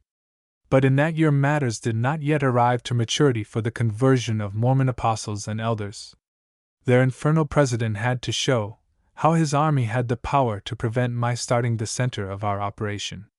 But that my meeting with the departed Joe Smith occasioned my meeting with the mortal Brigham Young, while he was yet in Nauvoo. But although I preached to him and his disciples the judgment dispensation, they were not yet mature to be converted, and my manuscripts, in which dreadful mysteries of the Mormon spiritualism are developed, must wait to be published, when nations will be prepared to read so important disclosures.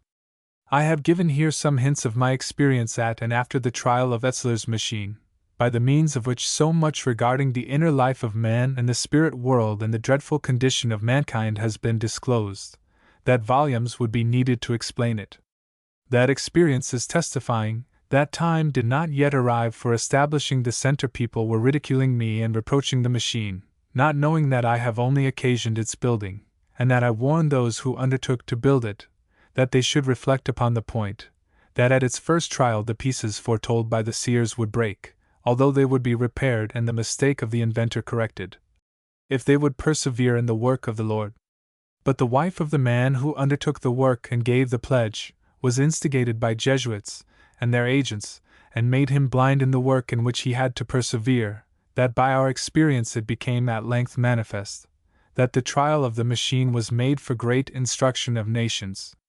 People were deluded by the blind leaders of the blind and would not hear us, when we invited them after the trial for cooperation to establish a center without trying any machine, but only using machines which have been tried by others and found to be useful. But when we will be in all directions secured with abundant means, we will support inventions for the common welfare.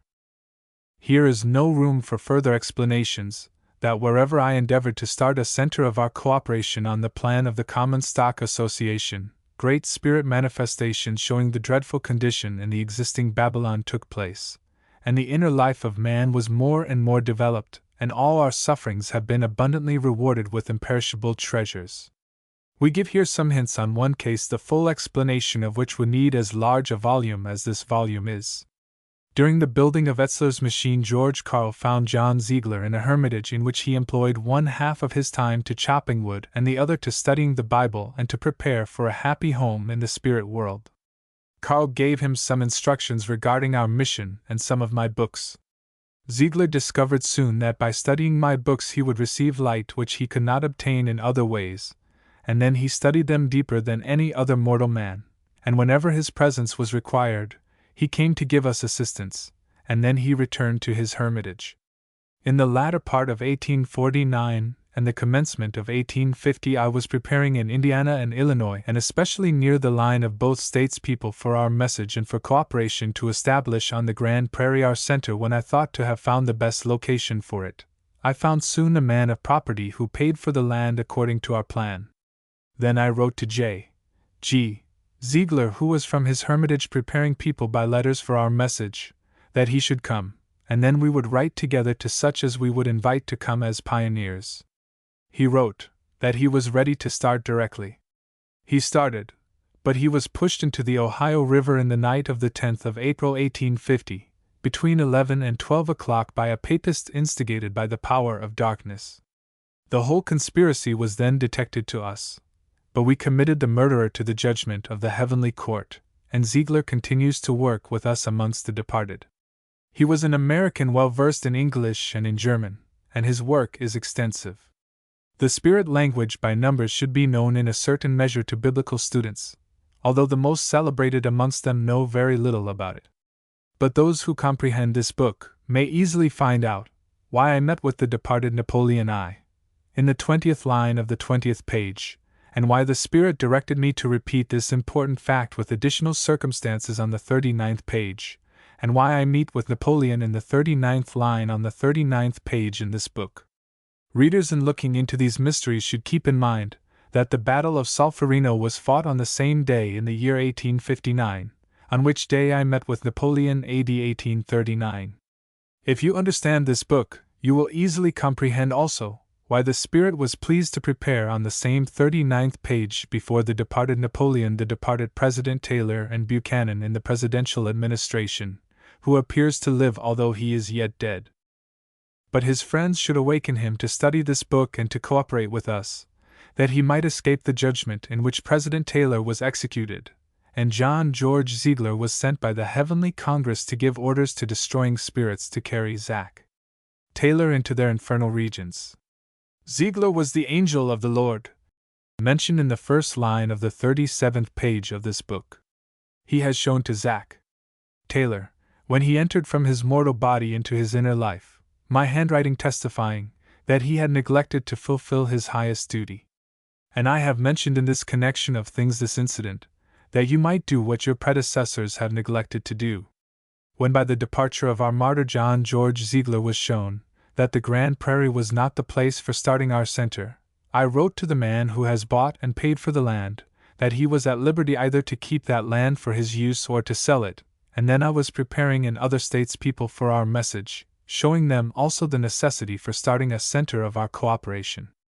At length, at the end of February and at the commencement of March of this year, 1859, was in peculiar manner made manifest that we should start the center of our community, or the center for establishing the true republic, which, as has been made manifest, will be a true community of goods, and a true matrimony of one man with one woman, as has been prophesied by the first Christians at Jerusalem, but could not be accomplished in practice till the dispensation of the fullness of times. Fs. 110. Or the New Jerusalem will be introduced by messengers whom I represent. If we should find before finishing the last of the 24 pages of the 8th sheet some space, we will give hints on the wonders and signs by which it has been shown, but explanation of these matters must be delayed, till we establish a printing office at the center of our Peace Union community. And fear came upon every soul, and many wonders and signs were done by the apostles. And all that believed were together, and had all things common, and sold their possessions and goods, and parted them to all men, as every man had need. Acts 2:43, 44, and 45. And the multitude of them that believed were of one heart, and of one soul, either said any of them that aught of the things which he possessed was his own, but they had all things common. Neither was there any among them that lacked, for as many as were possessors of lands or houses sold them, and brought the prices of all things that were sold, and laid them down at the apostles' feet, and distribution was made unto every man according as he had need. Acts 4:32, 34, and 35. This was not the commencement of the community in the Jewish church, but of the great conversion of those who have been attached to the sects of the Pharisees and the Sadducees. Besides these two sects there was a third sect, called the Esseni or Therapeutes. They understood that the letter of the Jewish Bible kills and that there was in those prophetical books a deeper, a spiritual sense of what was to come, and they retired into the deserts of Egypt, and were acting from thence to convert the world to their community principles. From that association the Christian religion originated. Jesus Christ was the descendant or offspring of the Therapeutes or healers, who were powerful in healing diseases of demoniac influence. Their spiritual power came from their strictly moral life. They did not abuse the procreative powers, but those who were married used them only for obtaining children in the right season, and many of them lived in celibacy in the strictest continence all their lifetime. Such was the life of the Therapeute monk Eli or Heli, the father of Jesus Christ. Luke 1:23. He, while living in the strictest celibacy, arrived to an advanced age, and when the time arrived for the procreation of the Messiah of the Jews, he became the medium of the Spirit who was selected by the heavenly Congress to seize him and to procreate by his instrumentality the Messiah. And when the departed Spirit called Gabriel, or the power of God, was operating through Eli, that is, my God, Mary was seized by her guardian and submitted, that the offspring was not the origin of a carnal cooperation, but the work of a Holy Spirit, so that Jesus Christ was the concentration of the spiritual power of the highest association amongst the Jews as well as of the prophecy of the Jewish nation. In one of my former writings I have given more disclosure regarding this mystery, but when we will have our own printing office, I will give a more complete explanation of the mystery, as well as of my generation, because if you comprehend this book, you know that we have superabundance of signs according to prophecies, by virtue of which I appear as the firstborn Son of Jesus Christ for the introduction of his peaceable reign on earth, or the great community, or republic, for which we must prepare by establishing a center of our cooperation.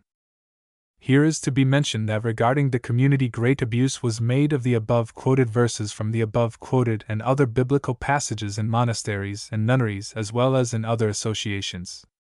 Christ says to the angel of the church of Ephesus, "But this thou hast, that thou hatest the deeds of the Nicolaitanes, which I also hate." Revelation 2:6. And to the angel of the church in Pergamos he reproaches, "So hast thou also them that hold the doctrine of the Nicolaitanes, which thing I hate." Rev 2:15. Nicolaitanes in the Revelation are the same who are in our days known as free lovers. Some called them Dr. Nichols' people. But that doctor was at length converted to Romanism, lecturing for the Roman Catholic Church, and the day before yesterday, or on the 14th of August, I read the advertisement of his lecturing here in New York. We expect that he will get this book, comprehend our spiritualism, and draw many Roman Catholics into the true Catholic Church, or what is the same, into our peace union. Man must be restored to his true condition. A chaste, pure life in celibacy, and a true matrimony in which carnal copulation is used only for obtaining children when sound reason or true Christian spirit requires it. This is the true condition of man for his true happiness in this and in the future life. All excess in this respect is injurious to body and soul of parents and children. As long as mankind are not reduced to the right order in this respect, they remain in their degradation and misery. How they will be brought low the right order in the true community, as the only refuge for the restoration of the human race, will be explained in our periodical for the common use and particularly to those who will come to our peace union, here not being room except to give hints on many points the full explanation of which requires large treatises. Here we give the following hints. In the present Babylon, dollars and cents as the means in this state of affairs used for what man needs to support his mortal life and for committing all kinds of sins and crimes against his fellow men, occupy in so dreadful a manner the minds of men and women in general in their present degraded condition, that the one thing needful, their spiritual progress is so neglected that probably if some few comprehend this book so far as to apply all their energy to spread it, they will have a hard task to move the public in general to study it so as it should be studied and comprehended. Readers should recollect that when I came the first time in my present charge before the public, the passage Luke 8, from the 4th to the 15th verse, was prepared for my use. Besides dollars and cents, there are especially the sexual disorders which ruin mankind so that they appear as dead to the truly spiritual things, for which they will get the right taste, when in the community they comprehend that mankind belongs to two houses. Americans are quite accustomed to two houses in the capital of Washington, but in the true community they will learn to be accustomed to the two houses, or two departments in one and the same house, to which mankind belong, when they arrive to the higher perfect order, so that males belong to their own house or department, and females to their own, although each husband has his own wife, and each wife her own husband. But they do not meet together for carnal copulation, except in the right season for the only object to get a child, with due preparation to transfuse a Holy Spirit into the child. Nothing is more injurious to the parents and to the child than the act of procreation without due preparation, which is in this present Babylon generally neglected. Besides this, in this present abominable situation of mankind, the act of carnal copulation is oftentimes repeated during the pregnancy, and before the child is weaned. All this has a very injurious effect upon the child and degrades and ruins also the parents.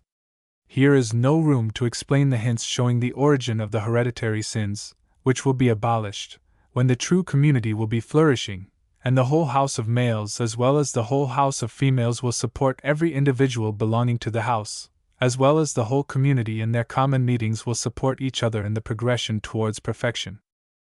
These hints may appear quite strange to many readers, but if they will come out from the existing corruption, they may be assured that they will comprehend me, when I give in a long dissertation a complete explanation of the given hints, in the supposition that those who have comprehended this book know our mission, and that we have received the knowledge which is required to our mission to bring nations out of their present corruption which kills many when they arrive to manhood and womanhood, and many more before that age, and not a small portion of them before or soon after they are born.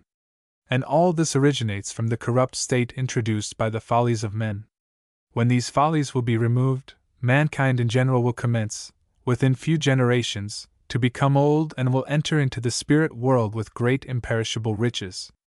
We read, "Verily I say unto you, there is no man that has left house, or brethren, or sisters, or father, or mother, or wife, or children, or lands, for my sake in the Gospels, but he shall receive 100-fold now in this time, houses and brethren and sisters and mothers and children and lands, after persecution, and in the world to come eternal life."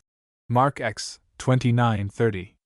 According to our reading in the Greek text we translate, "after persecution." When the persecution is abolished, the promised great advantages will be made manifest in the true community. There will not be plurality of wives, but each husband will have his own wife. Now father, mother, wife or children might resist to the determination of a person to join with the true community. Those who comprehend that this will be the true life in the true reign of Christ, in his peace union, will cooperate with us for its introduction without regard to any opposition of their nearest relatives. Every one who forsakes all and acts with us as much as he can, for establishing the peace union, will, when persecution ceases and the peace union flourishes, consider those who are old as his fathers and mothers, those of equal age as brothers and sisters, and those who are younger as his children, and all the property belonging to the peace union as ours, and we will truly pray to God, our Father.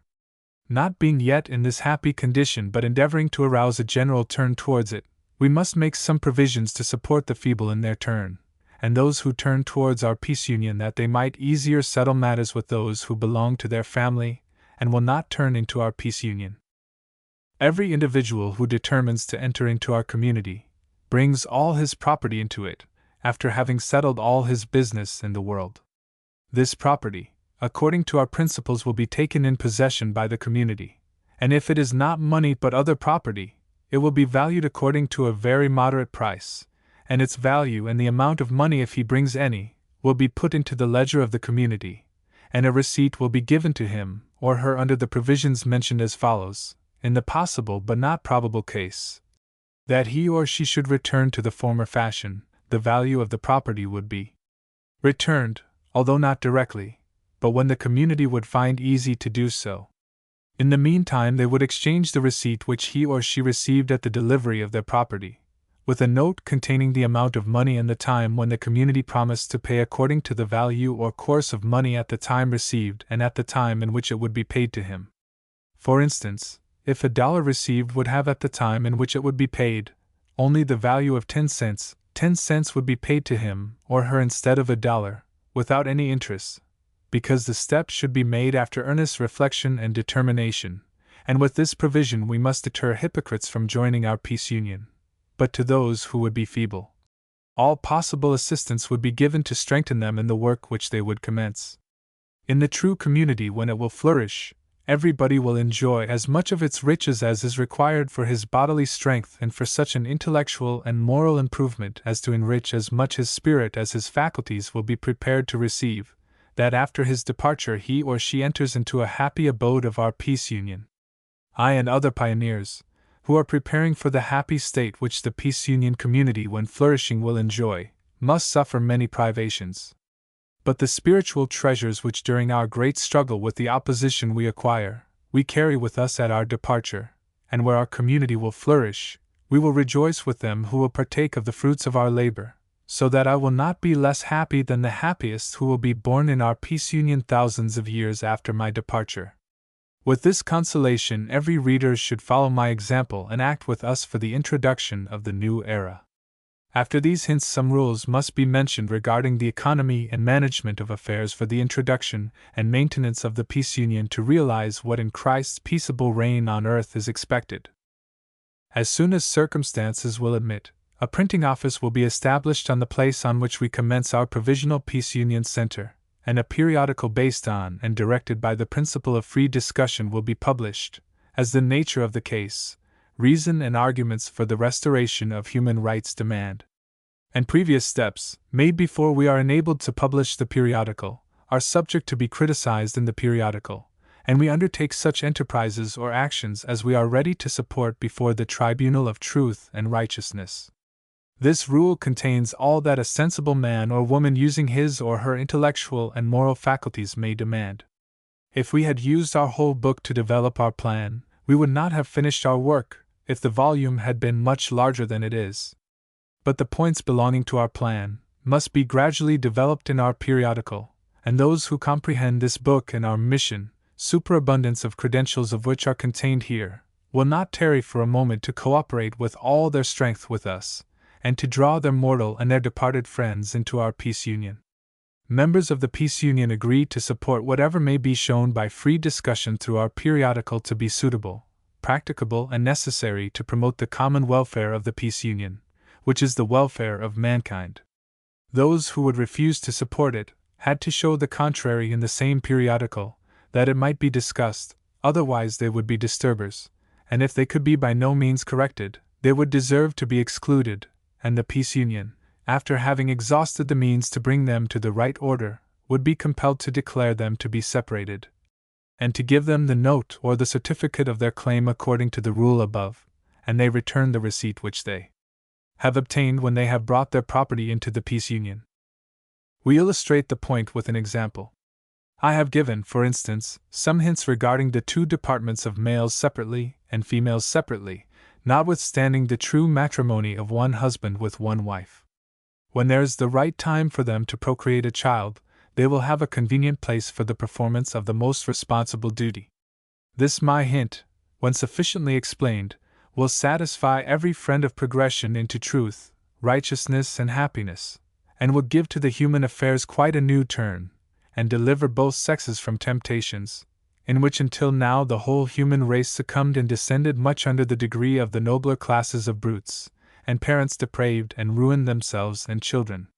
From all the strange and unexpected things disclosed in this book, readers may expect that I have also regarding the true matrimony and the restitution of mankind in such a condition in which they will be truly happy, a glorious message, and such truths which, when sufficiently explained, will satisfy all lovers of progression into the true happiness. But there may join with our peace union some self-conceited person who would not give up what would be shown by us as necessary to be removed for the restoration of mankind to their true happiness, and what he would not be able to refute, and notwithstanding this he would remain in his bad habit. In this case he would compel us to remove him. At his removal he receives the note or certificate, while he returns the receipt which he had obtained for what he had put into the peace union, as is explained above. But we have to add here, that if those who would be separated had damaged the whole peace union or some individual, the damage is to be deducted from their claim. And it is to be repeated, that nobody who joins with the peace union has any claim to any pay or reward for the labor performed in the peace union, into which all men and women are invited to come and to remain in it in this mortal body and in all eternity, and to partake for him or her and their families of all riches, spiritual and physical, in exchange for what they furnish. But what they brought in at their joining is returned to them, with deduction of the damages, if they have caused any at their turn into enemies of the peace union, or which originated by their fault, although it could not be proved that they had a malicious intention in causing damages. This point is here to be remarked, that children before they acquired the legal age, if by whatever means they would be withdrawn from the peace union, while their parents are living there or did not depart, should not receive the portion of the property brought for them into the peace union, till they arrive at the legal age in which they have the right according to the laws of the country to depart from their parents. Because the peace union have the parental duties towards children who are received with their parents into the peace union. Also this is to be mentioned, that no others except who come with their parents, or with their children into the peace union, have any claim to the property which they bring into it. They settle their business with all others, when they join with the peace union, and in the same time they make their will, how much they themselves if they would leave the peace union and some of their children would remain in it, and how much each of the children when in full legal age would receive, if he or she would leave the peace union. We thought proper to concede so much to the feebleness of those who are desirous to join with the peace union, but imagine the possible case, that they might be turned out and lose their property. For them their property is secured, all taught without interest, and their possible case is rather imagination, and they would become gradually so strong as to give good example to others. But we have mentioned a point which must terrify hypocrites to join to our peace union, because their hypocrisy would become in due time manifest, and then they could not stand and would be turned out with demand to repair damages. Therefore they should remain in Babylon till they have a sincere desire to join with us for their true conversion to our principles and corresponding acting with us. When they are determined to act for this purpose, they should not be afraid to join the peace union on account of the possibility of being separated, because no person will be separated except such as deserves in consequence of immoral acts or gross omissions of what is absolutely necessary for obtaining the object of our association, after having been sufficiently instructed and exhorted that their toleration would ruin the peace union. A separate person, if he or she would think there was not sufficient cause for separation, will be permitted to publish in our periodical the reason or reasons of his or her complaint. By doing so, however, he gives occasion for members of the peace union to publish their remarks on his reasons, that truth might be made manifest, because the object of the peace union is the restoration of human rights, and therefore her members engage and promise to correct any mistake, when it is shown and it is proven. The nature and object of the peace union is, that science or knowledge in every department, and every branch of enterprise directs and governs the work. Therefore the man or woman who is found to be most skillful in any art, business or work, is to be elected as foreman, and continues to act as such, till some one more skillful is found. And then to him the place is to be given, however, not before it is shown, that by exchanging the place sufficient advantage will accrue to the community. The member who thinks he is able to show this, may assemble members belonging to the branch of that business, or if the case is a general case, members in general, the body of females having their votes, as well as the body of males in general affairs. In particular branches the body decide who belong to that branch. Whoever calls members together, shows them the case, and if the majority find his reasons to be sufficient, the person proposed obtains the office. But before votes are taken, those who are assembled must also hear the objections. But if there is any member who thinks that the decision was not made according to justice, he may announce the matter to the assembled, showing them their mistake and his duty that if they will not correct their mistake, he will make known the reasons of his complaint against the decision in the periodical of the Peace Union. And the assembled, if they see that he is right, are bound to receive thankfully that which is right, but if they see that he is wrong, they are bound to show him this. But if he, notwithstanding this, publishes his reasons, those who do not agree with him are bound to show in their replies that he will riot act according to sound reasons, but is disposed to make disturbance, deserving to be expelled. In this case, if he continues to be obstinate against evidence, he should be expelled peaceably. In the first place, we need a center, and according to the pattern of the center, as many settlements on other places will be established as will be needed to accommodate all who will find best to move from their present situation to a settlement of our peace union. But everywhere persons of our principles will be needed to instruct and strengthen the neighbors. The hints given here will be so modified to their situation as their circumstances will require. In the center is to be concentrated what is to be spread everywhere, to benefit in the first place members of the peace union, and by their instrumentality, as many others as can be reached. Therefore, cooperation and support from all who comprehend this book and their application to others is necessary to raise means for establishing what is required in the center. Although all who contribute for the center will not have chance to reside there, they will have a chance to send some of their children or relations to the institutions of the university for the new era, which will be established there, according to our plan, according to which a great change will take place in studies, that all intellectual and moral faculties of students will be harmoniously developed, and much time will be gained for learning every day, for some hours in the school and for some hours in the shops and elsewhere, that to learn which each will be most qualified and inclined. Wherefore those who afford money and other property for the center and what is needed there, acquire the right to reside there, when needed as teachers, or for mechanical branches, arts, sciences, for agriculture, horticulture, and see what mankind need for the new era should be shown there to students theoretically and practically. Therefore all who have superabundant means, if they comprehend this book, will send such an amount as they can spare, as donations, which will become spiritual treasures to the donors. When the institutions which according to our plan should be at our center will be established, there will be such competition of students that there will not be room for accommodation of all. All that is given as donation for raising our institutions will be put in our ledger for the benefit of the donors, so that, when all students could not be accommodated at our center, those recommended by the donors would be preferred to others, the case accepted, that others be found more useful in our mission, if they study the branches.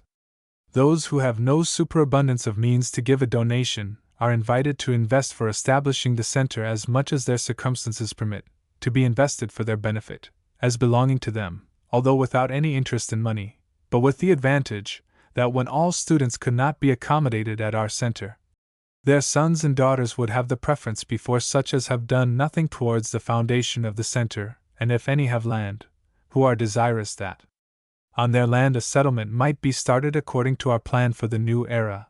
By their furnishing means for starting the center they acquire the claim and right that their land shall be taken for that purpose rather than the land of another who had done nothing for the center, when circumstances would not require the preference of the land of other for a new settlement of our peace union.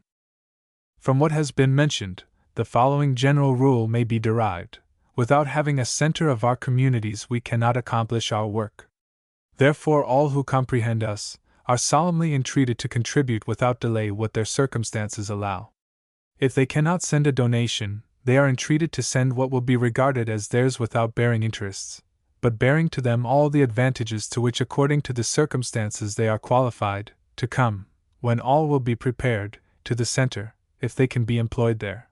Otherwise they may be useful to our community on the place which they now occupy, or they may join with another place of our community. In this case the center settles with that community in reference to what they have advanced to the center, to be sent, when the center is able to do so, to that community for them, if they should not prefer to leave it in the center to be consumed there by such students as they would send to the university in the center of our peace union, where all the knowledge and wisdom which can be obtained will be concentrated to bring mankind into that situation which is promised and mankind are able to attain by the right application of their intellectual and moral faculties and their physical strength, and the proper use and right application of all the knowledge which has been propagated through the course of centuries and improved in our age. No money or other property can or will be taken into the peace union, settlements to be put into their ledger for the benefit of the person who invests it, to be returned in the case that the person or one of his or her family should leave the peace union, except money that has been acquired in an honest manner. By the term honest we mean a manner which is not only justifiable according to the laws of the country, but also according to the moral laws attributable to the person who invests it, at least so far that no person or society is known to whom it should be restored. We do not mean the severest scrutiny, but the usual course of affairs, because according to our plan by those who will join the peace union, the way will be opened for a final restoration of all human affairs into the right order. To this point we must gradually proceed. By what we have remarked in regard to money as the root of all evil, if it is not managed for the common welfare, it is a necessary evil as far as business is done with those who do not belong to our peace union, and we are compelled to make use of many evils which are yet in existence, to bring nations out of the evil into the new era. We must make such use of money as to promote the welfare of the peace union which encloses the welfare of all nations, which would not be promoted, if we would take any amount of money from those who enter into our peace union under the condition to return it in case they would leave the peace union. Under this condition we could take no more than $1,000, so that, if any man or woman would come with his or her family, and bring more than $1,000 for each person belonging to his or her family, after having settled all matters of business with others, we could not take more than the mentioned sum under the mentioned condition, to wit, if husband and wife with parents and children would join. For each of them $1,000, the surplus they had to give as donation if they would not accept the advice which is given below. Also this is to be mentioned, that if a family comes on the place of the peace union and they invest for each member of the family a certain sum, and some of the family would be taken into the spirit world, and the others would leave the peace union, in this case only that has been invested for them would belong to them. What was given for the departed remains in the peace union. Also in the case that a father would come with a large or with a small family and give for each individual a certain sum, and then the others would remain, but he himself would become a backslider, his claim would be only to the money which he had invested for his own person. The same principle is to be applied in every case in which somebody invests a certain sum for himself, and besides also sums for others. To those who have greater riches than $1,000 for each individual of their family, is to be said, that they are only administrators of that property to make the poor rich and the rich truly happy. And whereas the peace union undertakes this great work, a rich person should be instructed and enlightened that this will not take place in any other way than by a true community, for which we have given this sketch, only in this point deviating from the course which we would pursue if we would have to deal with perfect persons, that we found proper to concede, that if any body should leave the peace union settlement, he should receive in due time the sum invested not exceeding $1,000. But those whose property reaches higher, will go the safest way according to Christ's direction. Go thy way, sell whatever thou hast and give to the poor, and thou shalt have treasure in heaven, and come and take up thy cross and follow me. Mark X 21. This man to whom Christ gave that advice had great possessions, and we give to those who have great riches the same advice, but with a different application. Jesus Christ, the Father of the new era which is to be introduced by our mission, had not the chance in Palestine, which we have in the United States. He advised as he could in his circumstances, and we give in our circumstances to the rich who have great possessions the following advice and the best for them to be saved. Give as a donation as much into our Peace Union Center as you are able to do for raising our institutions as the best means for the redemption of the poor and degraded people from the existing misery and distress, and come and learn how to administer your possessions for the poor, and we will send with you to your possessions a man to commence there with you a community for the poor only, and you may call poor people of your choice together. And you should superintend, and our administrators should assist you and labor with you to educate the poor so as to make them truly rich and happy. And you, while you would have enriched our center as much as would be possible without selling your possessions, would be the presiding elder at the community of the poor made rich by your possessions, and when you would be pleased to stop with those in the center, you would be received as one of the founders, and you would have treasure in heaven. What I say to one I say to all rich men and women. If they receive our advice they will become very rich and happy, but now they are wretched and miserable and poor and blind and naked. Revelation 3:17. They are the heads in Laodicea, which means the judgment of the people, whom they are preparing for destruction, and for themselves the hell. Luke 16:23. From them is more required to be saved than from those who have only a small property in comparison with the great possessions of the rich, and their small property they have earned with hard labor. But it would be too troublesome to reckon how they had acquired their riches. But instead of a long reckoning or a general confession of their sins and crimes, we show them the shortest and surest way to heaven. We must say also to those who invest property not exceeding $1,000 for each member of their family into our peace union with the reserve that if they leave the peace union, that property should be returned to them in equivalent without any interest, and at a time in which the peace union can easily do this without hurting their own business. That this reserve will continue only until the time in which they will be sufficiently strengthened in the principles of the true community, and convinced that this is the only way for redemption of oppressed humanity. When they will advance so far, they will sign the covenant of the new era, they themselves and those of their family who are of age and with them united in the Spirit, and they will transfer the property which is their portion to the community, which secures their rights to the provisions for their body and their spirit to enjoy such happiness as the peace union will be able to afford to prepare them for the society of blessed spirits. From these hints you see that the true community consists of members who give all their property, without any reserve, and receive all the advantages which a mutual cooperation in the true brotherly spirit affords. At the commencement they must be tried. On the title page of this book we have mentioned that it is published at the Peace Union Center. We intended to give explanation of the matter in this plan. We are starting there. The Peace Union Center, about 500 acres of land, with farmhouse, barn, orchard and sea, belong to that property, on a beautiful very healthy hill, with excellent springs of soft water, romantic locations for buildings, and all kinds of institutions for the new era.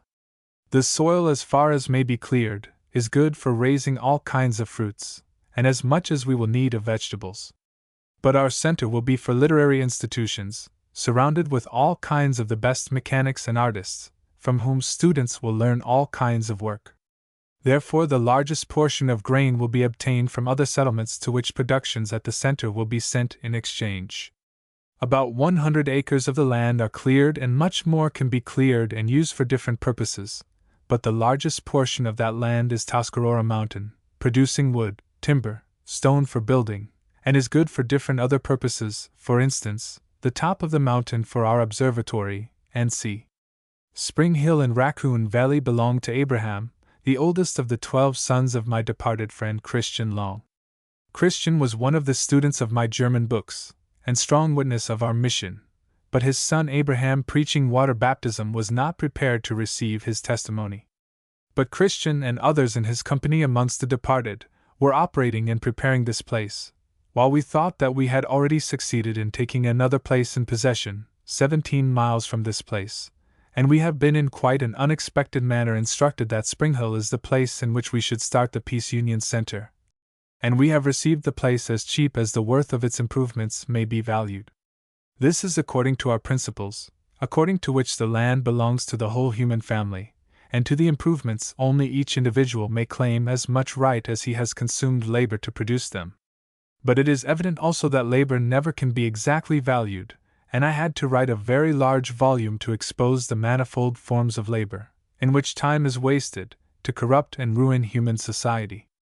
All the hints given in this book may convince any investigating mind that there is no redemption of the degraded and wretched condition of mankind except in the community in which men will be brought gradually into the true happy state in this life and in the spirit world, and will draw their departed friends into higher spheres. being compelled by circumstances to take away manuscript containing the spirit battle by which not only this, that we have to start our peace union as a community and in Spring Hill, but also many other important points have been disclosed, which although they were known to us long time before that, may arouse the attention of those who would not hear us otherwise, except when they hear extraordinary spirit manifestations, which in connection with starting our Peace Union Center on this place may be published another time.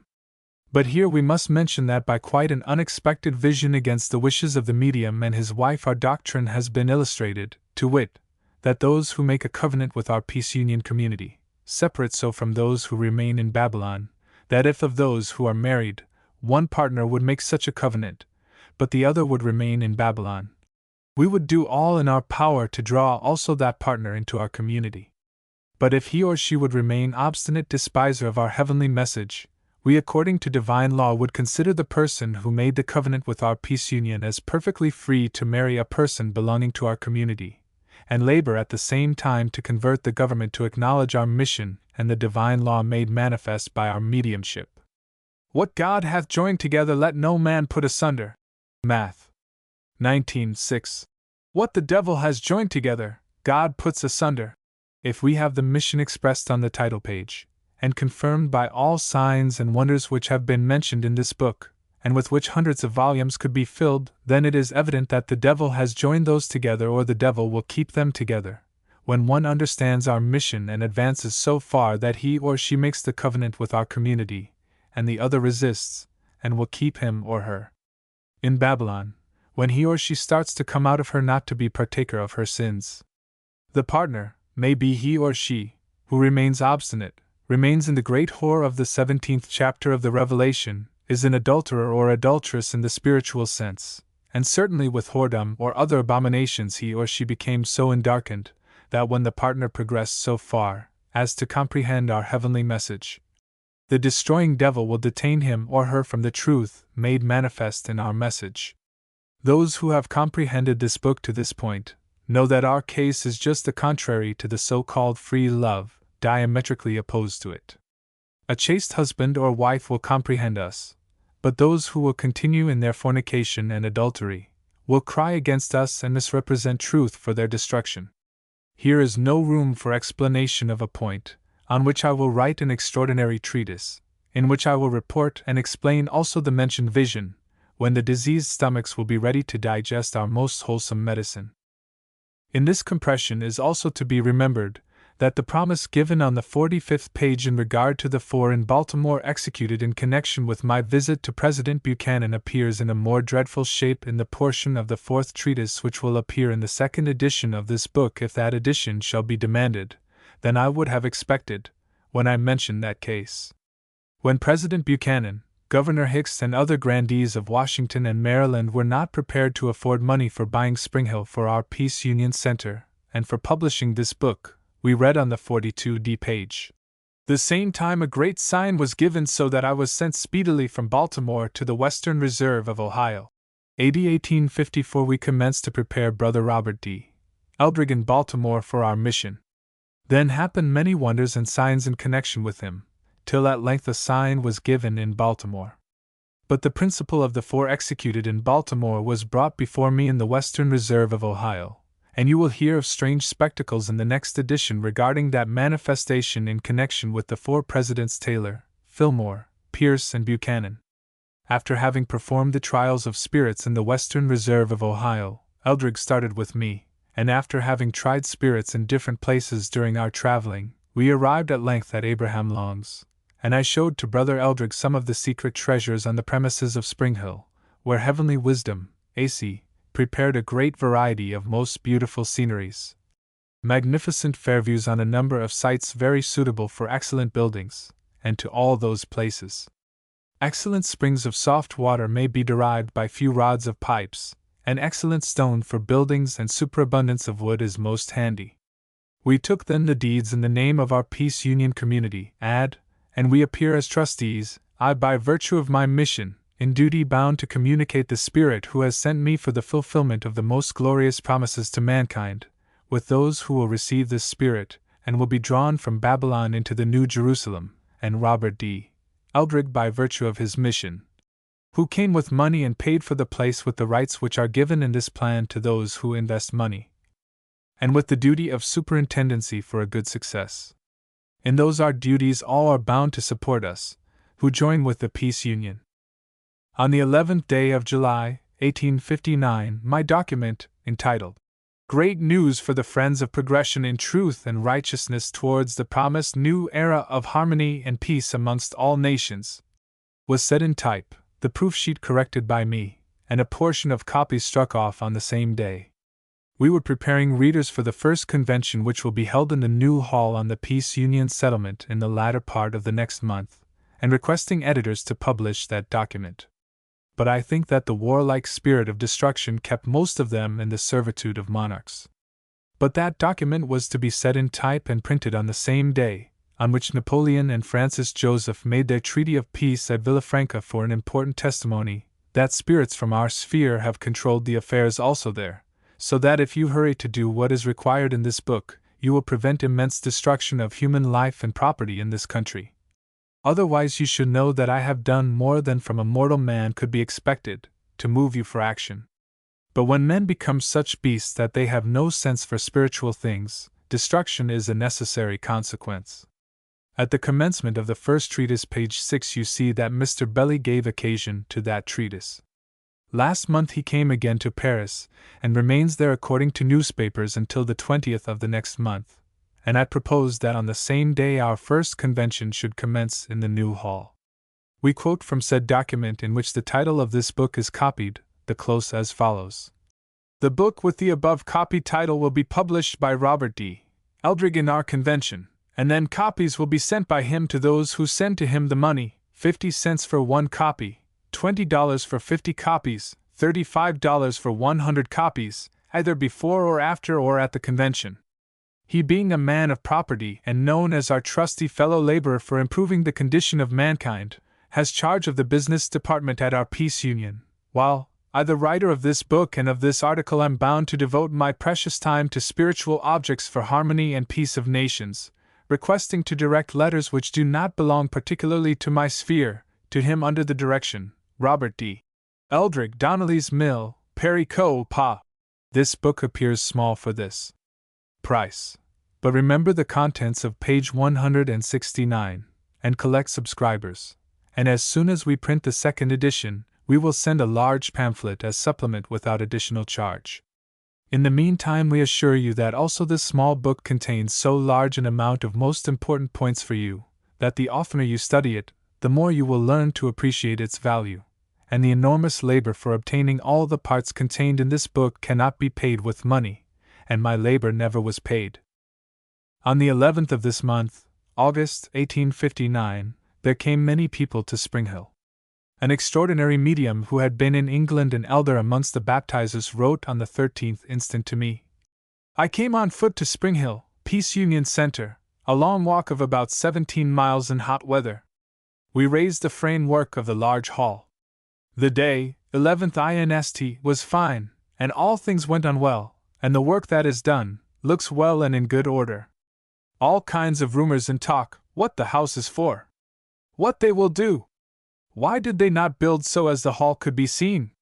Some one thing, some other things, and see. The periodical, entitled Peace Union Message, Conventions at the Peace Union Center in Spring Hill, Tuscarora Township, Perry Co., Pa, 6 miles west of Millerstown, the stopping place for the cars. Our periodical, spoken of in the plan, will be published as soon as there will be a sufficient number of subscribers. In the expectation that those who are versed in English will comprehend us first, we will publish it first in English, in quarto, to be preserved in books and translated in as many other languages as needed, because it will contain social, ecclesiastical, and political matters and movements of nations and daily news of importance, considered from our position, to draw nations from the existing confusion and degradation into the new order of things. All that will improve the condition of mankind, and what is hurtful for them, as far as we will have opportunity, to reach it, will be examined from our position. But there not being room in this book, we will publish in the first number which will issue, when we are secured by subscriptions, what we will find proper to draw those amongst all nations who have somewhat new for improving mankind, to send it for publication in our periodical. Every one who sends somewhat of this kind will add his full direction and occupation. If his or her communication is found by those whom we find to be competent judges in that branch, to be such as required, it will be published when room will be for it in our periodical. But if it is not found such as to be published, the writer will be named and the reason given why it cannot be published. If the writer should think to have been injured, our periodical would be open to publish his complaint with the preliminary requisites which will be made known in our first number, as quite reasonable to save time to him and us, and to the readers as well as to the printers and others. I quoted purposely some passages from the letter of our friend Peter assuring that he is ours truly, in bonds for truth waiting for deliverance. If the talkers of nonsense had asked those to whom we told why we selected that place for that building, near the farmhouse and the springs, they had received information. The basement of the new building is a large cellar, the first story a large hall, having in the midst a partition, which we remove when we use the whole hall, but the second story has a partition which cannot be removed and each department has its own stairs. The farmhouse and the new building are in a cove. The first story of the building will be provisionally, a.f., used for our conventions, till the substantial edifice within the most magnificent Fairview will be established. With this Fairview we entreat most earnestly every reader to collect as many subscribers for this book as well as for the periodical, as he or she is able to collect. The book is to be paid for at the delivery, and the periodical will cost $2 a year, money to be paid for half a year or a year at the delivery of the first number. Whoever secures us 5 subscribers receives 6 copies, and those who will act as agents, after having comprehended by studying this book our plan and adopt it, are regarded as our fellow laborers, when they show practically that they belong to our peace union. If the expected exertions are made, we may be able to publish the first number of our periodical at the commencement of the year 1860. Our first convention next month at the Peace Union Center is announced in our circular. But readers of this book are requested to proclaim that on the first day of November 1859, the second convention will commence and continue for 2 weeks, and that only those persons of both sexes are invited to attend, who after having comprehended our mission are ready to act as missionaries or to support with their means our enterprises to establish what is needed at the center, and for this purpose we intend to hold successively a number of conventions. The second could be attended by those who belong to the Cabinet and the Congress of Washington, or to any legislature. Each convention will last 1 or 2 weeks. Those who comprehend this book will tell or write to those with whom they are acquainted, that although the contents of this book are of importance for any body, those who belong to the government need most to understand them. This book will be taken as the textbook, but also those who may have read it before many times, will receive in the convention new light to understand it better and to hear many things which are not mentioned in the book. There may be so many aroused to attend the convention that all could not be accommodated. Therefore, whoever and whenever he determines to attend one of our conventions, he is requested to write directly, and to give an exact direction, and put a letter stamp into his letter, and we will answer it, and tell whether he could be accommodated in that or in any of the following conventions. Boarding is to be had as moderately as we can afford it. The rule is to be observed also afterwards in this and in the next year, that whoever wishes to attend our convention is requested to write directly, and he will receive an answer when he could be accommodated. Answer may come sooner or later, because it may depend upon circumstances, when after the receipt of his or her letter our next convention would be held. Probably there is in this last form no room to say more than that our post office address is on the title page and also 3 or 4 pages before this. It has been said that the stopping place for the cars is Millerstown, Perry Company. Pa, I desire nothing more than to draw you into the sphere of our heavenly abode as your sincere brother, Andrew B. Smallnicker. Remark. I perused 192 pages of this book while the last form was in composition, and found a moderate number of errata as may be easily corrected by the reader. For instance, he may connect himself in the 7th line of the preliminary remarks, the 2 particles into in 1 word, and he may separate where he finds 2 words close together, and change C and E. Also N and U in some other letters when required, or add when a letter is omitted, or cast it out when it is superabundant.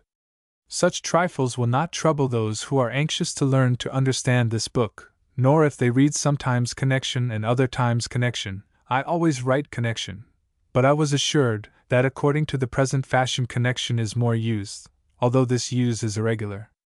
The general rule is observed by our invisible messengers mentioned on the 169th page, while they are controlling the spirits of the compositors, that they let them commit such errata as disturb the sense on such pages, on which the reader should stop and reflect upon the connection of matters.